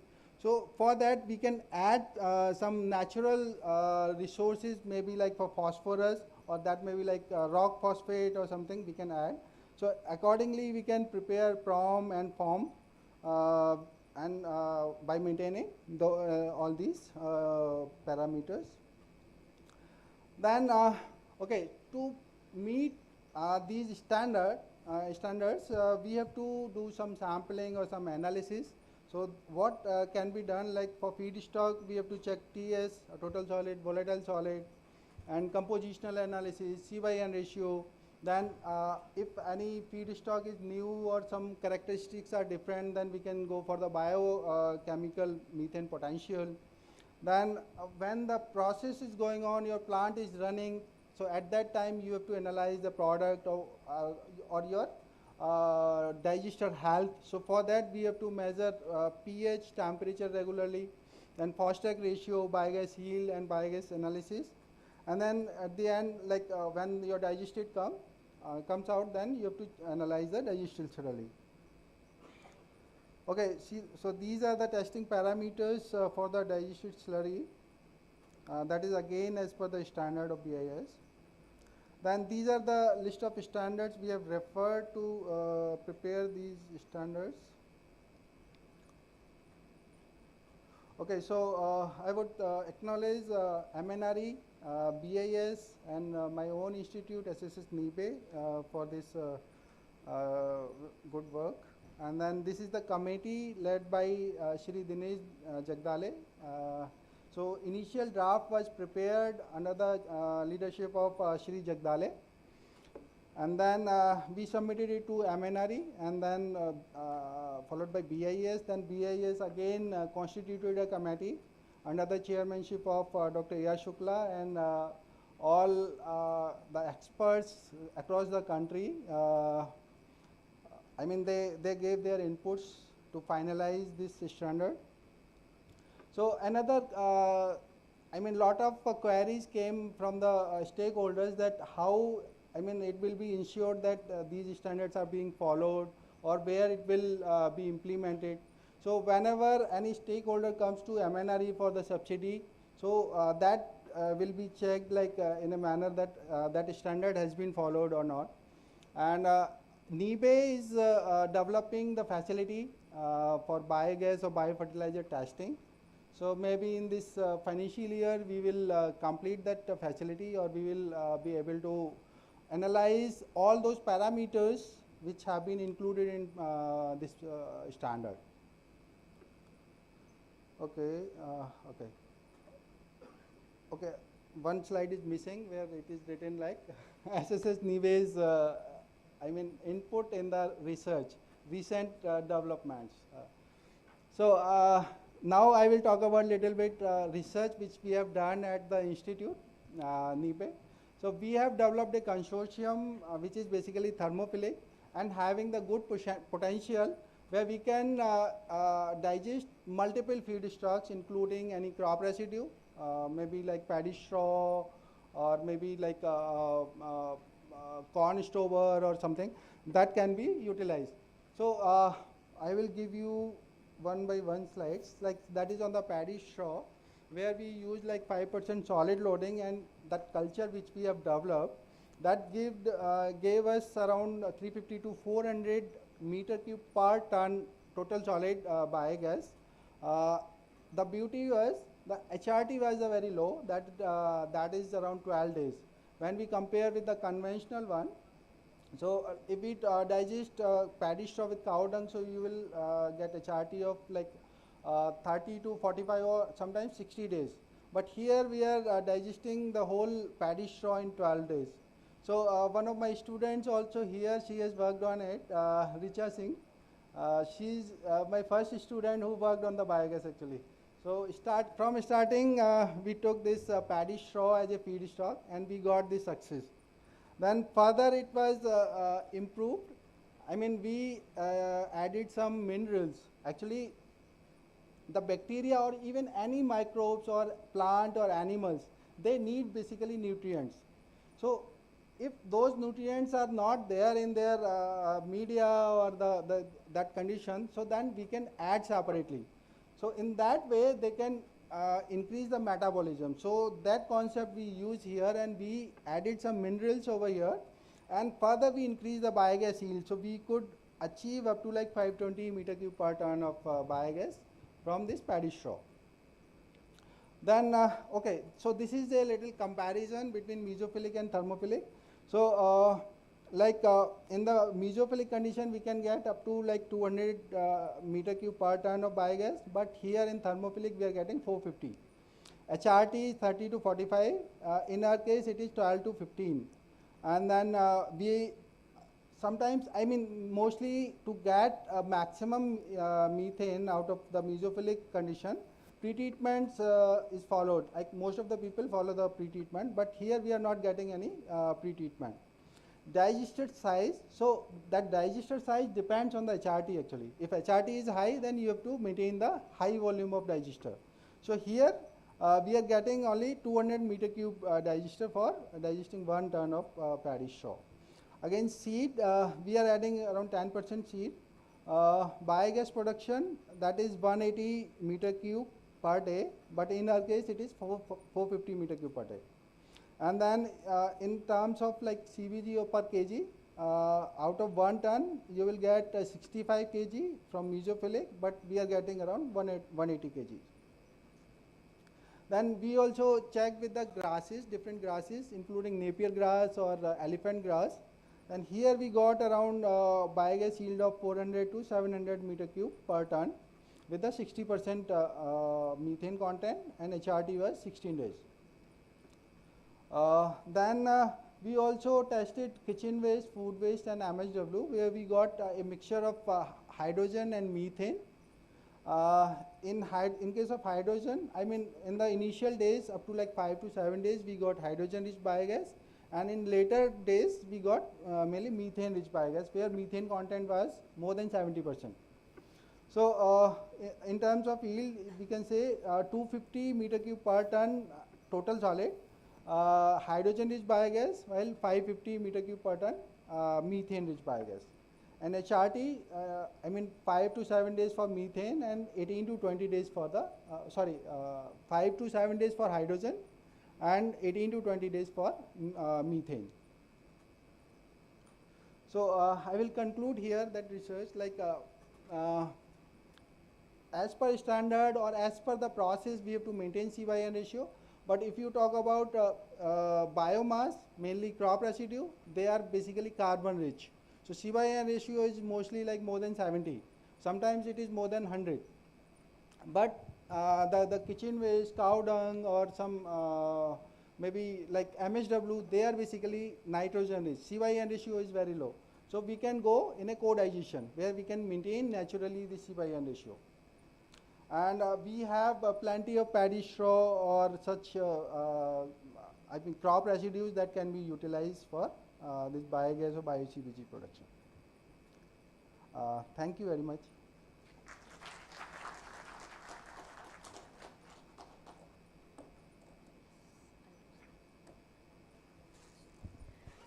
Thank you, Dr. Sachin, for an elaborative presentation.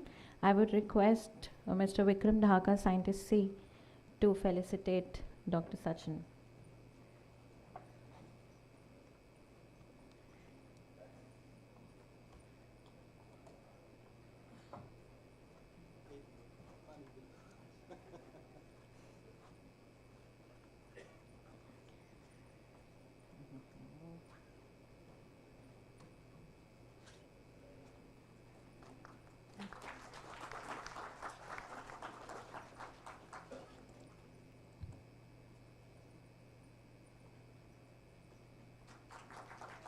Sir की pen drive दे देना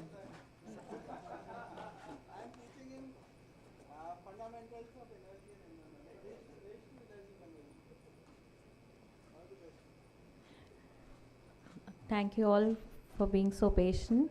We'll take lunch break now, and I request you all to be back by 2:40 so that we can start our next session on time. Thank you.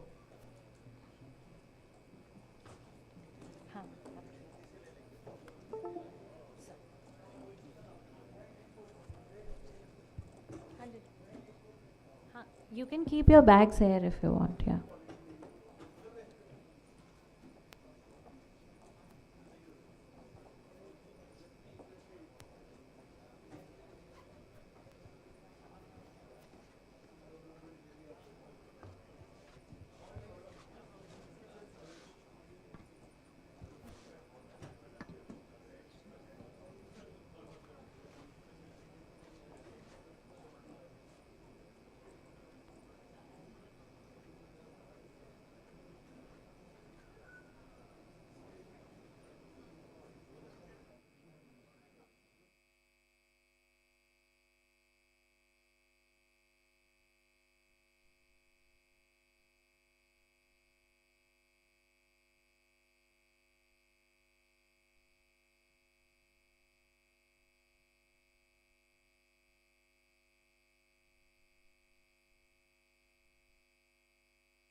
in hotels and industries. So even if the CNG does not exist in a particular area and a plant is going to be commissioned, these particular customers need to be explored, okay? And from that angle, the other aspects which become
farmer can download the app, register himself, and the farmer can then, simply say,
Asim sir देंगे, कोई बात नहीं, ठीक है।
May I request everyone to please settle down?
everyone here now? Can I announce their name? Only World Bank person is not there. We are trying to make it milk to provide and farm.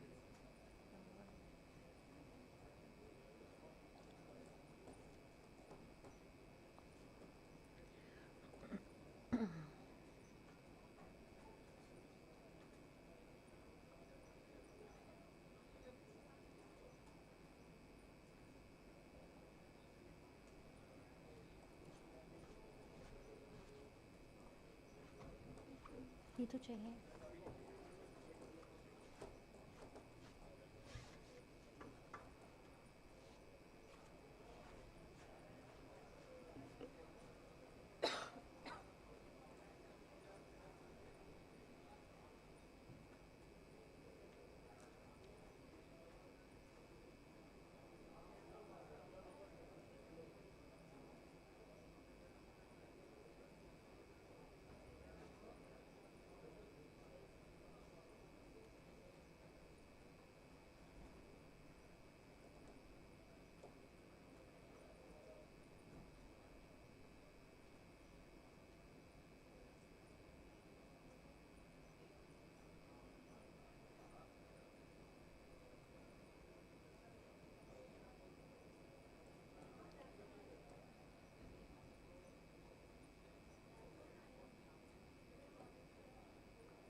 बंदा है ना यहाँ पे कहाँ गया?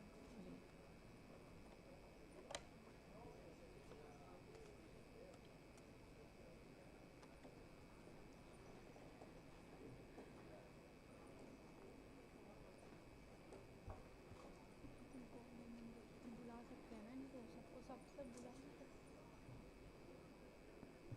May I request everyone to settle down so that we can start a session?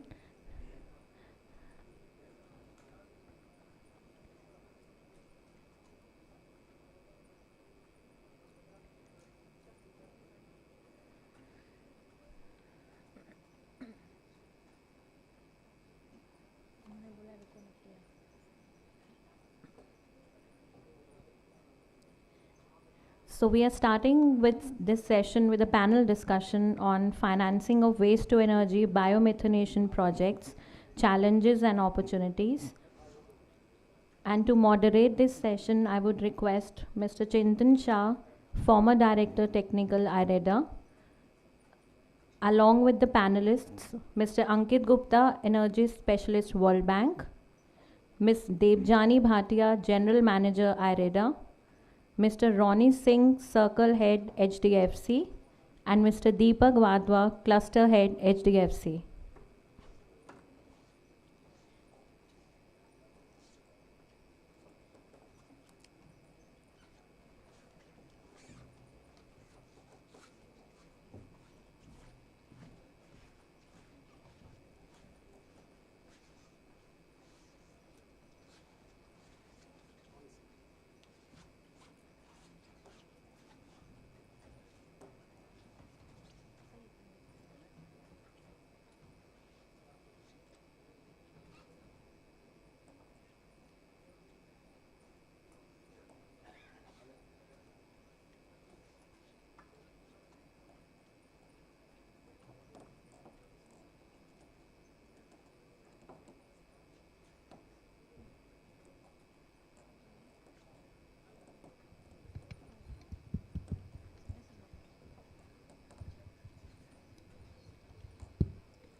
Good afternoon, everyone. Thank you. Thanks, Seminary, for organizing this roundtable. And good afternoon, everyone. Normally, this is one of the most difficult sessions post-lunch. But that's, I think, one of the reasons that MNR has made it interesting by getting the bankers on the board and talked about financing, which is the most important part for anything that you do in this particular segment, or to that matter, any segment. I'm Chintan Shah, used to be a director at IREDA, and we have a very interesting panel over here. They are all practicing bankers who have been financing various type of projects, including waste to energy projects, lots of experience, and we'll discuss over here the issues to do with financing.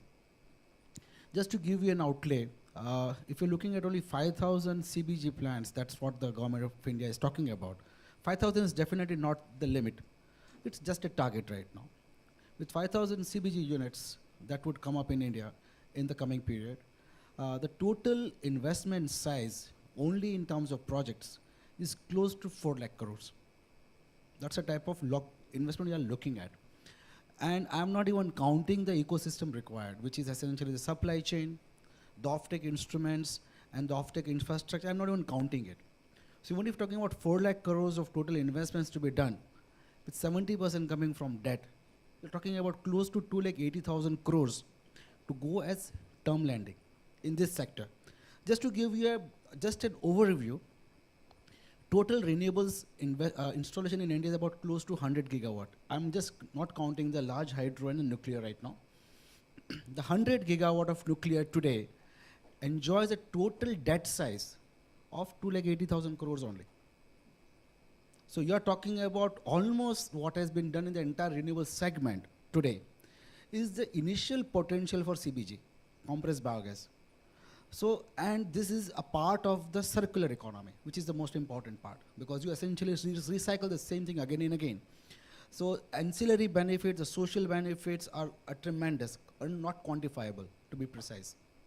So there's a huge potential, but there it's got its own set of challenges. IREDA has been doing financing on waste to energy in the past also. A lot of people have been doing it, and there have been failures also. Let's admit that fact. But that does not mean that you don't learn from your failure. You learn from your failure, you create new instruments, setups, so that the projects are sustainable, replicable, and scalable. That's what the thing is about. When renewables started off in India, way back in 90s, and IREDA was at the forefront for financing these projects, a lot of projects failed. Wind projects failed, solar projects failed, hydro failed.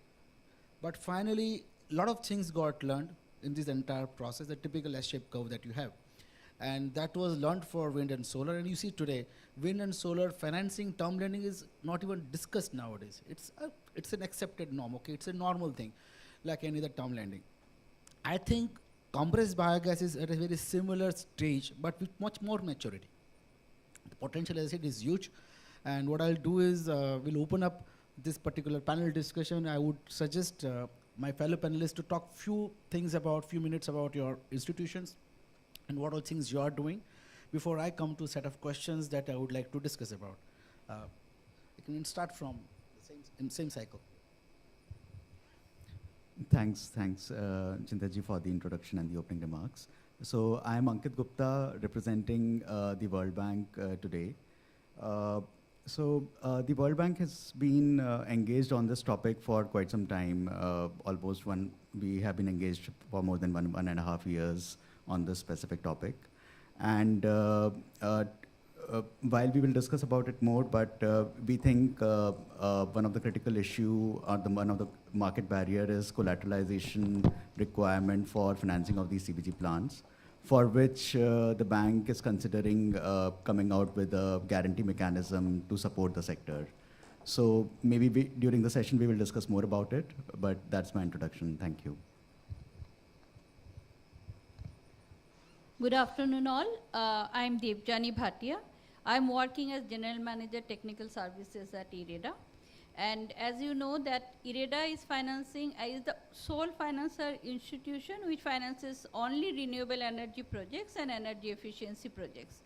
As far as CBG is concerned, we have till now financed around 8 projects in the size of 5 TPD per day to 20 TPD per day.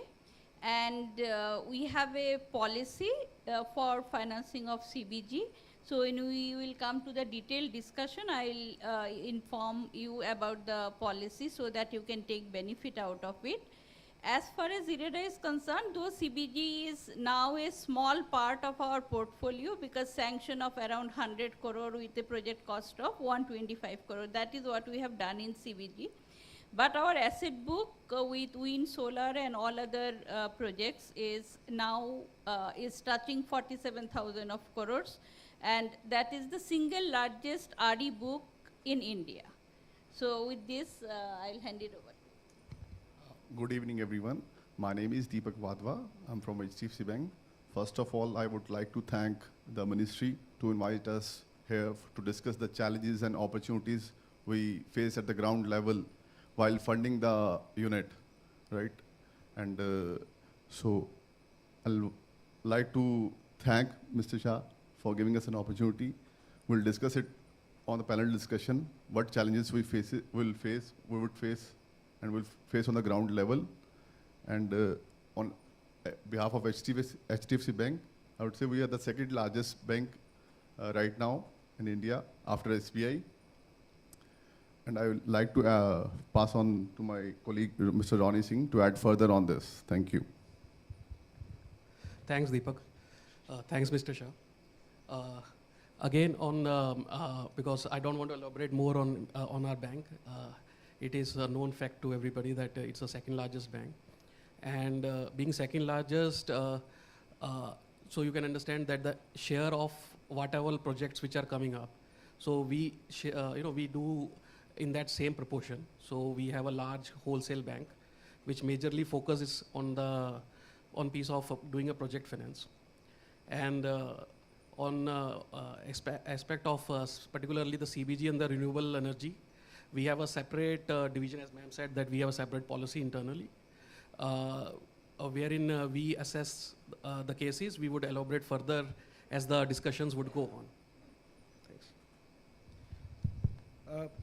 Thanks a lot. I think we should start the panel discussion. Sorry.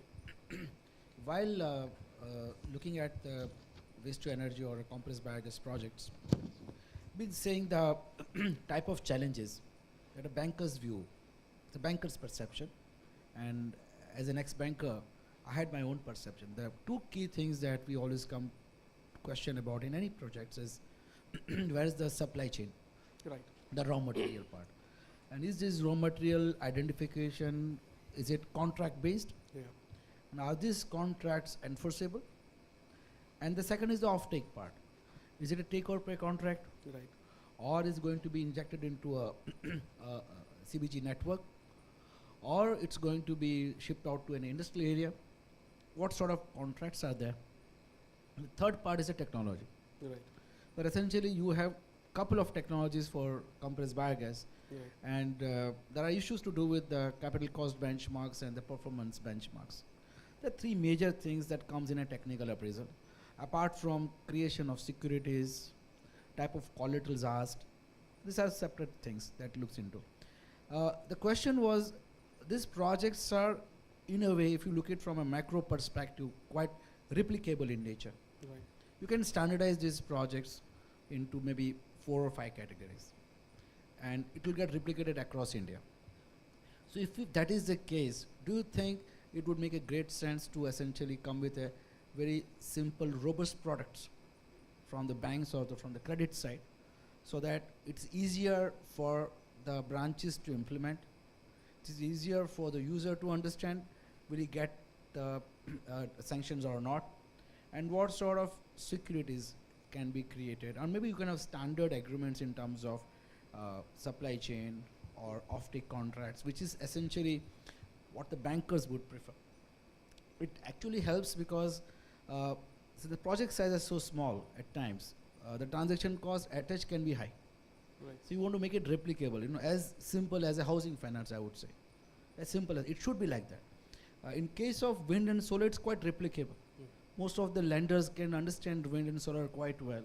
The standard procedures, SOPs are in place. You know exactly what is needed, what is not needed. And more or less the borrowers also know to some extent. 90-95% you know exactly where you stand. But that's not the case in CBJ. Right. And they take hell of a time to go to a banker.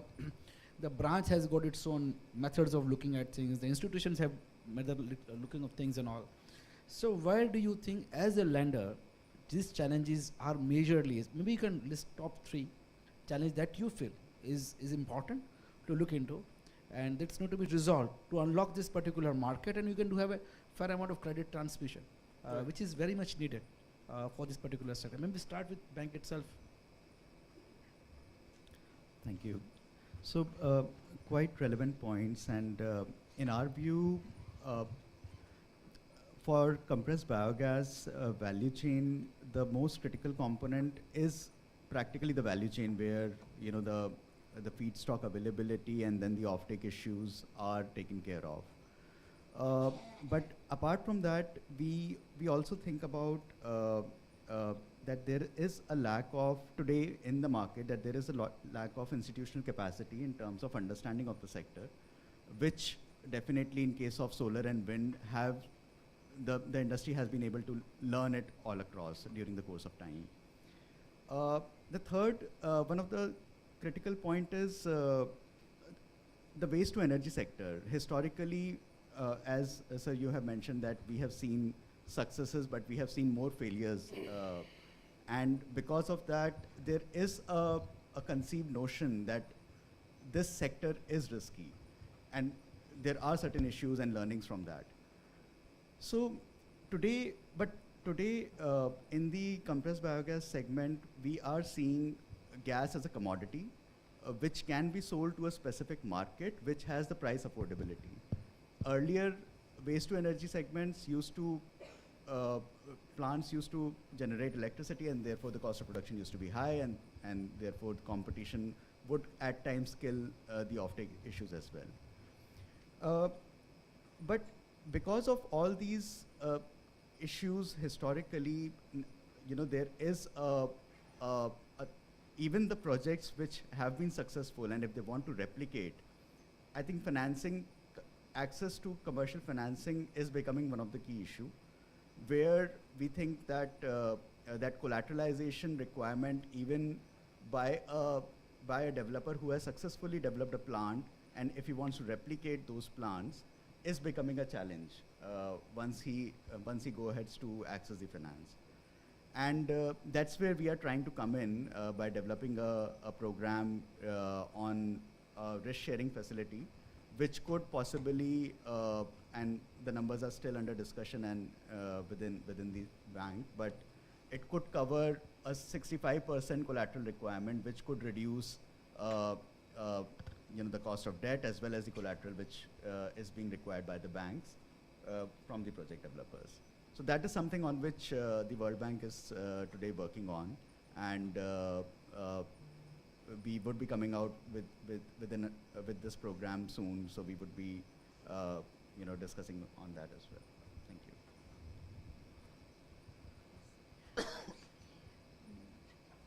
On the collection of raw material, and I think what type of raw material or feedstock we will be using for a CNG, for a CBG plant, will have variance. Like CBG plant can be based on a municipal waste based products also. It can also have, is based on press mud, or is based on a spent wash or Napier grass.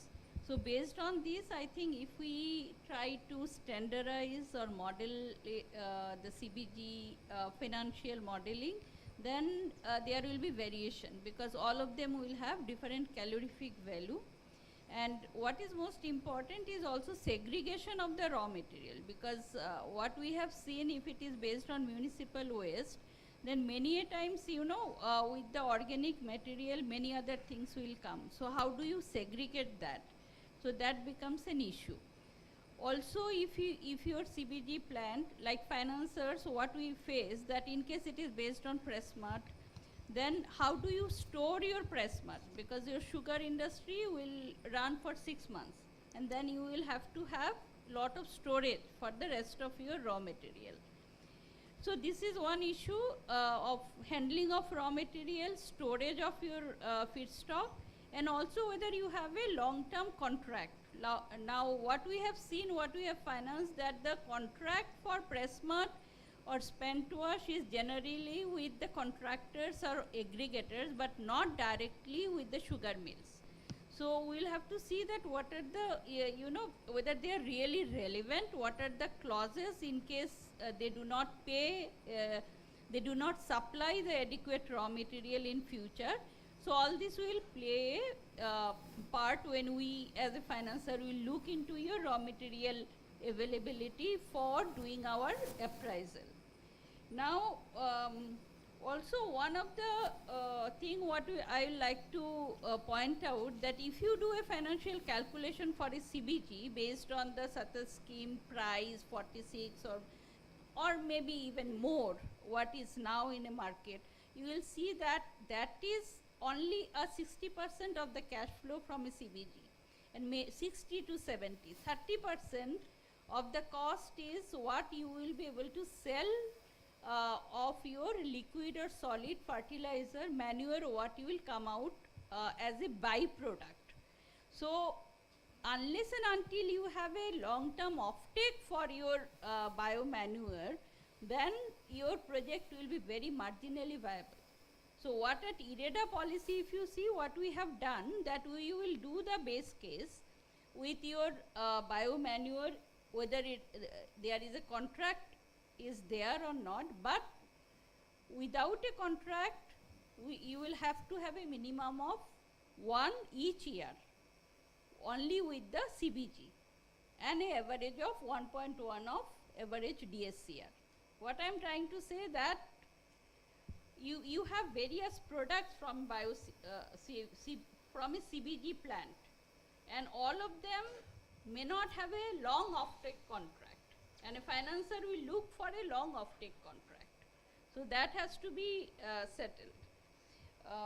So this is one thing, and I think any collateral is a welcome step, but it definitely will come with some price, because anything will come, it will have an impact on the project. So what we have done till now is try to see that we have a good raw material intake contract and a long offtake contract, and we have not insisted on lot of collateral for whatever we have financed till now. So this is my take on whatever. Yeah, as rightly said by ma'am, the main challenges while financing this CBG plant we face is the seasonality of the raw material.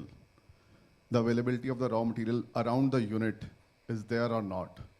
If it is a press mud, if they are going to have it as paddy husk to operate the unit from paddy husk or press mud, and collection of that raw material where they store, are they having the capacity in the unit to store that, to for the long run of unit.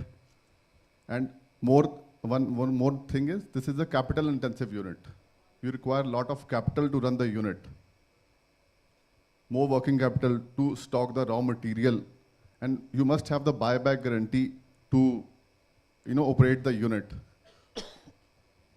And this is all from my side. Thank you.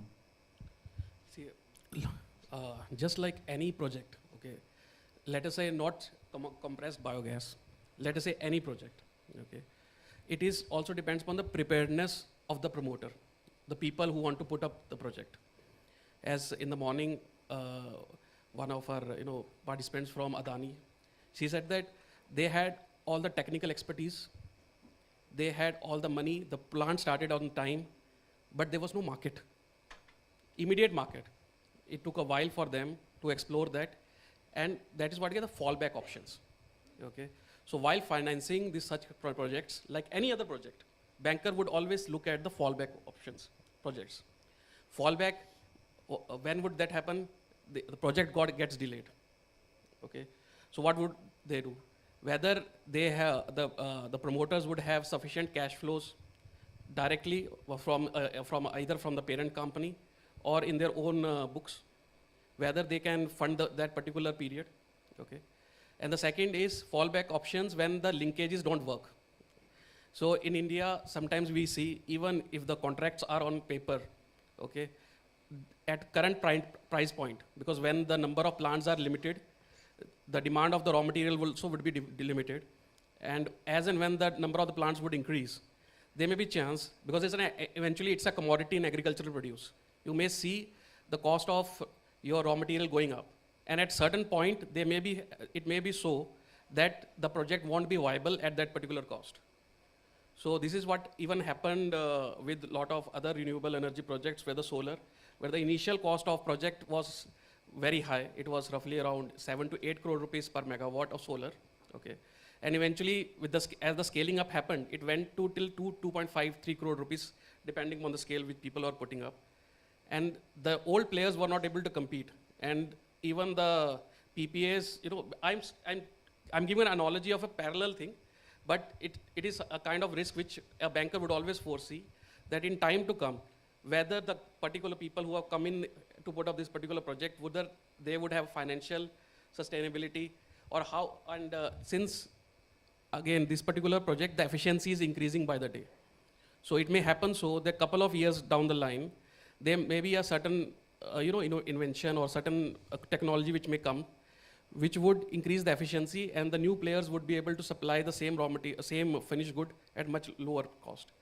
So even then, it is also on the preparedness. So the banker, and then we have seen in multiple cases where the people have no experience in running a manufacturing unit or setting up a manufacturing unit. So while they take chance, it becomes a little difficult for the lender to take a call on such kind of promoters. So we would always welcome the people if they have certain manufacturing experience in the past, or they bring in such kind of professionals whom we can bank on. So that would be one of the major things which we would look at while funding such kind of projects. So since we are talking about analogy, I'll also narrate an analogy. This comes from the auto sector. The auto sector is something that you should always learn in India. Right. It's one of the second largest employment generator of India. So 10 years back, I'll not name, but this is an auto giant of India. They realized one thing, that their vendors and their channel partners are not getting financing. Yeah. They had no problem in financing. So they thought, okay, let's do one thing, let's start our own finance company. And they started a finance company. But since they understand the technicalities involved, right, in their own sector, they started doing vendor financing for their vendors, and also started doing financing for their channel partners. And then they were successful. And the same model got copied by other auto giants also in India. So if you see any auto giant today in India, they have a finance arm. They don't do financing for their vehicles, they also do financing for their vendors, for their channel partners also. Now, interestingly, I think, and across the panel, nobody is actually questioning the technology. That means technology is accepted by the lenders. 10 years back, 15 years back, compressed biogas technology itself was a question. But now it's good that the lenders have accepted that technology. But they also know the challenges, which is the downstream and the upstream. Since there's a huge market, the inherent market, latent market of something like 3 lakh crores, the downstream and upstream market is almost equivalent numbers. So don't you think, as lenders, you should look at holistically? I mean to say, I can also think about creating the entire ecosystem to finance the supply chain management itself, where essentially the agro residue is collected, it's stored, it's baled, shredding, whatever, palletization, whichever way, warehouses, and essentially shipping out to the people who need it. There's a huge demand for agro residue for energy purpose, either for biomethanation or for direct burning, both. It's got its own market. We've been seeing a couple of presentations in the morning sessions also, where there are people who are working on it. There are actually companies who are sitting here. It's their business model to collect biomass agro residue, store it. They require working capital, both term lending as well as working capital. Both are needed. I think unless you solve that problem, you cannot solve this problem. Because again, the challenge over there is financing only. Is agro residuable? Yes, it's available. Paddy stock is available for 2 months. Jitna chahiye utna le lo. But then somebody has to go and buy it and then store it for the rest of the year. That's true with sorghum, that's true with any agro residue. Similarly, downstream, you can make gas. I think somebody was talking about on this panel that gas kahan bechenge. Well, infrastructure for that also needs to be in place. That infrastructure also needs funding. So somehow, if you attack the downstream and the upstream, then you actually unlock this entire sector. And it's business for all lenders in that. Coupled with that, you talked about partial risk guarantee fund.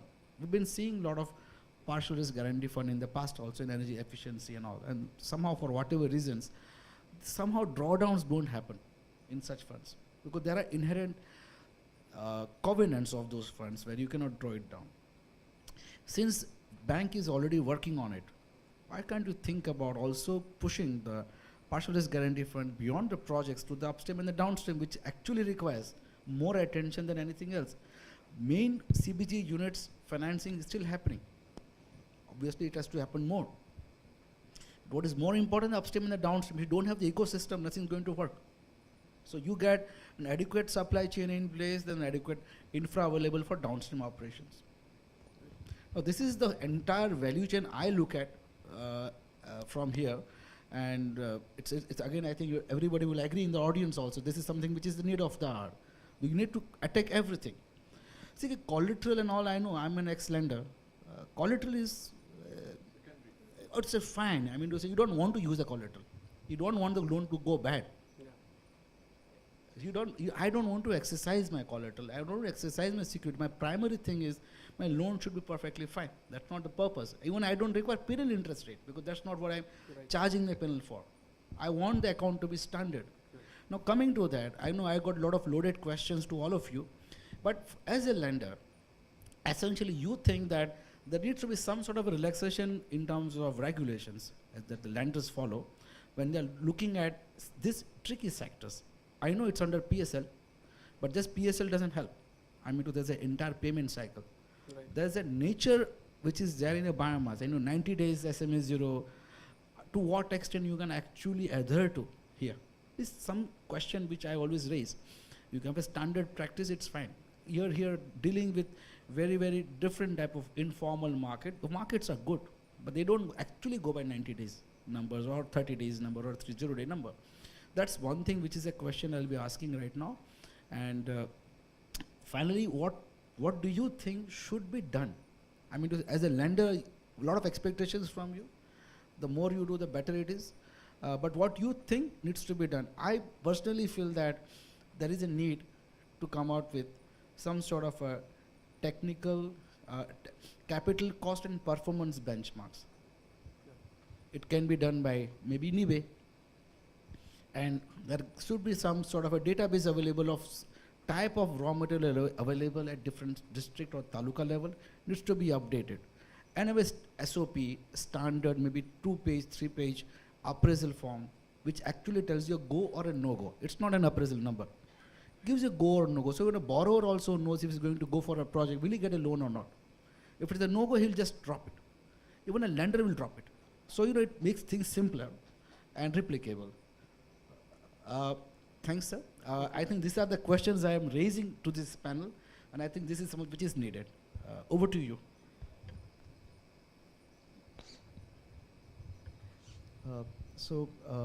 I think a quite relevant point about the value chain, and so the way the World Bank is looking at this sector is not specific to the biogas plant. They are trying to follow a more holistic programmatic approach which could support the upstream and the downstream value chain. The upstream value chain, as you mentioned, there are aggregators. We'll have questions later. That there are aggregators who are trying to resolve this issue of aggregation of the agro residue.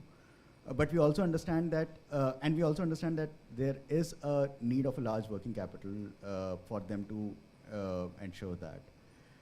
The other issue, is on that for availability of balers. Typically, today the way mechanization of agriculture instruments is designed is to benefit to the farmers or the village level entrepreneurs who are getting adequate subsidy to purchase that baler and ensure in situ or ex situ management of the crop residue which they would like to do.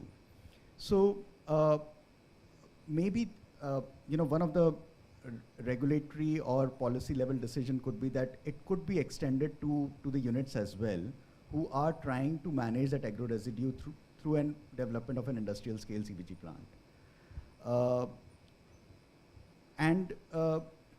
Second point which I would like to talk about is on the offtake issue. So yes, and I'll draw a parallel because I have spent quite a lot of time in the gas sector, natural gas sector. I have seen the industry growing, either due to the regulations, because in Delhi, NCT applied the regulations in terms of that all the CNG buses should be, running and all the Olas and Uber should be converted to CNG. But then we have examples like Gujarat, where with the availability of infrastructure across all districts, there is a good demand of gas being taken up by different sectors, be it industrial, be it transport, or residential and commercial as well. And on an average, they have one of the highest number of CNG stations. On an average, they are selling 3,000 kgs of gas per day through one retail outlet. And here we are talking about a plant, let's say 10 tons per day, which is only equal to offtake through three CNG stations practically. So availability of infrastructure will definitely help, and that only will create a market for gas and therefore CBG in this case.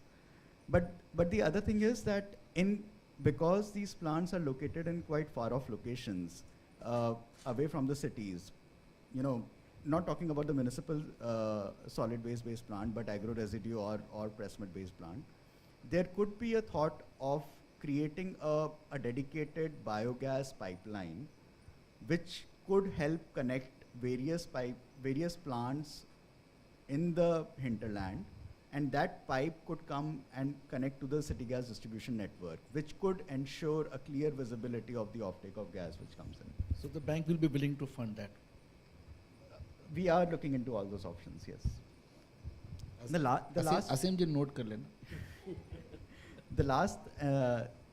last point I would like to briefly touch upon is on the benchmarking aspect which you have mentioned. So the World Bank had carried out a technical assistance study some time back where such initial benchmarking of feedstock, of the technologies, as in which technology could be better suited against which feedstock was carried out.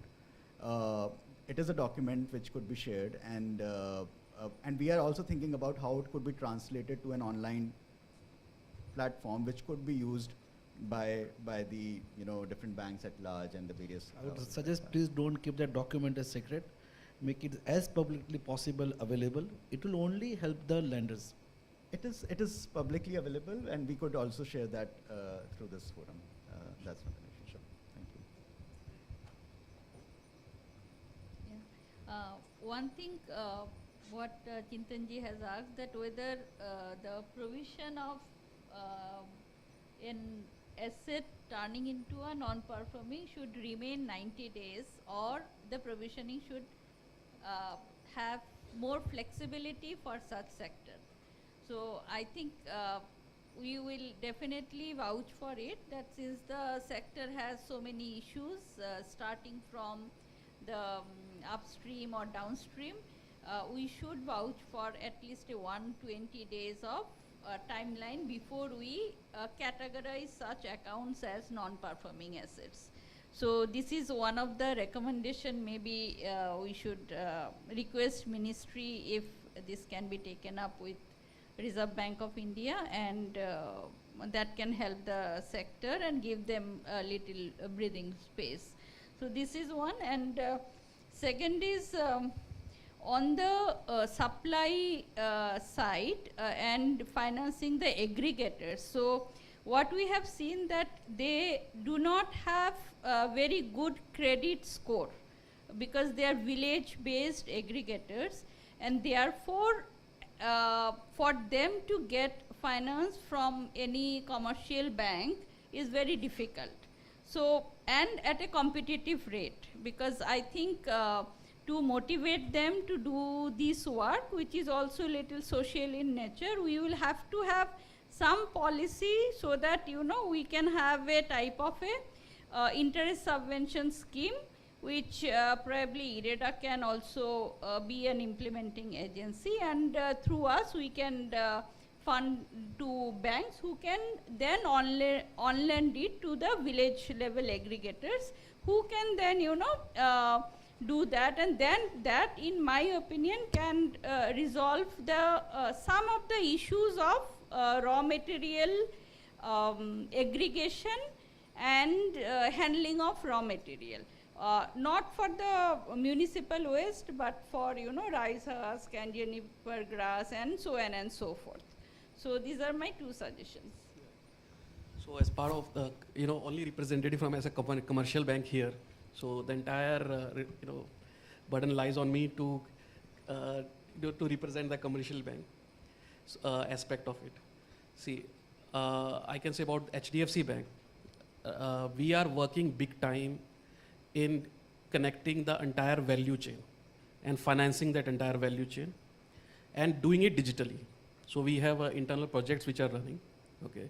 And you would see in probably in 6 months' time that this would be a real thing, the practice which would happen.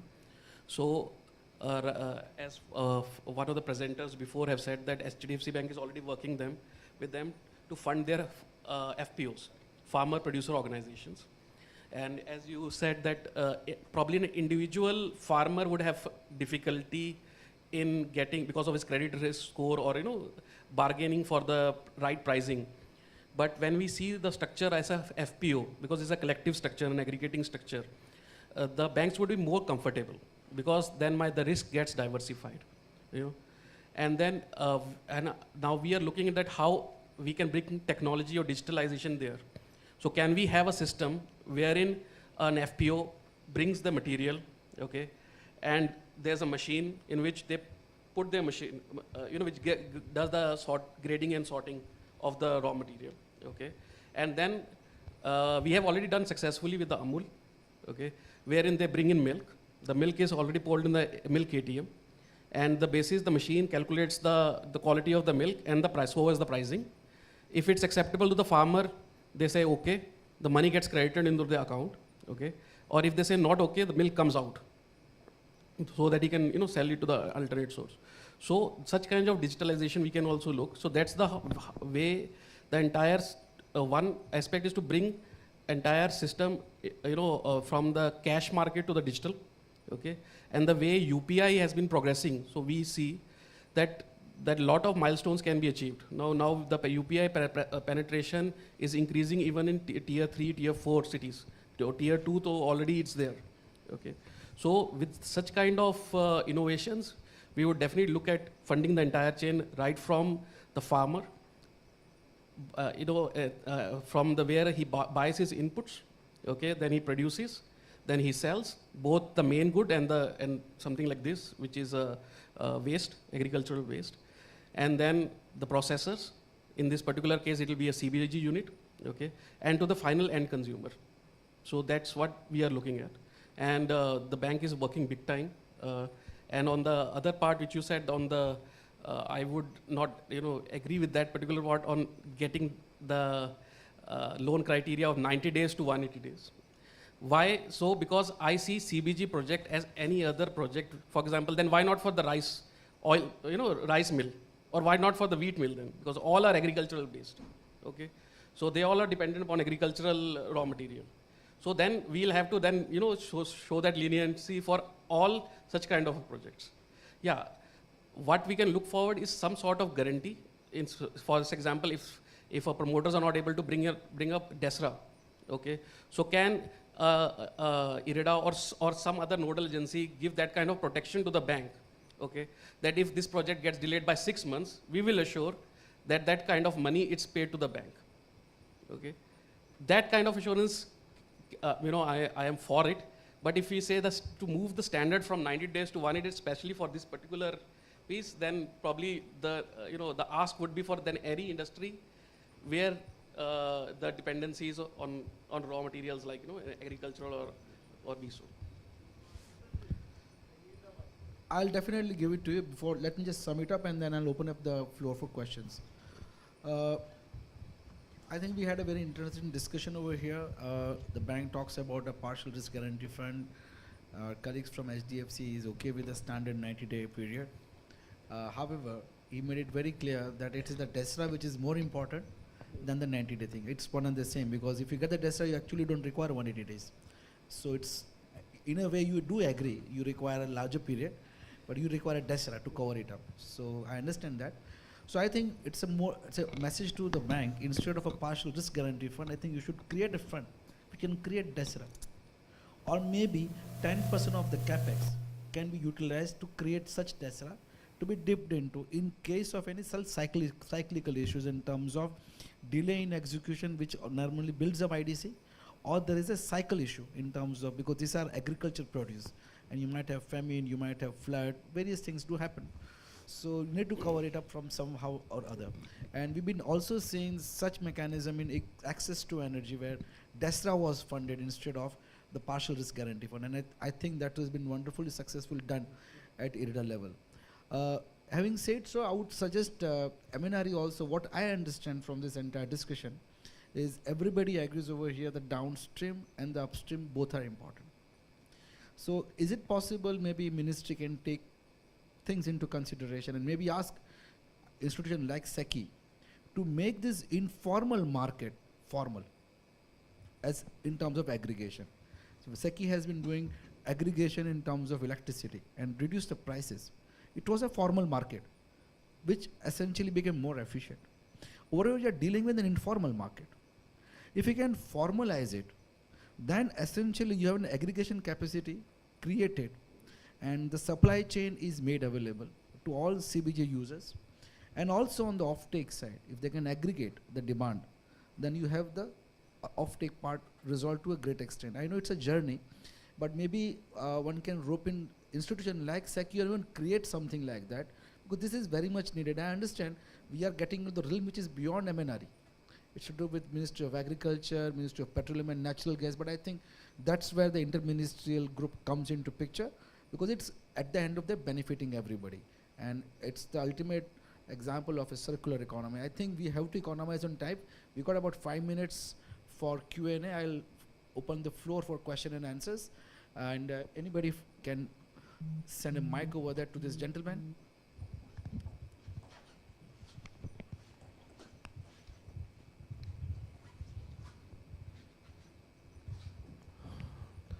Thank you, Chintanji, to addressing our concerns. We are CBG producers, and like any renewable energy project, the CBG projects are also intrinsically say they are quite risk prone. If I say that while financing the wind projects, do you take into account that if wind doesn't flow at all, how you will get back your money? Or if the sun doesn't shine at all, how will that solar park aggregator will make money, and how he will return it to you? So similarly, all the CBG projects are risk prone. You have to take that into account while financing it. And moreover, as far as I came from this industry, from solar, so I know that in solar industry there can be only one single SOP, because the technology type, or say the implementation type, is single one. But in CBG, according to the biosubstrate you are using, sometimes you are using cow dung, sometimes you are using MSW, sometimes you are using Napier grass.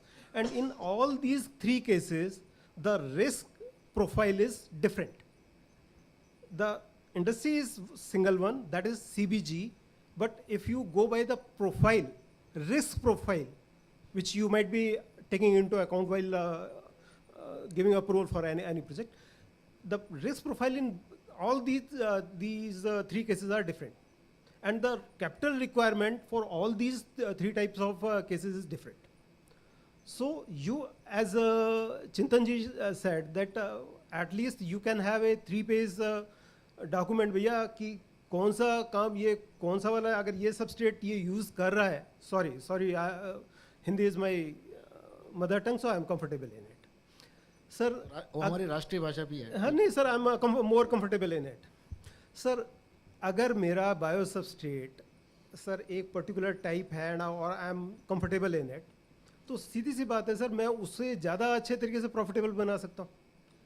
ठीक है sir, MSW is beyond my control, because it is in purview of governments, Nagar Nigam municipalities के control में है. और कभी भी ये जो प्रोजेक्ट हैं कभी भी सक्सेसफुल नहीं हुए, इसीलिए आज तक इंडिया में, क्योंकि दे आर, नगर निगम सारे करप्ट एंटिटीज हैं. क्यों? सच है ये. कम से कम मेरा नाम, अगर मेरा नाम सत्य प्रकाश है, तो कम से कम मैं तो सत्य बोलूं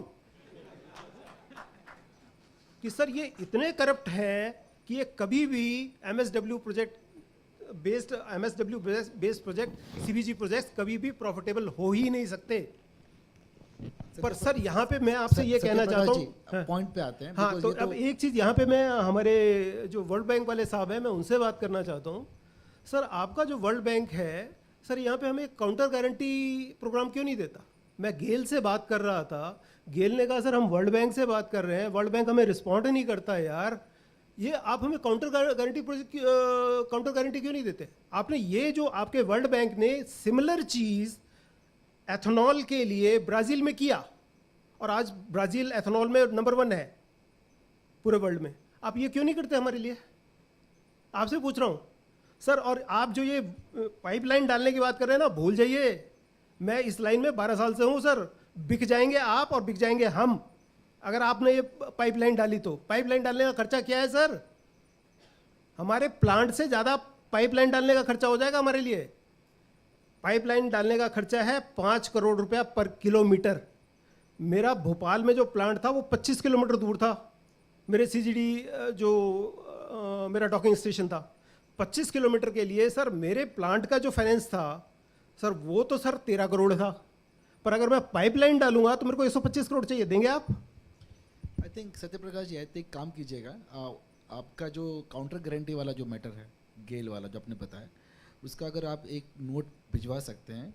आपके सामने आगे ही बैठे आसिम जी बैठे हैं मिनिस्ट्री के, so will get it looked into, and I think it's a nice idea. और ये आइडिया पे वर्क करना चाहिए. मुझे आइडिया आपका अच्छा लगा, मुझे दिमाग में आया नहीं था काउंटर गारंटी का. It's a good idea. नहीं सर, वो मैं काफ़ी अच्छी बात जो हमारे और ये आज का डिस्कशन ये इसी कारण के लिए है कि क्या क्या इश्यूज, क्या क्या आइडियाज़ आ सकते हैं, क्या क्या एक चीज़ क्लियर है, सरकार का इंटेंट नेक है, CBG करना है, ये फैक्ट है, और यही करना चाहती है. ये करने के लिए जो भी बाधाएं हैं, जो भी आइडियाज़ हैं, उसी को यूज़ करना है हमें. और यही एक फोरम है जहाँ पे ये आइडियाज़ शेयर किए जाते हैं, और यही ये मिनिस्ट्री है जो इसको पुश कर सकती है. और it's a good idea. Anybody else would like to ask anything? we are hard pressed on time because Yes, another sir. So 3 my minutes question is that there is already a collateral guarantee trust by Government of India, but none of the commercial bank is giving funding under that. There is a 2 crore rupees of collateral free fund available. Loan can be given by a banker. DPIIT has brought in another circular of giving a collateral free loan up to 10 crore rupees. But we go to HDFC, they never give. Please give me. So, I think what we'll do is take the last question and then we can answer together. Okay. Because we are hard pressed for time. या my short question is, जब हम forward और backward देखते हैं तो जब हम बात कर रहे थे कि 40% हमारा बायो फर्टिलाइजर ऑर्गेनिक मैन्योर पर है, तो उसकी क्वालिटी के लिए भी हमने एक छोटी लैब जो केमिकल और माइक्रोबायोलॉजी की हो, ये मैंडेटरी होनी चाहिए, क्योंकि वो जिस दिन से एफसीओ में आया 27 लोग हैं जो आपका प्रोडक्ट का टेस्टिंग करके मार्केट में भेज सकते हैं, तो इसलिए हमारी क्वालिटी होना चाहिए, इसलिए ये पॉइंट डालना चाहिए कि उनके पास अपनी खुद की लैब हो ताकि वो प्राइमरी उसको ही के, और उसके लिए भी फंडिंग की प्रोविजन होनी चाहिए. Quality of I think you can answer, then we can wrap up the session. The first question, yeah, as you rightly said, that there is a government guarantee scheme, and right now it's not 2 crore rupees, it has been increased to 5 crore rupees. And for startups, it is 10 crore rupees, but there is a criteria in which a startup company can be qualified, and that certificate is issued by DIPP. And while I am sitting here and telling, currently HDFC Bank is the #1 bank across all the banks, including SBI, to do the highest funding under the CGTMSC scheme. So we, if you go back, like I think so the last week, we got award from SIDBI for funding the highest amount under this particular scheme. So because ultimately it is, while guarantee doesn't assure everything, so why some promoters would get funded and some would not, while the banker looks at is the kind of pedigree with which the person is coming with, right? So for example, if someone wants to start a particular business, a particular setup which is very complex, where a certain level of experience which a banker would feel that person should have, surely then that particular fund would be made available. Okay, if that particular experience is not there, and then again it's all subjective. A person who's applying may feel that he has all the experience which is required for that particular thing, to putting up that particular project. And similarly, the person who's appraising it may not feel so. So it's kind of subjective. But on that particular piece, for my bank, I can tell that we are the #1. We are the #1 MSME bank right now, and then we are the bank with the highest number of loans against this particular guarantee scheme.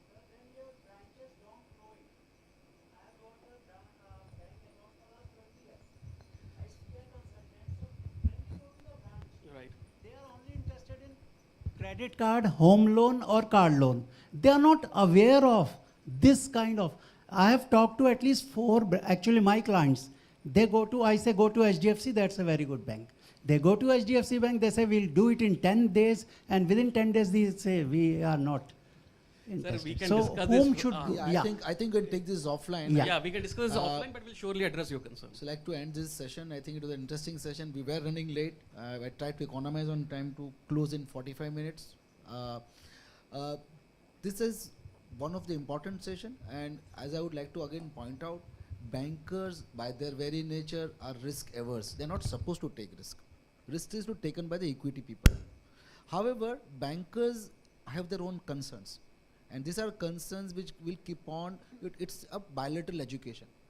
They keep them educated, and you have to keep on educating them with data sets, because banks cannot write on discretion. Everything is written on paper with a data set, with evidences. And these things are definitely going to improve further. My suggestion to Asim is, ministry can essentially look for any sort of inputs from the borrowers, from the generators, from the stakeholders to that precise, and maybe create a small working group under the biomass energy program, where bankers can come down together and think about developing different products, newer products, and also cater to the need of the sector. I think banks per se would like to do business. If they're already doing business in the mid segment, why not look at the upstream and the downstream? But that is the guidance that we need to give to the lenders. And lenders' job is to come out with their own set of products and educate their branch offices, and reach out to their stakeholders to essentially, it's a bilateral cycle, two-way cycle, and I think it's a good initiative. Thank you very much. Thank you all the panelists for giving active participation. Thanks audience for listening to us very patiently post lunch. That's an amazing thing. Thank you. And thank you, Mr. Shah, for moderating the session. Now I would request Shri Aseem Kumar, Director, MNRE, to felicitate the panelists.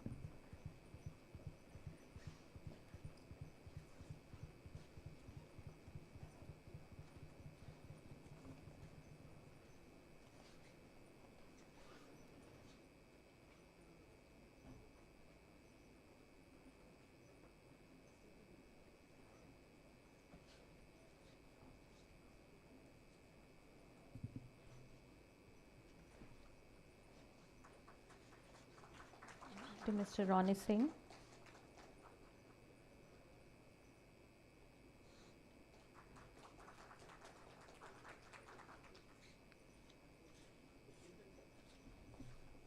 Mr. Chintan Shah.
Thank you. Now for the next session, I would like to request Dr. Nitant Mate, Managing Director, Sea Green Solutions, Mr. Nikhil Khote, National Project Coordinator, UNIDO, Mr. Gurjot Singh, Cities Innovative Biofuels Private Limited, Mr. Pranav Kulkarni, SPS Biochem Private Limited, Mr. Rajesh Iyer, Metro Fuels Hisar, Haryana, and Mr. Krishan Mohan Shetty, Circle CBG India Private Limited.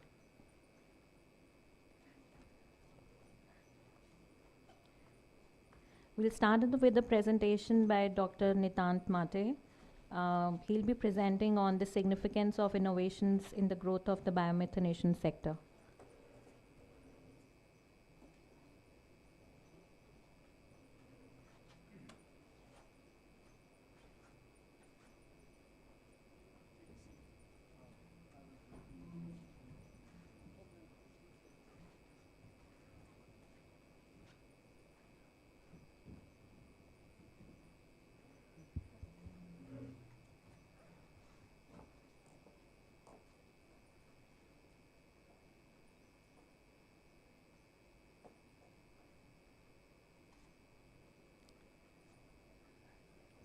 Good afternoon. I'm Nitant Mate. I represent a company called Sea Green Solutions LLP and Sea Green Products Private Limited. I'll be talking about the need for innovations in the biomass sector, specifically the CBG sector.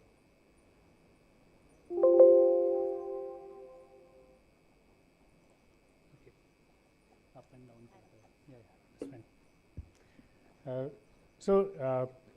The thing to understand is what are the drivers for CBG based innovations, and the most important thing is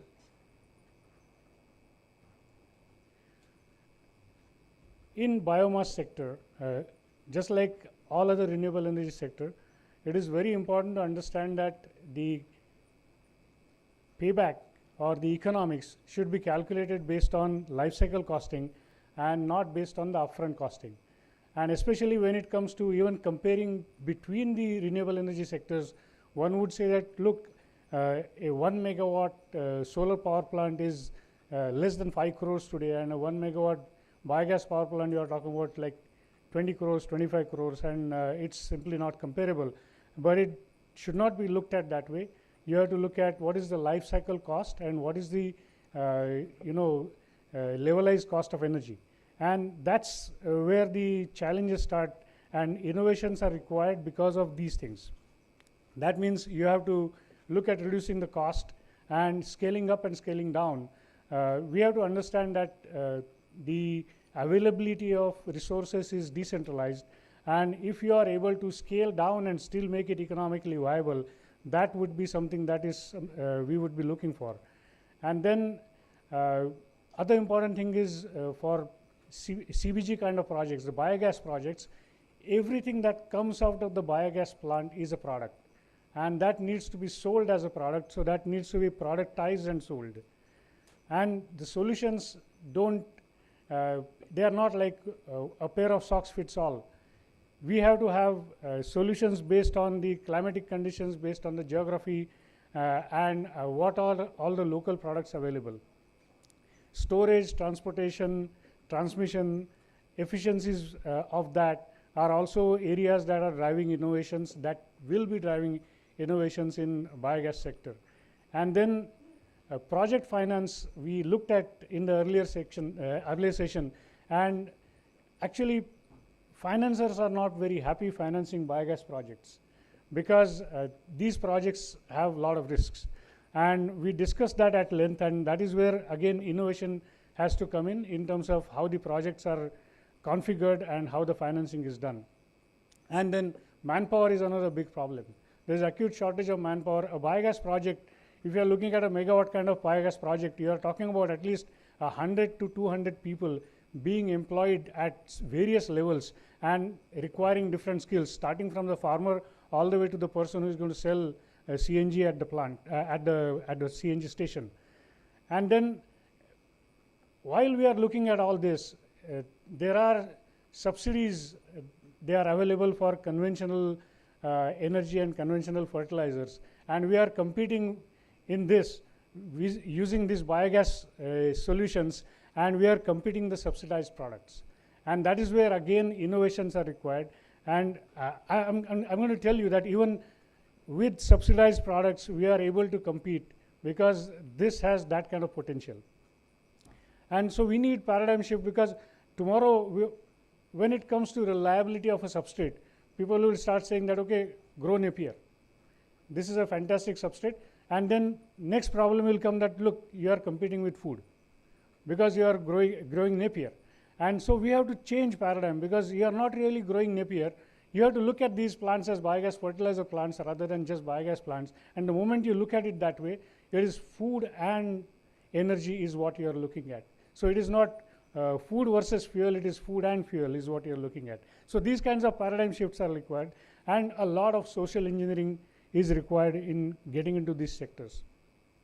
And that is why innovations are required. And I think Nikhil will talk a little bit about these, because what I have shown here is the biomethanation energy fertilizer plant, and for that what kind of innovations are required. So there are different rectangles that I have put in there, where you would realize that innovations are required for substrates, innovations are required for products, innovations are required in the biomethanation process itself, including some innovations in terms of the culture that you develop and how it is going to make the whole process more efficient.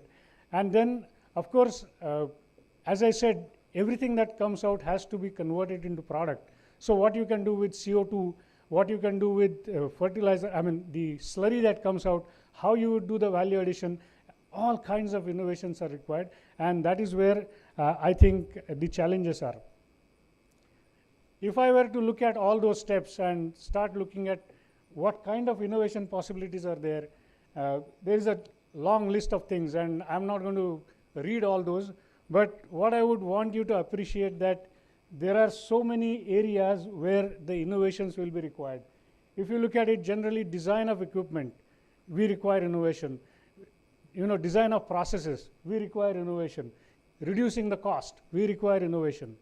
Okay, increasing reliability, we require innovation. Increasing life, we require innovation. This point came in the morning that major equipment that is being used, which is reliable in this sector today, is coming from outside. So we have to have innovation in indigenizing things. So if I were to look at only some examples out of this, then I would say that substrate availability. People talk about Napier grass.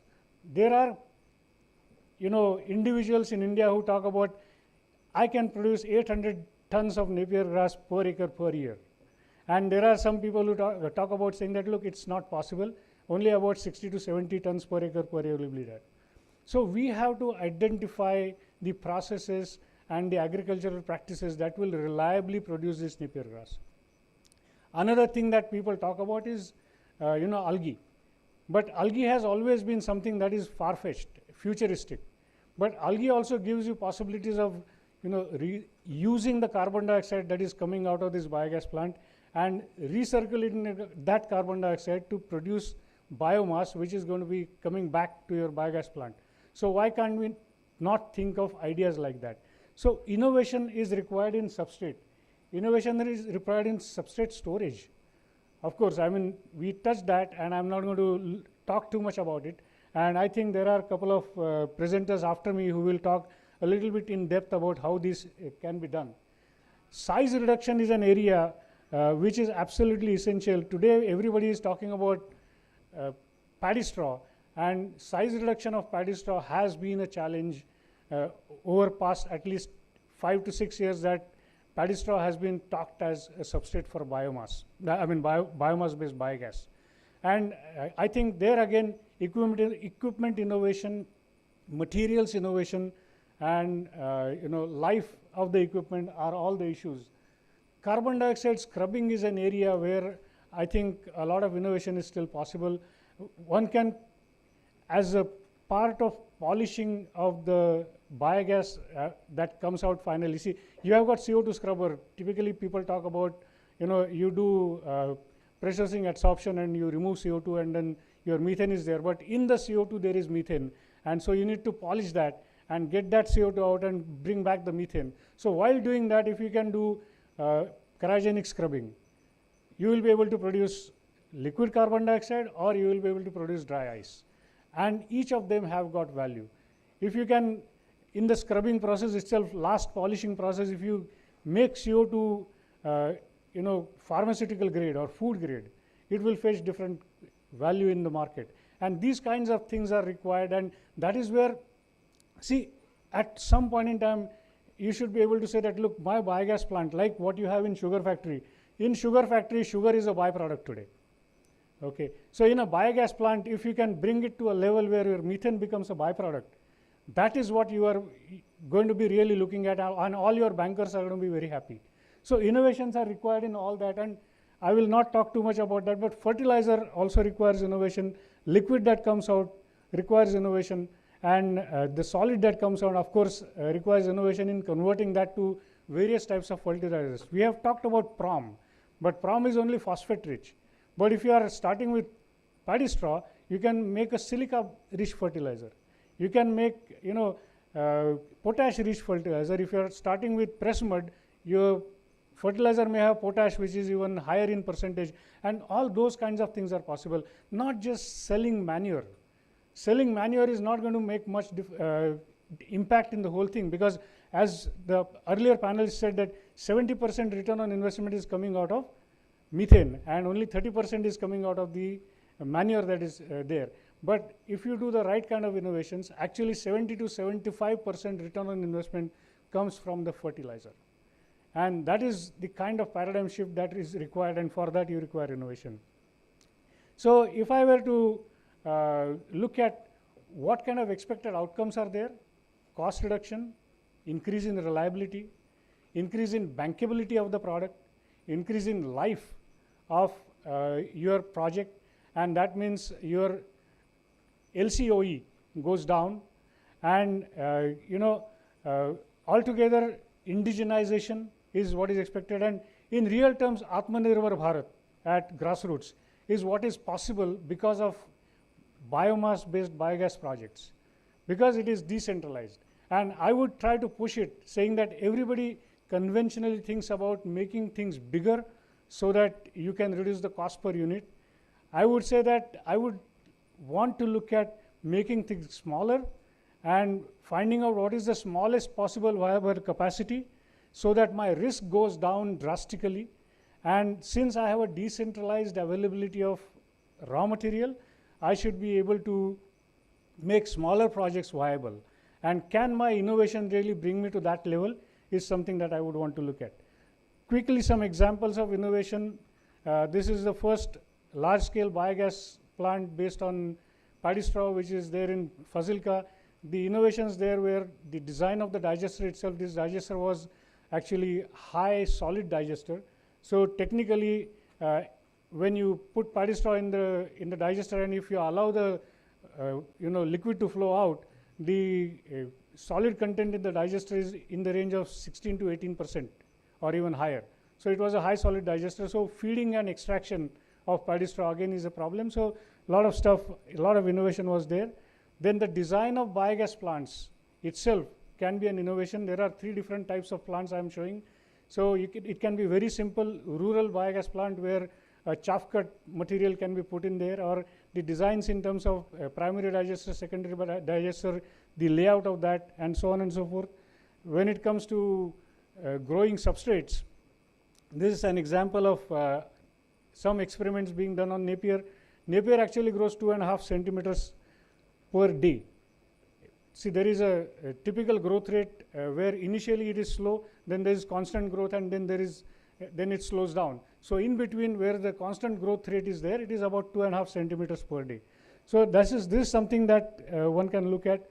This is an example of PROM. I'm not going to get into details of that.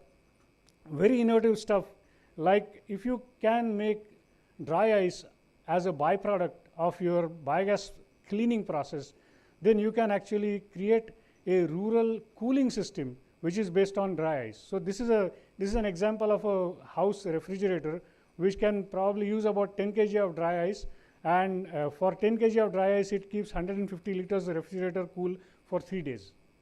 Okay, and the power that it consumes is less than 5 watts. So something like that is possible. You can look at transportation using dry ice as a byproduct. All the transportation that comes to Delhi, there are a number of plants which are in Punjab and Haryana. All the dry ice from there can be an augmentation of cooling for the transportation vehicles. And when that happens, this is possible. I'm not going to talk about this plant. I think Pranav will talk about this. But essentially, there are a large number of innovations in a single plant. We'll see that example later. So essentially, biogas becomes a rural energy solution, and it can be hybridized with the conventional like solar and other energies. And see, the beauty of biogas is it not only allows you to generate electricity, but it gives you cooking fuel. It gives you fertilizer. It can give you energy enough to produce good quality drinking water. So all those things are possible, and you have to look at that as a holistic thing. One point I would like to touch here, which nobody talked about, biogas produces methane, and methane is a source for hydrogen. And if you work your numbers correctly, you can find out that biogas-based hydrogen can be cheaper than your electrolysis hydrogen. And if you look at it that way, this is a completely different route. And entire world is talking about hydrogen economy. India is talking about hydrogen economy. And everybody is talking about using electrolysis to produce hydrogen, where electrolysis produced hydrogen is only replacing battery, whereas biogas-based hydrogen actually is a fuel. So we can talk about it later, but there's a difference in that. So in a nutshell, if we were to look at all these innovations, what can we expect out of the government? I think finance incentives, and I'm not looking at subsidies, I'm looking at production-based incentive. Because only when you produce something, you should get incentive for that. So production-based incentives, tax incentives, these are definitely there, and there could be other incentives. Then carbon trading based on biogas plants is something that needs to be focused on, and it should be taken very seriously. And if that can happen, then there will be additional income. Then organic fertilizer, like you have obligation for buying low carbon electricity, you should have obligation for buying biogas plant based fertilizer. So if that happens, automatically it will, the sector will get real push. Then decentralized energy microgrids based on biogas is something that can be promoted. And when that happens, because see, India has got 640,000 plus villages, and to my mind, each one of this village can be a 1 megawatt biogas plant. Okay, and that is where you can look at, if you really want to visualize the future India based on biogas as a basis, then this is absolutely possible. And of course, the government can fund R&D efforts in a big way by actually making programs of R&D. If you go to US, in Europe, in European Union, you will find there are standardized programs where they give a target in terms of innovation in certain sector in certain way, and then there is almost like a competition. People apply for that and they get funded. And then I think another thing we have to look at is biogas can become an MSME based solution for energy, and we should look at it in that way and initiate programs accordingly. So altogether, I think government can do a lot in biogas sector, and hope it gives the kind of push it is required. Biogas is really capturing sun and recycling it while you are extracting the energy. Thank you so much.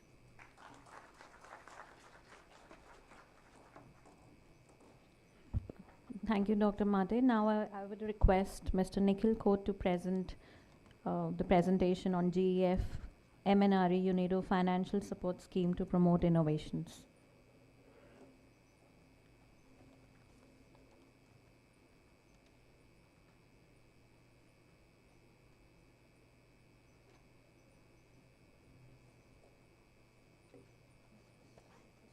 Second one. That's it.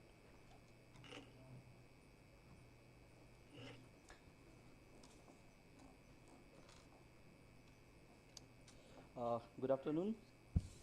Today I'm going to present the financial support scheme of GEF MNRE UNIDO project, which was launched in August 2021 to demonstrate innovations in biomethanation technology and its business model. And we'll also introduce 4 projects which are selected under this scheme.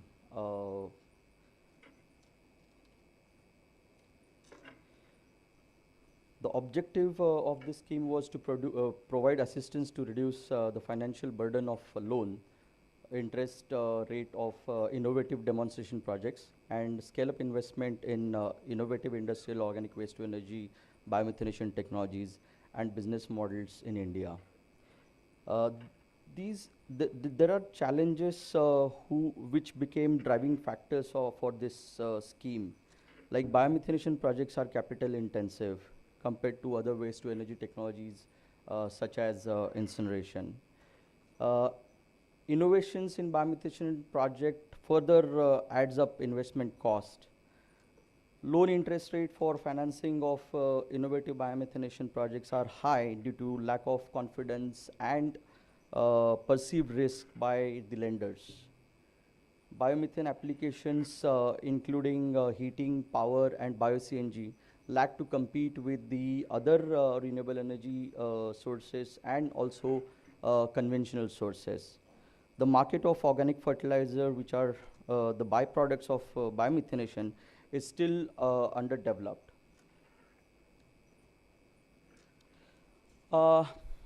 We saw different areas where innovations are possible in our earlier presentation, and these are the few areas identified under the scheme.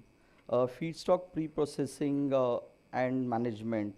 This includes new method of collection, transportation, storage of feedstock. For example, many agro waste like rice straw or paddy straw, sorghum straw, these are like seasonal wastes which are available. Then new pre-processing equipment such as hammer mills, shredders, pulverizers could be a part of this innovation area. Equipment and design, new design, construction materials, methods of biogas digesters. A lot of people are coming up with different, construction techniques and materials, which are actually, reducing the construction time on site, which is indirectly also benefiting them to bring down the cost of installation. Biogas upgradation technologies, again a new improved design and technologies of CO2 scrubbing from biogas is possible in this area. Innovative applications and business models of biogas or bio-CNG such as grid injection of biomethane. New and advanced biochemical processes including spatial microbial cultures designed to enhance the biogas production. This was like the main key features of low interest subvention scheme.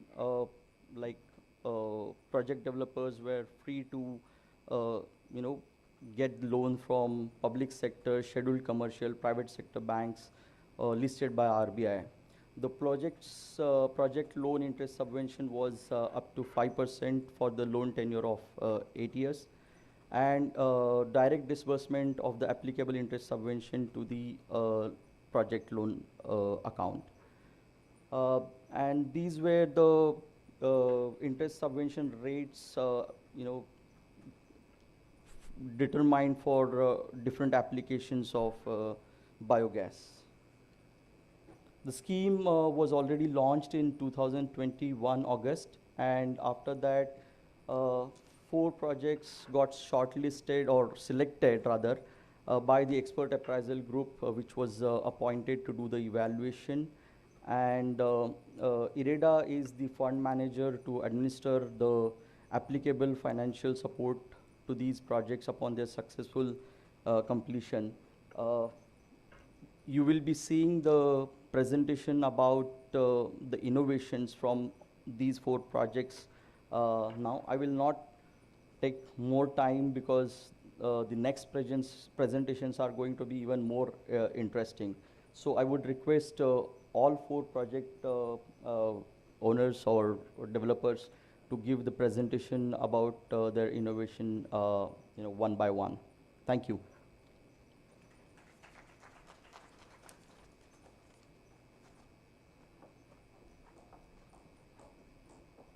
Thank you, Mr. Nikhil. We'll now start with Mr. Gurjot Singh, MS Cities Innovative Biofuels Private Limited.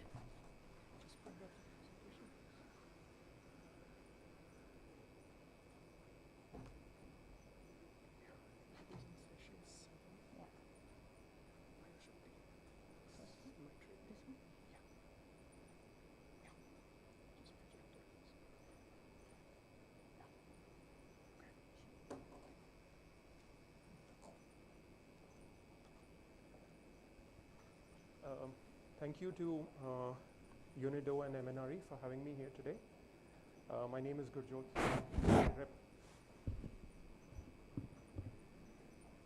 So my name is Gurjot Singh. I represent this company called Bioshakti. That's the trade name that we go with. And I'll be talking briefly about the innovations that we are doing at our upcoming CBG plant, which was one of the 4 that were selected by UNIDO under its interest subvention scheme.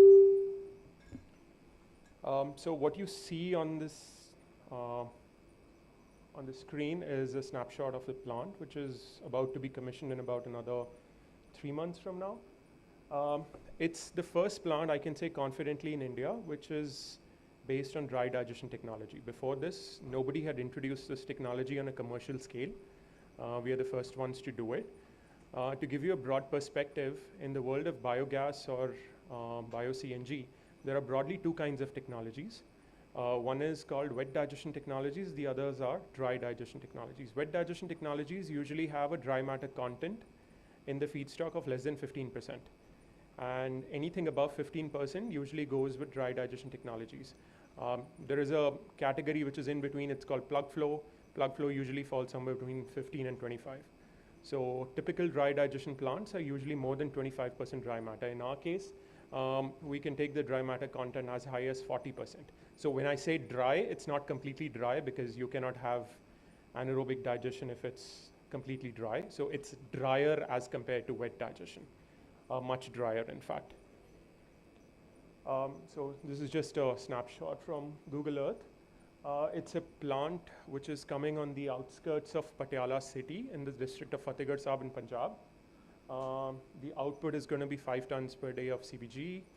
About 50 tons per day of compost will be produced. We are not selling fermented organic manure. It will be further processed, composted, and sold as a soil conditioner.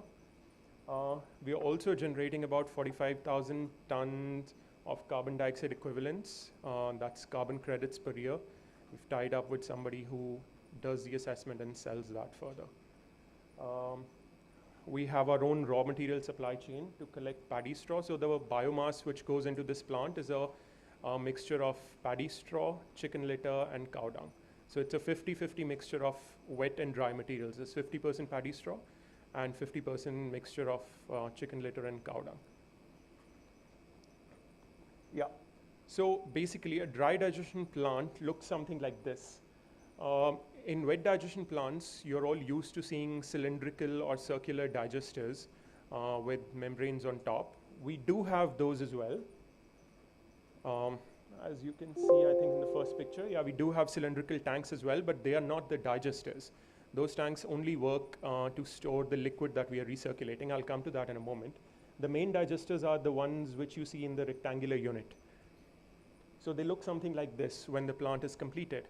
In Europe, these are also called garage digesters or box digesters. To put it simply, it's nothing but a giant box built of reinforced concrete. There's nothing inside the box. It's like a long garage. There are no moving parts inside. It's sealed off with a gas-tight door. You can see the door, which is open on that side, on the right-hand side picture.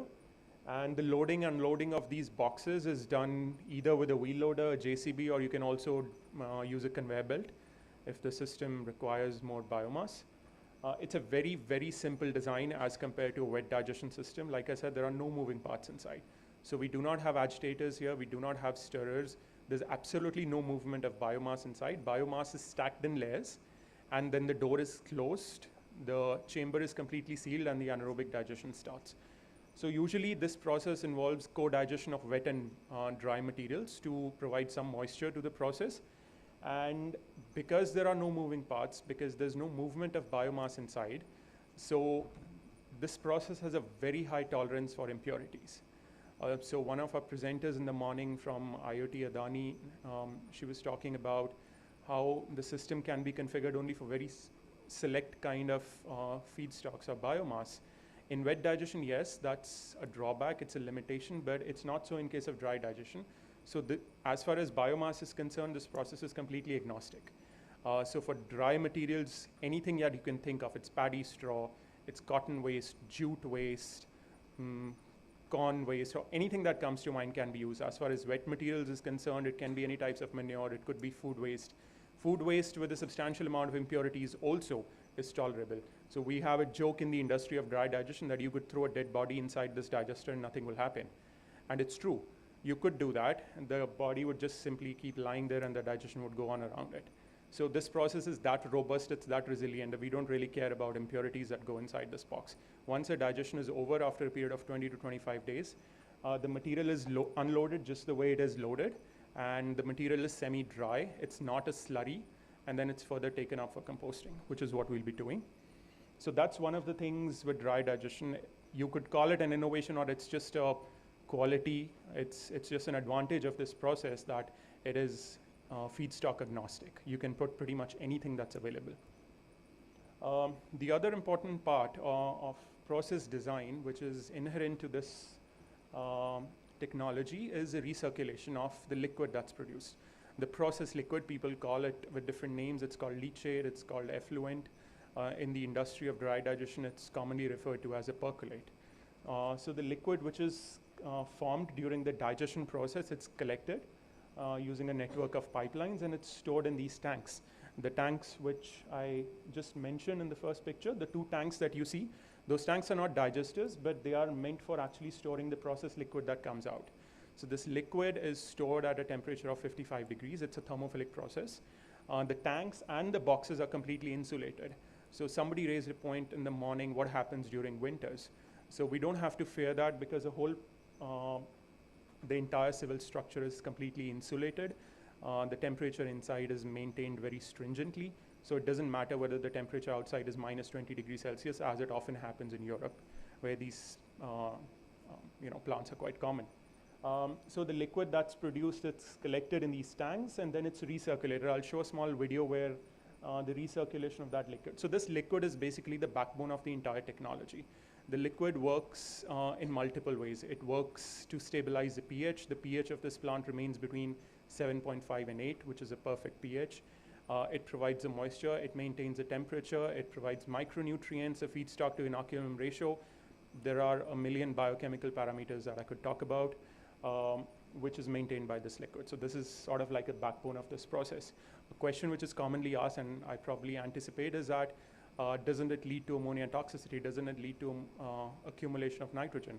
No, it doesn't. The reason for that is very simple, and I'll answer in the next slide. It's a little complicated table, but the only thing that you need to focus is on that small section that I've highlighted in the red box. So this is a comparison of dry and wet digestion.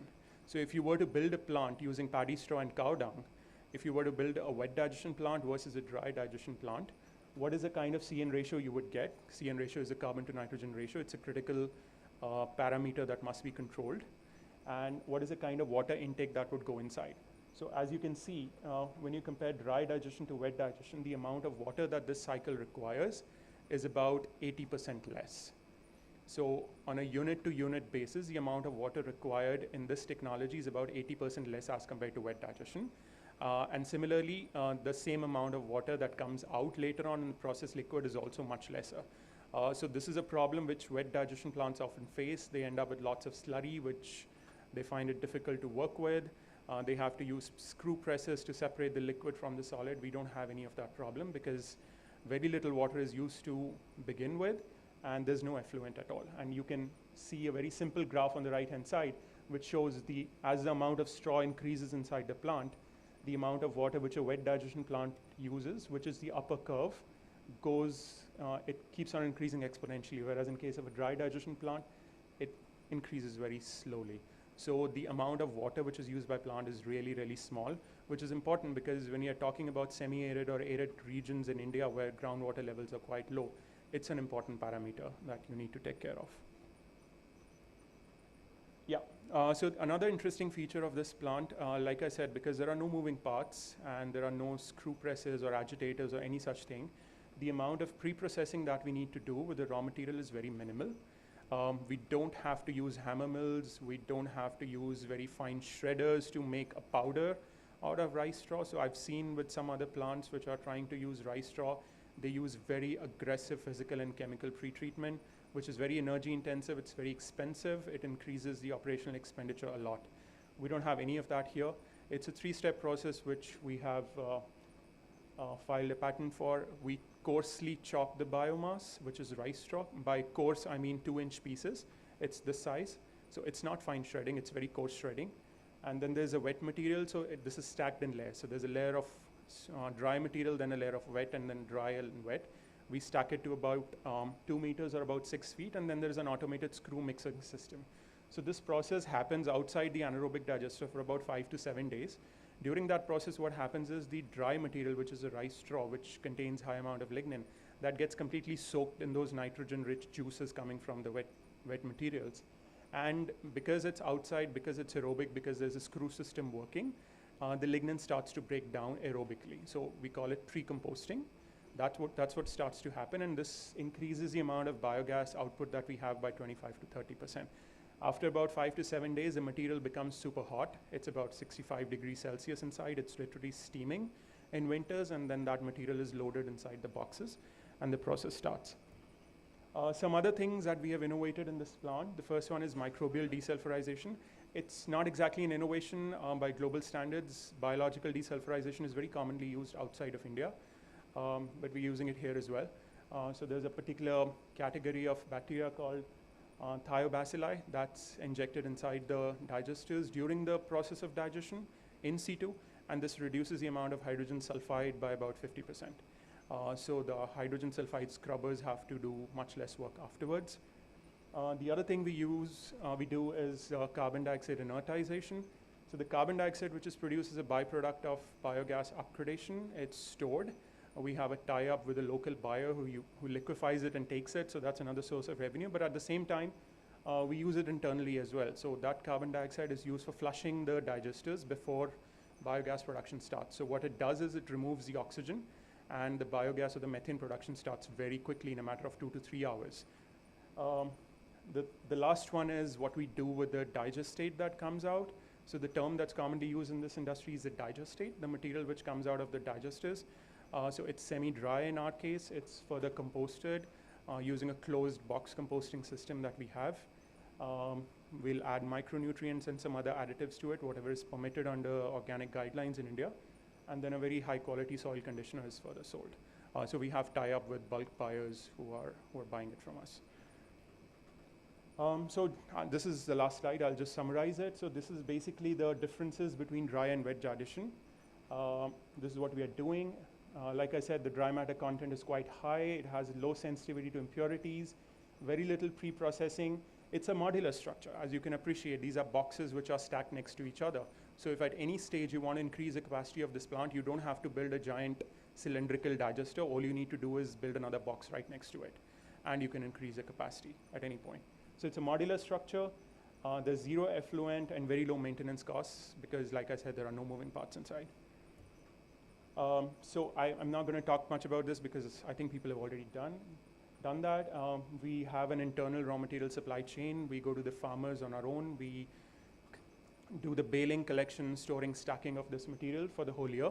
Our benchmark costs of collecting this directly from farmers is roughly about 1,000 rupees per ton, which I believe is one of the lowest costs in the entire industry. Yeah, that's the raw material that we've stacked and covered with tarpaulin. This is just another shot of the plant. We were selected for this. Nikhil has already spoken about it. And yeah, that's us. Thank you.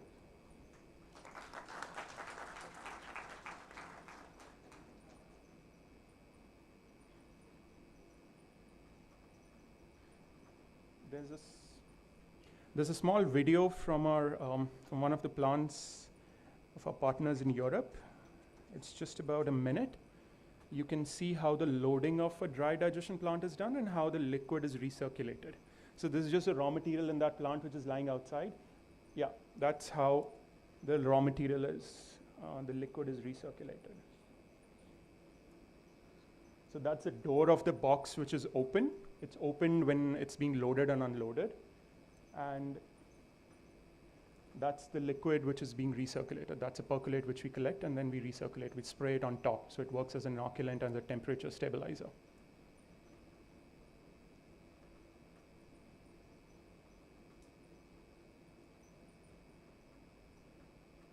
As you can see, it's a very fibrous, dry kind of material which is being loaded inside. And it doesn't matter because this process is highly tolerant to all kinds of feedstock. Yeah, thank you.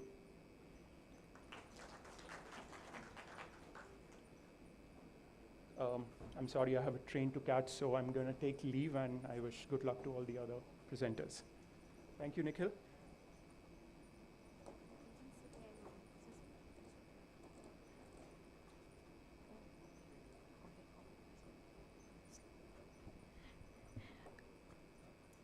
Thank you, Mr. Singh, for an interesting presentation. Now I would request Mr. Pranav Kulkarni to make his presentation.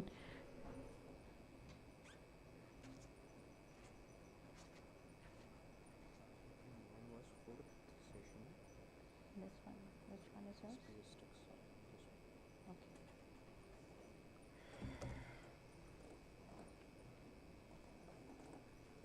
You want to make it full screen?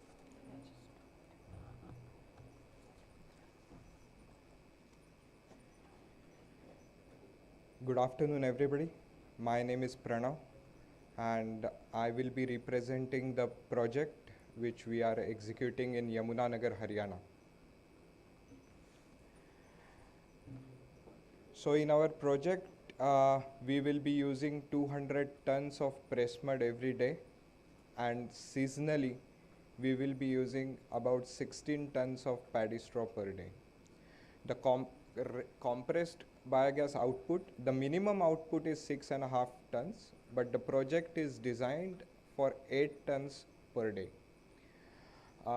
We are converting the compost into value-added fertilizers. There are about 4 products which we'll be making. So that quantity is about 100 tons per day. With the innovations, we are saving about 82,000 tons of CO2 per year. We are executing this project in about area of 9.5 to 10 acres. And the construction of CBG plant is over. We are waiting for the power connections, and we are ready to go in the month of June. So one of the renowned scientists has said, you cannot allow tradition to get in a way of innovation.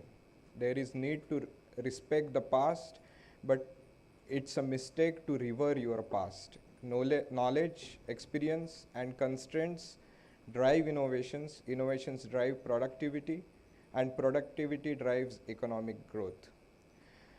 So just a year before COVID started, when we have imagined or conceptualized this project, at that time, Satat scheme was also a very new concept, and we roam around India.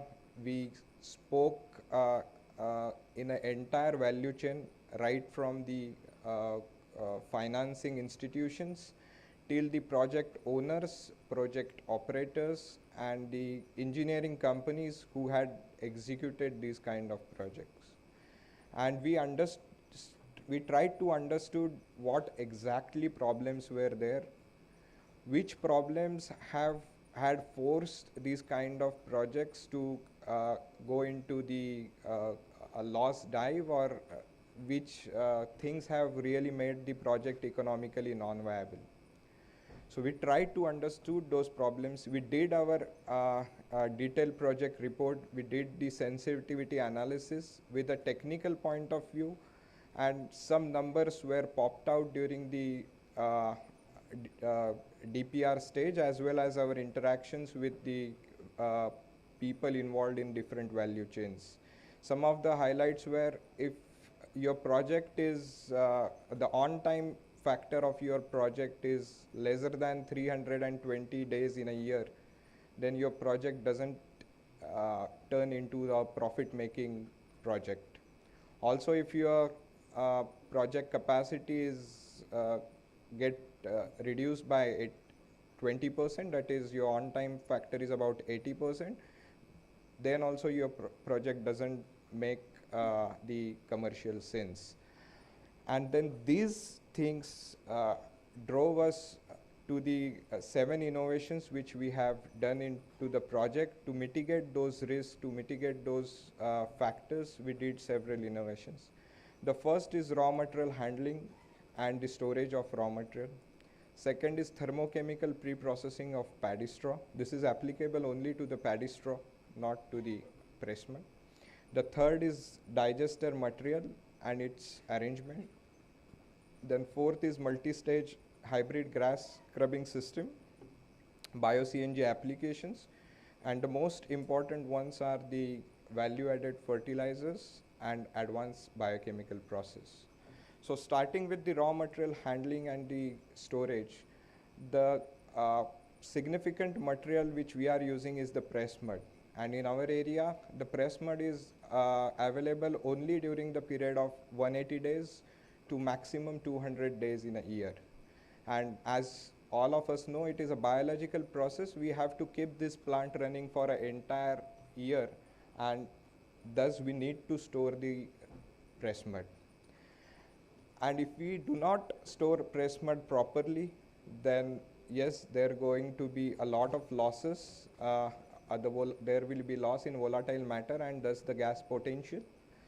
And also we had several constraints on site, like available area for the raw material storage.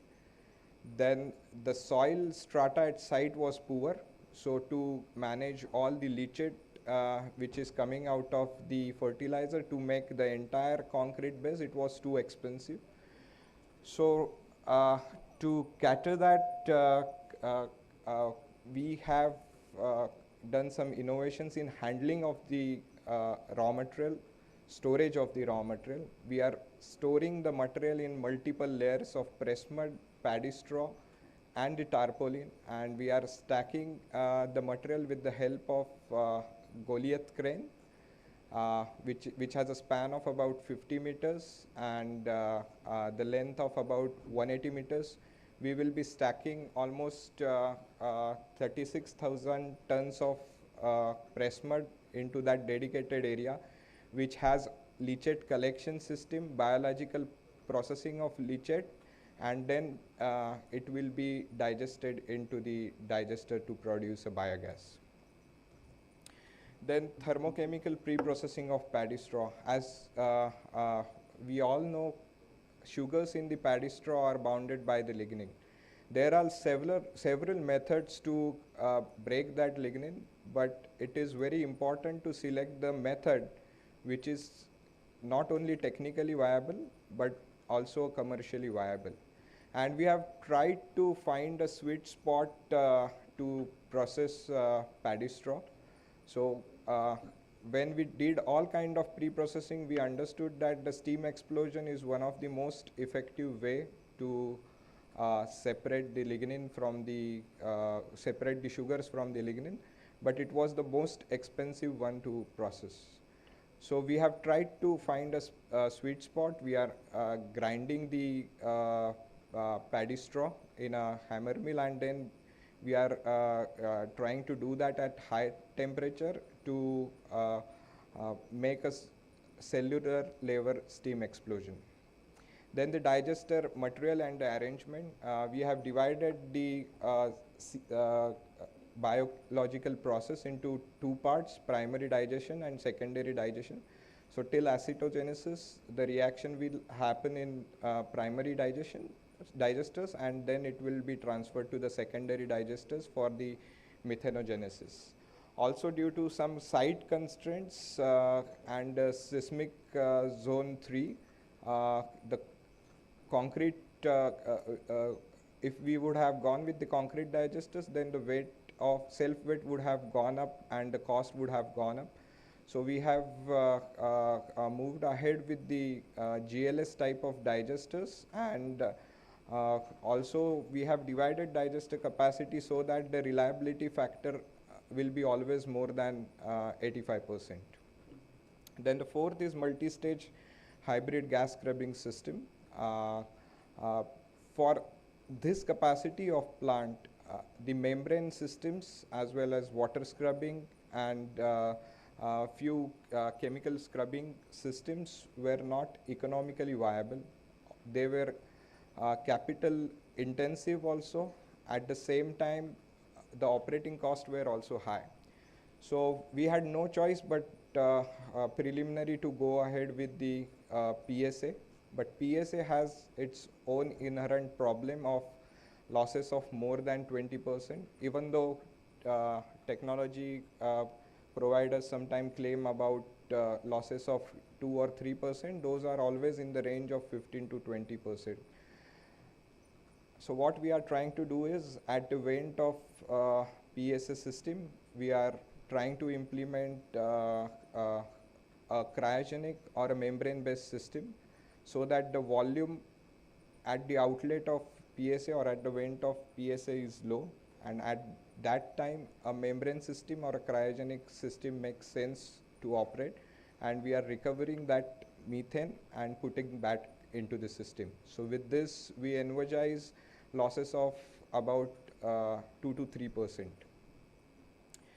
Then the bio-CNG applications, when we imagined this project, the Satat scheme was fairly new, and there were very few vehicles playing in that particular area on CNG. So we were little insecure, and our project report was also showing this data. But we have two bus depots which are near to us, from where the state transport authority is playing buses in the range of 150 kilometers, which is a perfect for a CNG bus. So in our capital cost of the project, we considered cost of converting one bus into CNG and to give them a demo. That really cannot call as an innovation, but it was the criteria of one of the applications, so I have listed it here. Sixth is the most important one innovation we have done into our project is value-added fertilizer.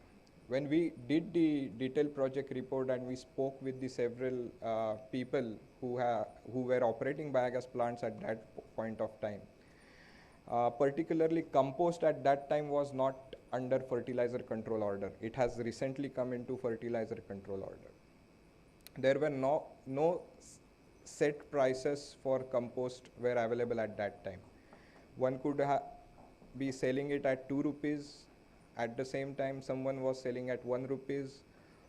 And there were cases where people are selling as high as 5 rupees per kg. But there was no set benchmark available in the market. And as we are in the state of Haryana, there is a very little acceptance of organic fertilizer, particularly in Punjab and Haryana, which we felt at that time. And farmers were afraid to lose their yields when they are going for the organic fertilizer. Also, to make the project commercially viable, if we would have sold the compost, then let's say if my total solid which are getting separated from solid liquid digester are about 70 tons per day at around 60 to 65% moisture content, then to sell it as a compost, the mass would have gone down to about 30-35 tons a day, and for 30-35 tons a day, I would have got 2 to 3 rupees maximum. Now with this value-added fertilizers, there is no need to remove the moisture. We are adding rock phosphate, bentonites, and a few other botanical additives which are proprietary, and we are trying to make 4 products out of it. One of it is phosphate-rich organic manure, which is already there in fertilizer control order, and it has a market history of 10 to 15 years, with the prices varying from 8 rupees per kg to 15 rupees per kg in a wholesale market, and around 18 to 22 rupees per kg for the farmers. Then as we are getting a press mud, and we have biological scrubbing system to remove the H2S, we have elemental sulfur as well as potash available with us. So we are also converting a part of the compost into potash-rich organic manure, and as well as sulfur-rich organic manure. So this is one of the important innovations we would say in our project, which is increasing the techno-commercial viability of the project. And the 7th is advanced biochemical processes, where we are using inoculum boosters, which are Ayurvedic extracts basically. This is increasing nutrient absorption capacity of the bacteria. So this is the overall impact of the innovations. Yes, the operating expenses have gone up, but at the same time revenue generation is also have gone up, and we are saving almost 82,000 tons of CO2 per year. Without innovations, we would have saved around only 50,000 tons of CO2 per year. So I will directly go to the photographs.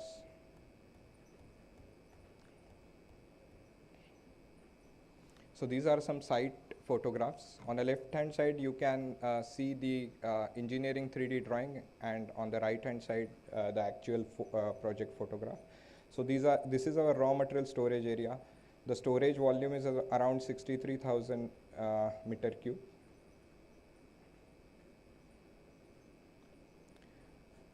This is mixing and feeding system, primary and secondary digesters, then the biological scrubbing system, then CO2 scrubbing, and we will be adding cryogenic or membrane-based system to that. This is solid liquid separators and lagoon office, and this will be entire fertilizer plant which will have mixing, granulation, drying, stacking and bagging. So thank you everybody.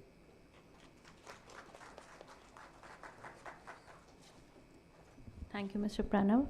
Now I would request Mr. Rajesh Iyer to present.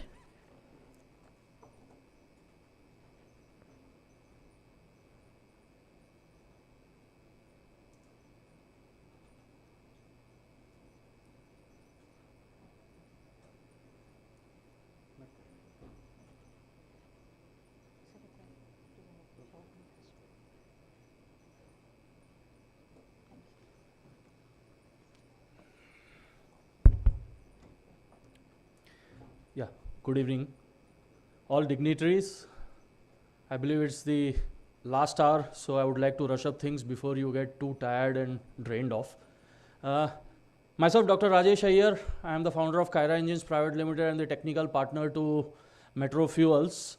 We have with us Mr. Rahul Gupta, a very young and dynamic entrepreneur who has ventured into this field. I'll be representing as a technical partner to Metro Fuels. Talking about the project is located in Hisar, and the installed capacity is going to be of 200 TPD biodegradable waste, which will be mostly Napier grass, and we have already done our field trials on Napier grass. And our yield is coming almost up to 200 to 250 ton per annum, per acre. And the project output as per 200 TPD, there's a small error. Bio-CNG, we are expecting around 10 tons per day with valorization of CO2 to dry ice, food grade, also that is 8 ton per day. Organic liquid fertilizer, this is almost 68 ton per day, as well as the dry fertilizer. We won't call it dry fertilizer right now because we will be moving the briquetting way, as a lot of R&D has happened in that particular area. So I'll just head on to the next slide. So talking about this raw material, it will be grown over 200 acres of land, and the most significant part of the innovation is that the way we have managed this particular land, as well as the harvesting and coming onto the doorstep, that is the most critical part for the viability of any CBG project. It comes up to 50 paise per kg for the next 30-40 years. You don't need any more innovation than that. Feedstock pre-processing and management, that is what I just briefed about. About the plant equipment and design, we have our own unique AUGR technology, which is a below the ground construction. And the plant is also receptive to multiple feedstock. Not only just we ourselves restrict to Napier grass, it can be receptive to municipal wet waste also, and any kind of a biodegradable waste, to be very precise.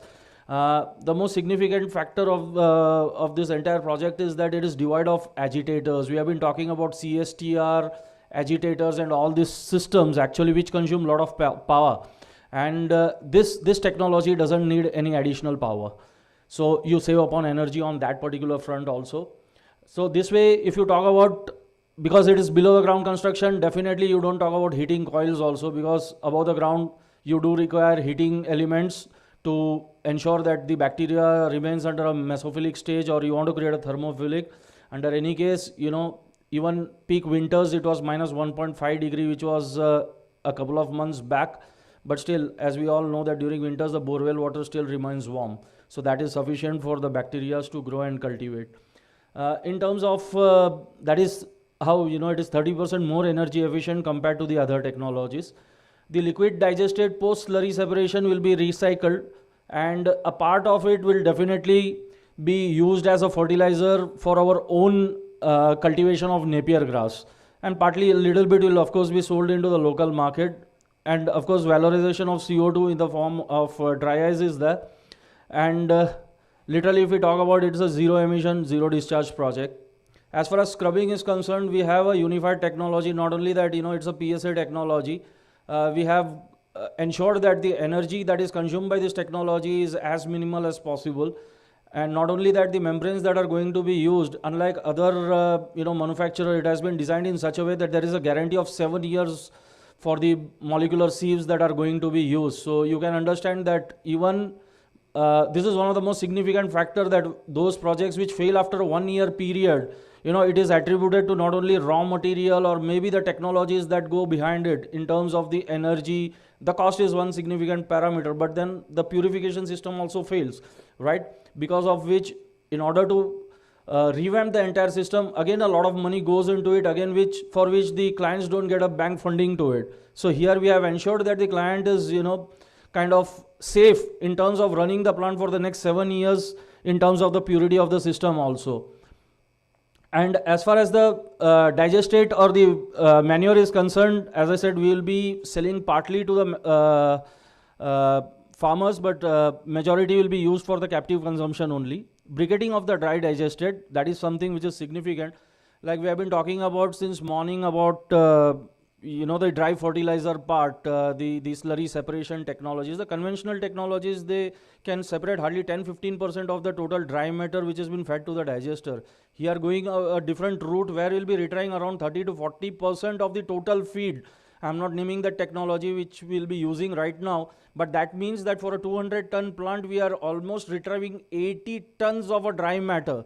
Now that is going to be a huge, humongous task for us to sell it, but that is not a challenge for us, is because Hisar, where the plant is being set up, it is also the steel capital of India with Jindal Steel over there, and also it is supplemented by a lot of ancillary small steel industries, where in these industries there is a byproduct which is a slag which is usually dumped, and even they are not able to recycle it or reprocess it. It comes under such stringent norms. What we have done is we have optimized more than 100 ton of this raw material. We have done a proper R&D whereby these raw materials will be further used, blended, optimized, which can be used further for the briquetting plant actually. So which will again be beneficial to the brick factories, etc. Regarding water, the site that we have at 90 feet, we have got a saline water. We have done sufficient R&Ds because we have been talking just now about dry digestion. This is a wet digestion process. Now water is something which is a huge challenge over here. We have done R&D, and possibly this is for the first time in India, or I can say it is in the world. We have done a successful R&D of converting a saline water into a reusable water using a biological process actually. Right? So that is one significant part of the innovation which is coming into the light. Now, as far as the impact of innovation, which I have just briefed it out, I'll just talk about the social part. It's semi-automated plant because we believe that, majority of the support has to go towards the farmer for the rural employment. So that is why Napier is one such raw material which we have chosen also. There is a total independence. Produce highly enriched NPK fertilizer because we have one more plant which is working in Gujarat where we have already optimized fertilizer, and it has been selling around 50 rupees per kg as a dry fertilizer. And liquid fertilizer is being sold at 65 rupees per liter, right? Over 1,000 acres of silty clay soil, which is a desert kind of a soil, will definitely be converted into a good agricultural land. That's a guaranteed from us for the neighboring villages in terms of the productivity that is going to happen from this plant. And saline to reusable water will be a major outcome of the project. And this is what is the photo. What you can see is a combination of the digestate along with the textile slag. As you can see, the calorific value which is responsible for the for running a thermal utility application, where without doing much of R&D, we are at 4,200 kilocalorie per kg. So still, this is just 10% of the work which has been done. So our target is to go almost up to 6,000 kilocalorie, which will be equivalent to coal. So talking about, I'll just skip off this SWOT analysis and all. And let me talk about the environmental impact only. The total number of carbon emission reduction from this 200 TPD metro fuels plant is approximately 45,000 per year due to the ingestion of Napier grass, cow dung and poultry waste into the system. Additionally, Napier grass improves the carbon content of the soil and absorbs CO2 from the atmosphere. And also the organic manure from the factory replaces synthetic fertilizer, thereby improving the soil fertility. These initiatives also sequester a lot of CO2 from the atmosphere, approximately, which is going to be 3,000 tons of CO2 reduction. The total impact can be equivalent to 48,000 ton per year of CO2 reductions, replacement of nearly 30,000 ton per year of coal through briquettes, and savings of 1500 megawatt per year on electricity. We are not at all talking about substituting in terms of CO2. This is purely by the virtue of the design of the entire system itself. And we are almost 90% complete. We are anticipating this project. Of course, civil will be completed in another 20-25 days time. And hopefully by June, we should be in a position, by the end of June, mid or end of June, we should be starting to feed the initial feed to the digester. And by July, definitely we anticipate that the project will be kicking off by selling the gas. This is what you can see it on the figure. It's built upon a 6.1 acre of land. And what you possibly see over here is a storage, the frontal portion, what you see is the offices, the sheds and etc. This is where the completed structure of the purification system and the fertilizer, then the outlet tank and the digester is what you see at the bottom left. Thank you very much. Thanks for your time. Thank you.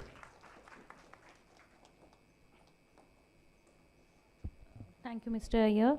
Now I will request Mr. Krishan Mohan Chetri to present.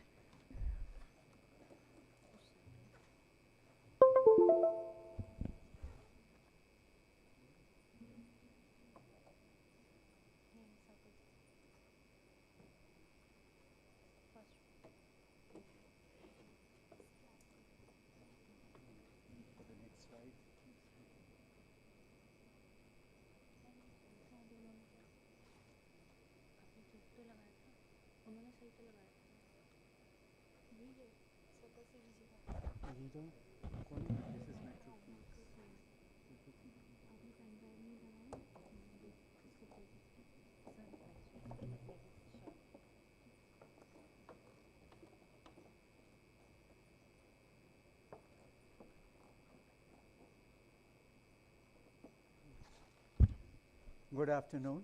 My name is Krishan Khatri. I am Managing Director of Circle CBG. I am a chemical engineer, and the first digester project I built was in 1981. It was a 21,000 meter cube digester treating distillery spent wash. Over the years, we built about 150 biogas digesters in 30 countries. Sometime in November 2020, I came across the Satat scheme and decided that we should participate in this scheme and built a CBG plant. I live in Florida, US, and I had a childhood friend. We were together at IIT Kanpur from 65 to 70. So we talked and we decided to build the first plant in Meerut. Meerut is also my hometown. And so the whole idea was conceived. So November 2021, we decided that we should build this plant. We registered the company Circle CBG in May 2021. We had to buy 12 acres of land for this plant. It took 6 months to find and buy the land, which was finalized in July 2021. We then waited and received all the permissions by February 2022, started the site construction. Financial closure took place with HDFC Bank in September 2022. The plant is now in the final stages, and we expect that by June 2023, next month, we will start filling the digester with slurry and start the production process. And subsequently, within a month or so, we will be producing and selling the biogas. So the location is Bahadurpur, Mawana district, Meerut, 14.6 tons per day capacity. Sugarcane, press mud, and cattle manure are the two major feedstocks, but the design is such that we can use multiple different organic waste to convert to CBG.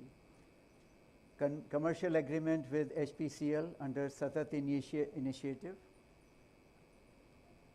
CBG will be supplied to HPCL, identified retail outlets. In addition to CBG, 70 tons per day of solid manure composted with the aerobic tillers and 160 kiloliter per day of liquid manure. This is a layout of the property. So we have a total of 6 digesters. Each is 9,000 meter cube, and there are 3 pre-digestion tanks. Each one is 4,000 meter cube. This area in the back is where the raw material will be stored, and that is about 50% of the total plant area.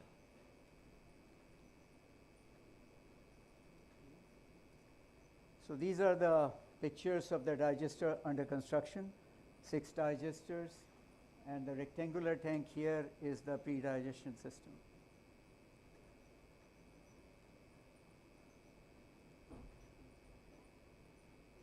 So these are some of the cascades which have arrived at the site. This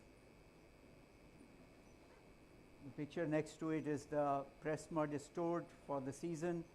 The sugar mill season is just about finishing, and our plant will start around the same time when the sugar mill is closing. So we collected the sugar mill for till the November, December, when the season will be again there to buy the press mud.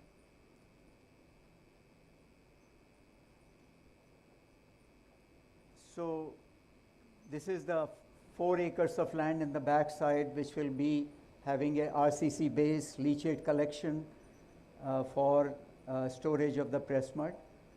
The second main material will be the cattle manure, which will be procured locally on a daily basis. So this plant is designed based on CSTR reactors, so very large reactors, 6 reactors of 9,000 meter cube, so total 54,000 meter cube of digestion capacity.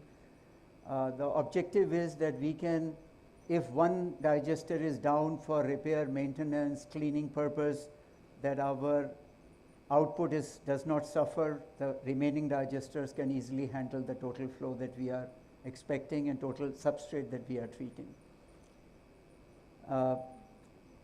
We are proposing for biogas upgrading a membrane-based technology which will produce through a multi-stage treatment very pure CH4, methane gas, very little methane slippage, and also a pure CO2 which can be liquefied and sold in future to soft drink industry, etc.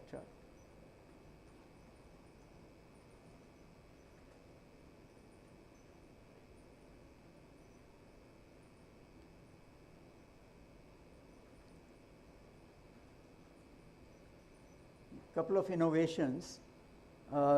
This digester, under the cover, we have a sulfur net on which the sulfur oxidizing bacteria will grow, and a controlled amount of micro aeration will be supplied, air will be supplied, or oxygen will be supplied in the gas zone to oxidize the sulfides. So the biogas which will come out, raw biogas, will have very little H2S.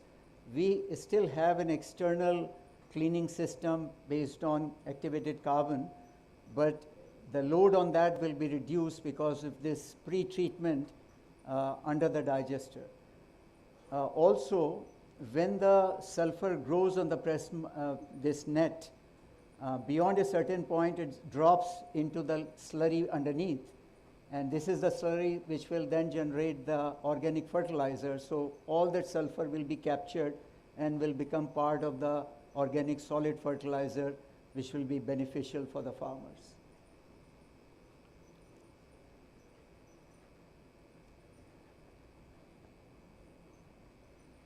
So after the dewatering of the digestate, will produce 25% solids, organic solid fertilizer, which will be further composted in windrow composting on site to about 60% solids with about 40% moisture. This will be sold, initially we are planning to sell it to the area farmers, sugarcane farmers in bulk.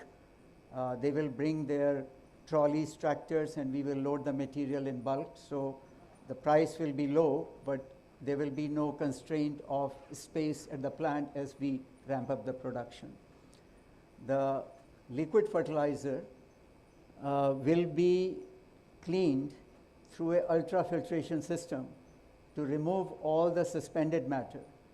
So the final liquid which will come out would be a clear liquid which will look like a bottle of nano urea or something very clear, clean. It can be applied in a drip irrigation system.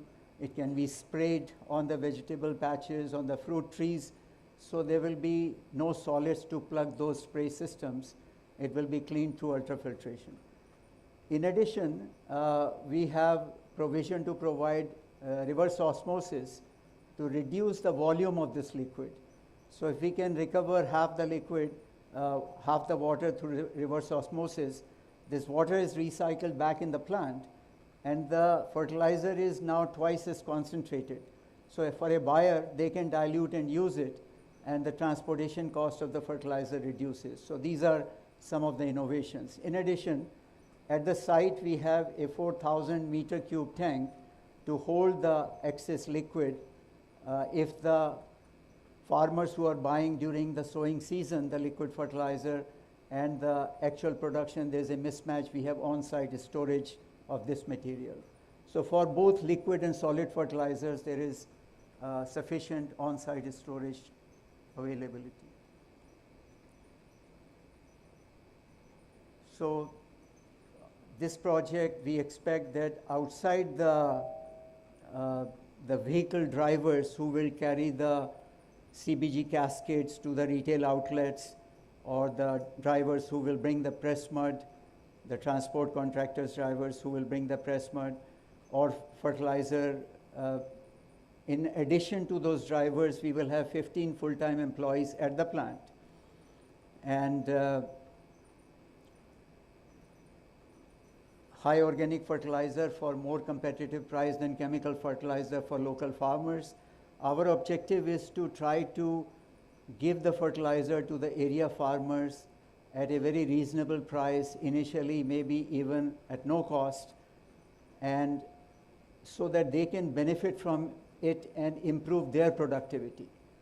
We have studied that in Meerut area, the productivity of sugarcane averages around 100 tons per hectares or 40 tons per acre. Whereas there are some individual farmers in nearby area only who are producing 100 tons per acre or 2.5 times as much cane on their lands. So if we can have a interaction with the area farmers, which we have already started, and give them advice on and also issue the fertilizer to increase their productivity, then they would like to buy this thing in a timely manner from us, and the fertilizer movement, both solids and liquid, will not be a bottleneck. So our digestion capacity is such that we can increase the production from current 14.6 tons to a higher number, as long as we can find a good way to have the fertilizer coming out of our plant to the area farmers for their benefits.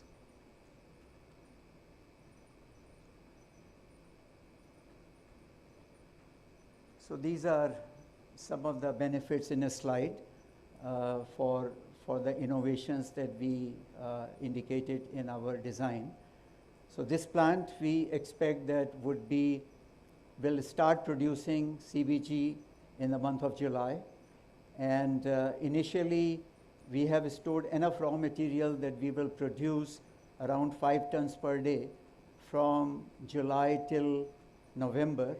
When the sugar mill season restarts in November, we will then ramp the production capacity to about 14.6 tons per day. And in future years, with the availability of raw materials, other raw materials, we can further augment the capacity. So, thank you.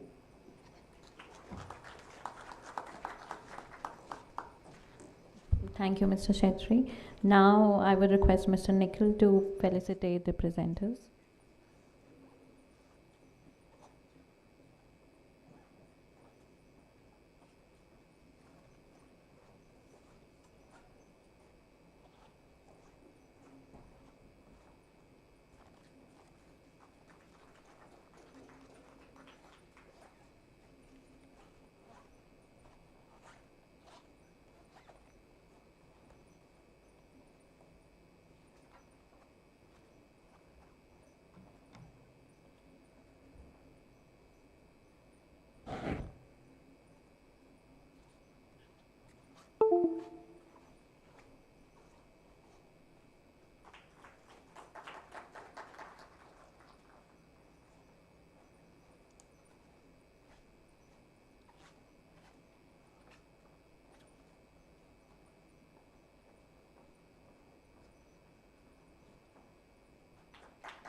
Thank you.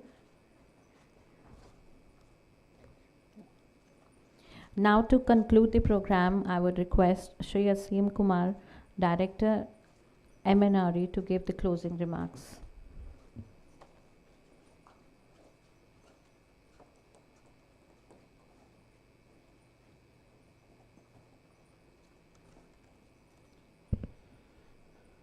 Good evening, ladies and gentlemen. It has been an engrossing day of presentations, insights, and discussions. I hope each one of you has some takeaway from each of the 7 sessions which have been covered, and these covered a wide range of subjects today. As suggested by Secretary MNRE in the inaugural session, we will come out with a compilation of lessons and practices which can further be emulated by people who are in the sector.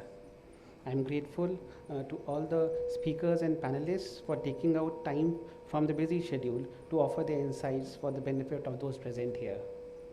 I also express my gratitude to all the participants, including those from the SNAs, developers, financial institutions, and private sector organizations for joining this event. Your commitment indeed does inspire us. I am thankful to Dr. Rene and his junior team and my officers from the Bioenergy division and the Biogas division for making this event an event wherein we could discuss and learn from the practices that the industry leaders and the developers are so keenly following. I'm also thankful to Secretary MNRE and Joint Secretary Bioenergy for encouraging us to organize this workshop. Thank you so much. Have a great evening. Jai Hind.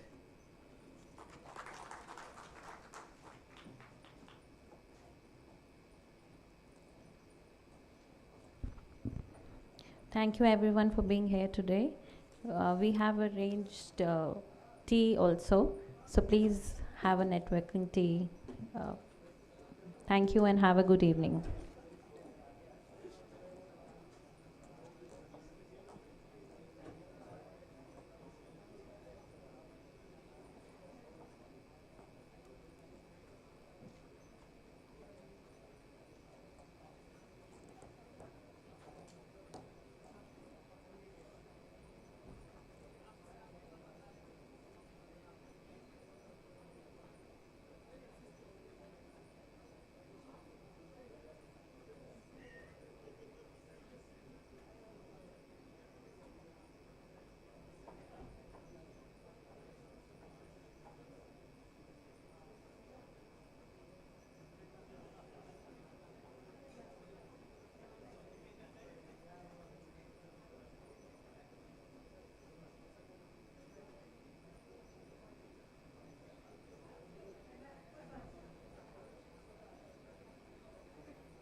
H में wire लगता है online, line to line हो गया, और एक without line wire भी लगता है, उसका इक्विपमेंट आता है जो कैमरे के ऊपर लग जाता है। नहीं, जैसे हमारे पास वीसी सेटअप वगैरह है, ठीक है, कॉन्फ्रेंस हॉल में, कभी उससे लाइव शुरू कराना पड़ेगा तो लाइव करना हो ना, यहीं पे डायरेक्ट लाइव करने के लिए नहीं, यहाँ पे नहीं, यूट्यूब वगैरह पे, हाँ वो भी हो जाता है। एक है कि एप्लीकेशन के थ्रू हम डायरेक्ट उसको कर सकते हैं, लेकिन वो एप्लीकेशन के थ्रू ही होता है, और कैमरा के सिर्फ कैमरा के थ्रू हो जाएगा लाइव स्ट्रीम, जैसे कैमरा का चार्ज अलग होता है, उसका चार्ज अलग होता है, वो भी हो जाता है, उसका 7 to 8,000 अलग चार्ज होता है उसका अलग से।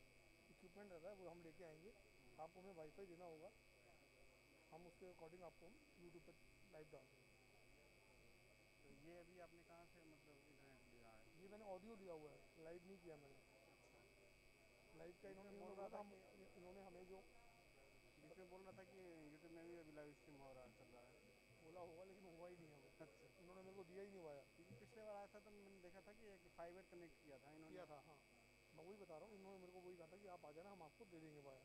मैं आया हूँ तो वायर कहते हैं वायर हमारे पास 5 मीटर का है। मेरे मुझसे कल परसों में पूछ रहे थे कि लाइव स्ट्रीम कराना है, तो बोला कि होगा नहीं होगा पता नहीं, अभी तो ऐसे ही पूछ रहे हैं।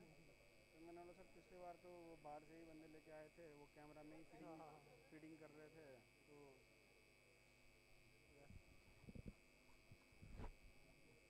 सर प्लीज़ चाय के लिए, चाय ठंडी हो रही है सर, प्लीज़ चाय पीते पीते बात करेंगे सर।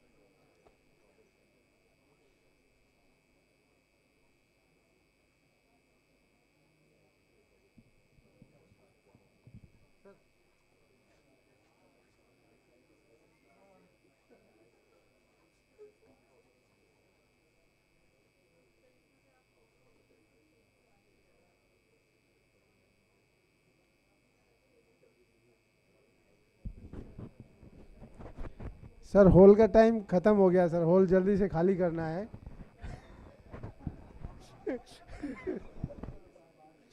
सर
मैम से बोलो मैम ये रिकॉर्डिंग ले लो आप ये लैपटॉप मैम होने वाला सर 3 मिनट दिखा रहा है 3 मिनट तो दिखा रहा है जीबी कितना जीबी हो जाएगा 50 से भी ऊपर होगा 60 जीबी के आसपास ये पेन तो ड्राइव पेन लो ड्राइव में आएगा नहीं 64 जीबी में आ ये जाएगा आप 64 जीबी में नहीं आएगा सुनिए सुनिए डलन जी 64 क्या जीबी में करते कितना हैं मिलता है स्पेस 59 एक मिनट 58 59 मिलता है मेरे पास इतना वो जीबी का पेन ड्राइव नहीं है हार्ड डिस्क भी नहीं है डलन जी ना ऑफिस में भिजवा देते हैं पेन ड्राइव हाँ तो भिजवा देंगे तो वो भिजवा देंगे मेरा उससे हो जाएगा इनके लिए मिनिस्ट्री के लिए आपने इस लैपटॉप में ये लैपटॉप किसका है एडमिन का है एडमिन लेके चली जाइए एडमिन से बोलना पड़ेगा MNRE एडमिन का है MNRE एडमिन का है ना मैं विजय सर को बता देती हूँ विजय सर निकलवा लेंगे इसको बोलना बाकी वो डेस्कटॉप कैसे मैं है ढलन जी से बात कर लूँगी वो यूनिट ऑफिस में पेन ड्राइव में मेरे पास भिजवा हाँ देंगे कल जाता हूँ पहुँच जाएगा वो जैसे भी वो आपके पास पहुँचा देगा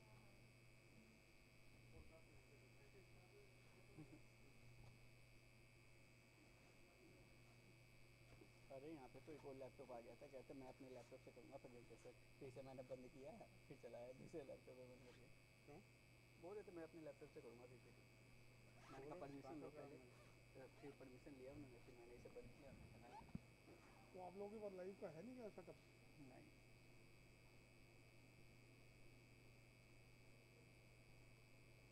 मेरे को तो यही बोला गया था यहाँ पे आपको मिल जाएगा सारा कुछ सामान आप कैमरा लेके पहुँच जाओ वाईफाई भी नहीं है नहीं लैन कनेक्शन है वाईफाई लगेंगे सामान आ गया है 1 महीना और टाइम लगेगा वाईफाई लगने में नहीं वाईफाई भी हम अपना ले आते हैं अगर बोलते हैं ना वो हम हायर करते हैं हर चीज़ चार्जेस लगते हैं हर चीज़ के हाँ तो लेकिन बहुत स्लो आ गया अच्छा आप मीडिया से हो नहीं मैं हूँ प्राइवेट ही लाइव स्ट्रीम कराने के लिए लाइव एक पिंडी आता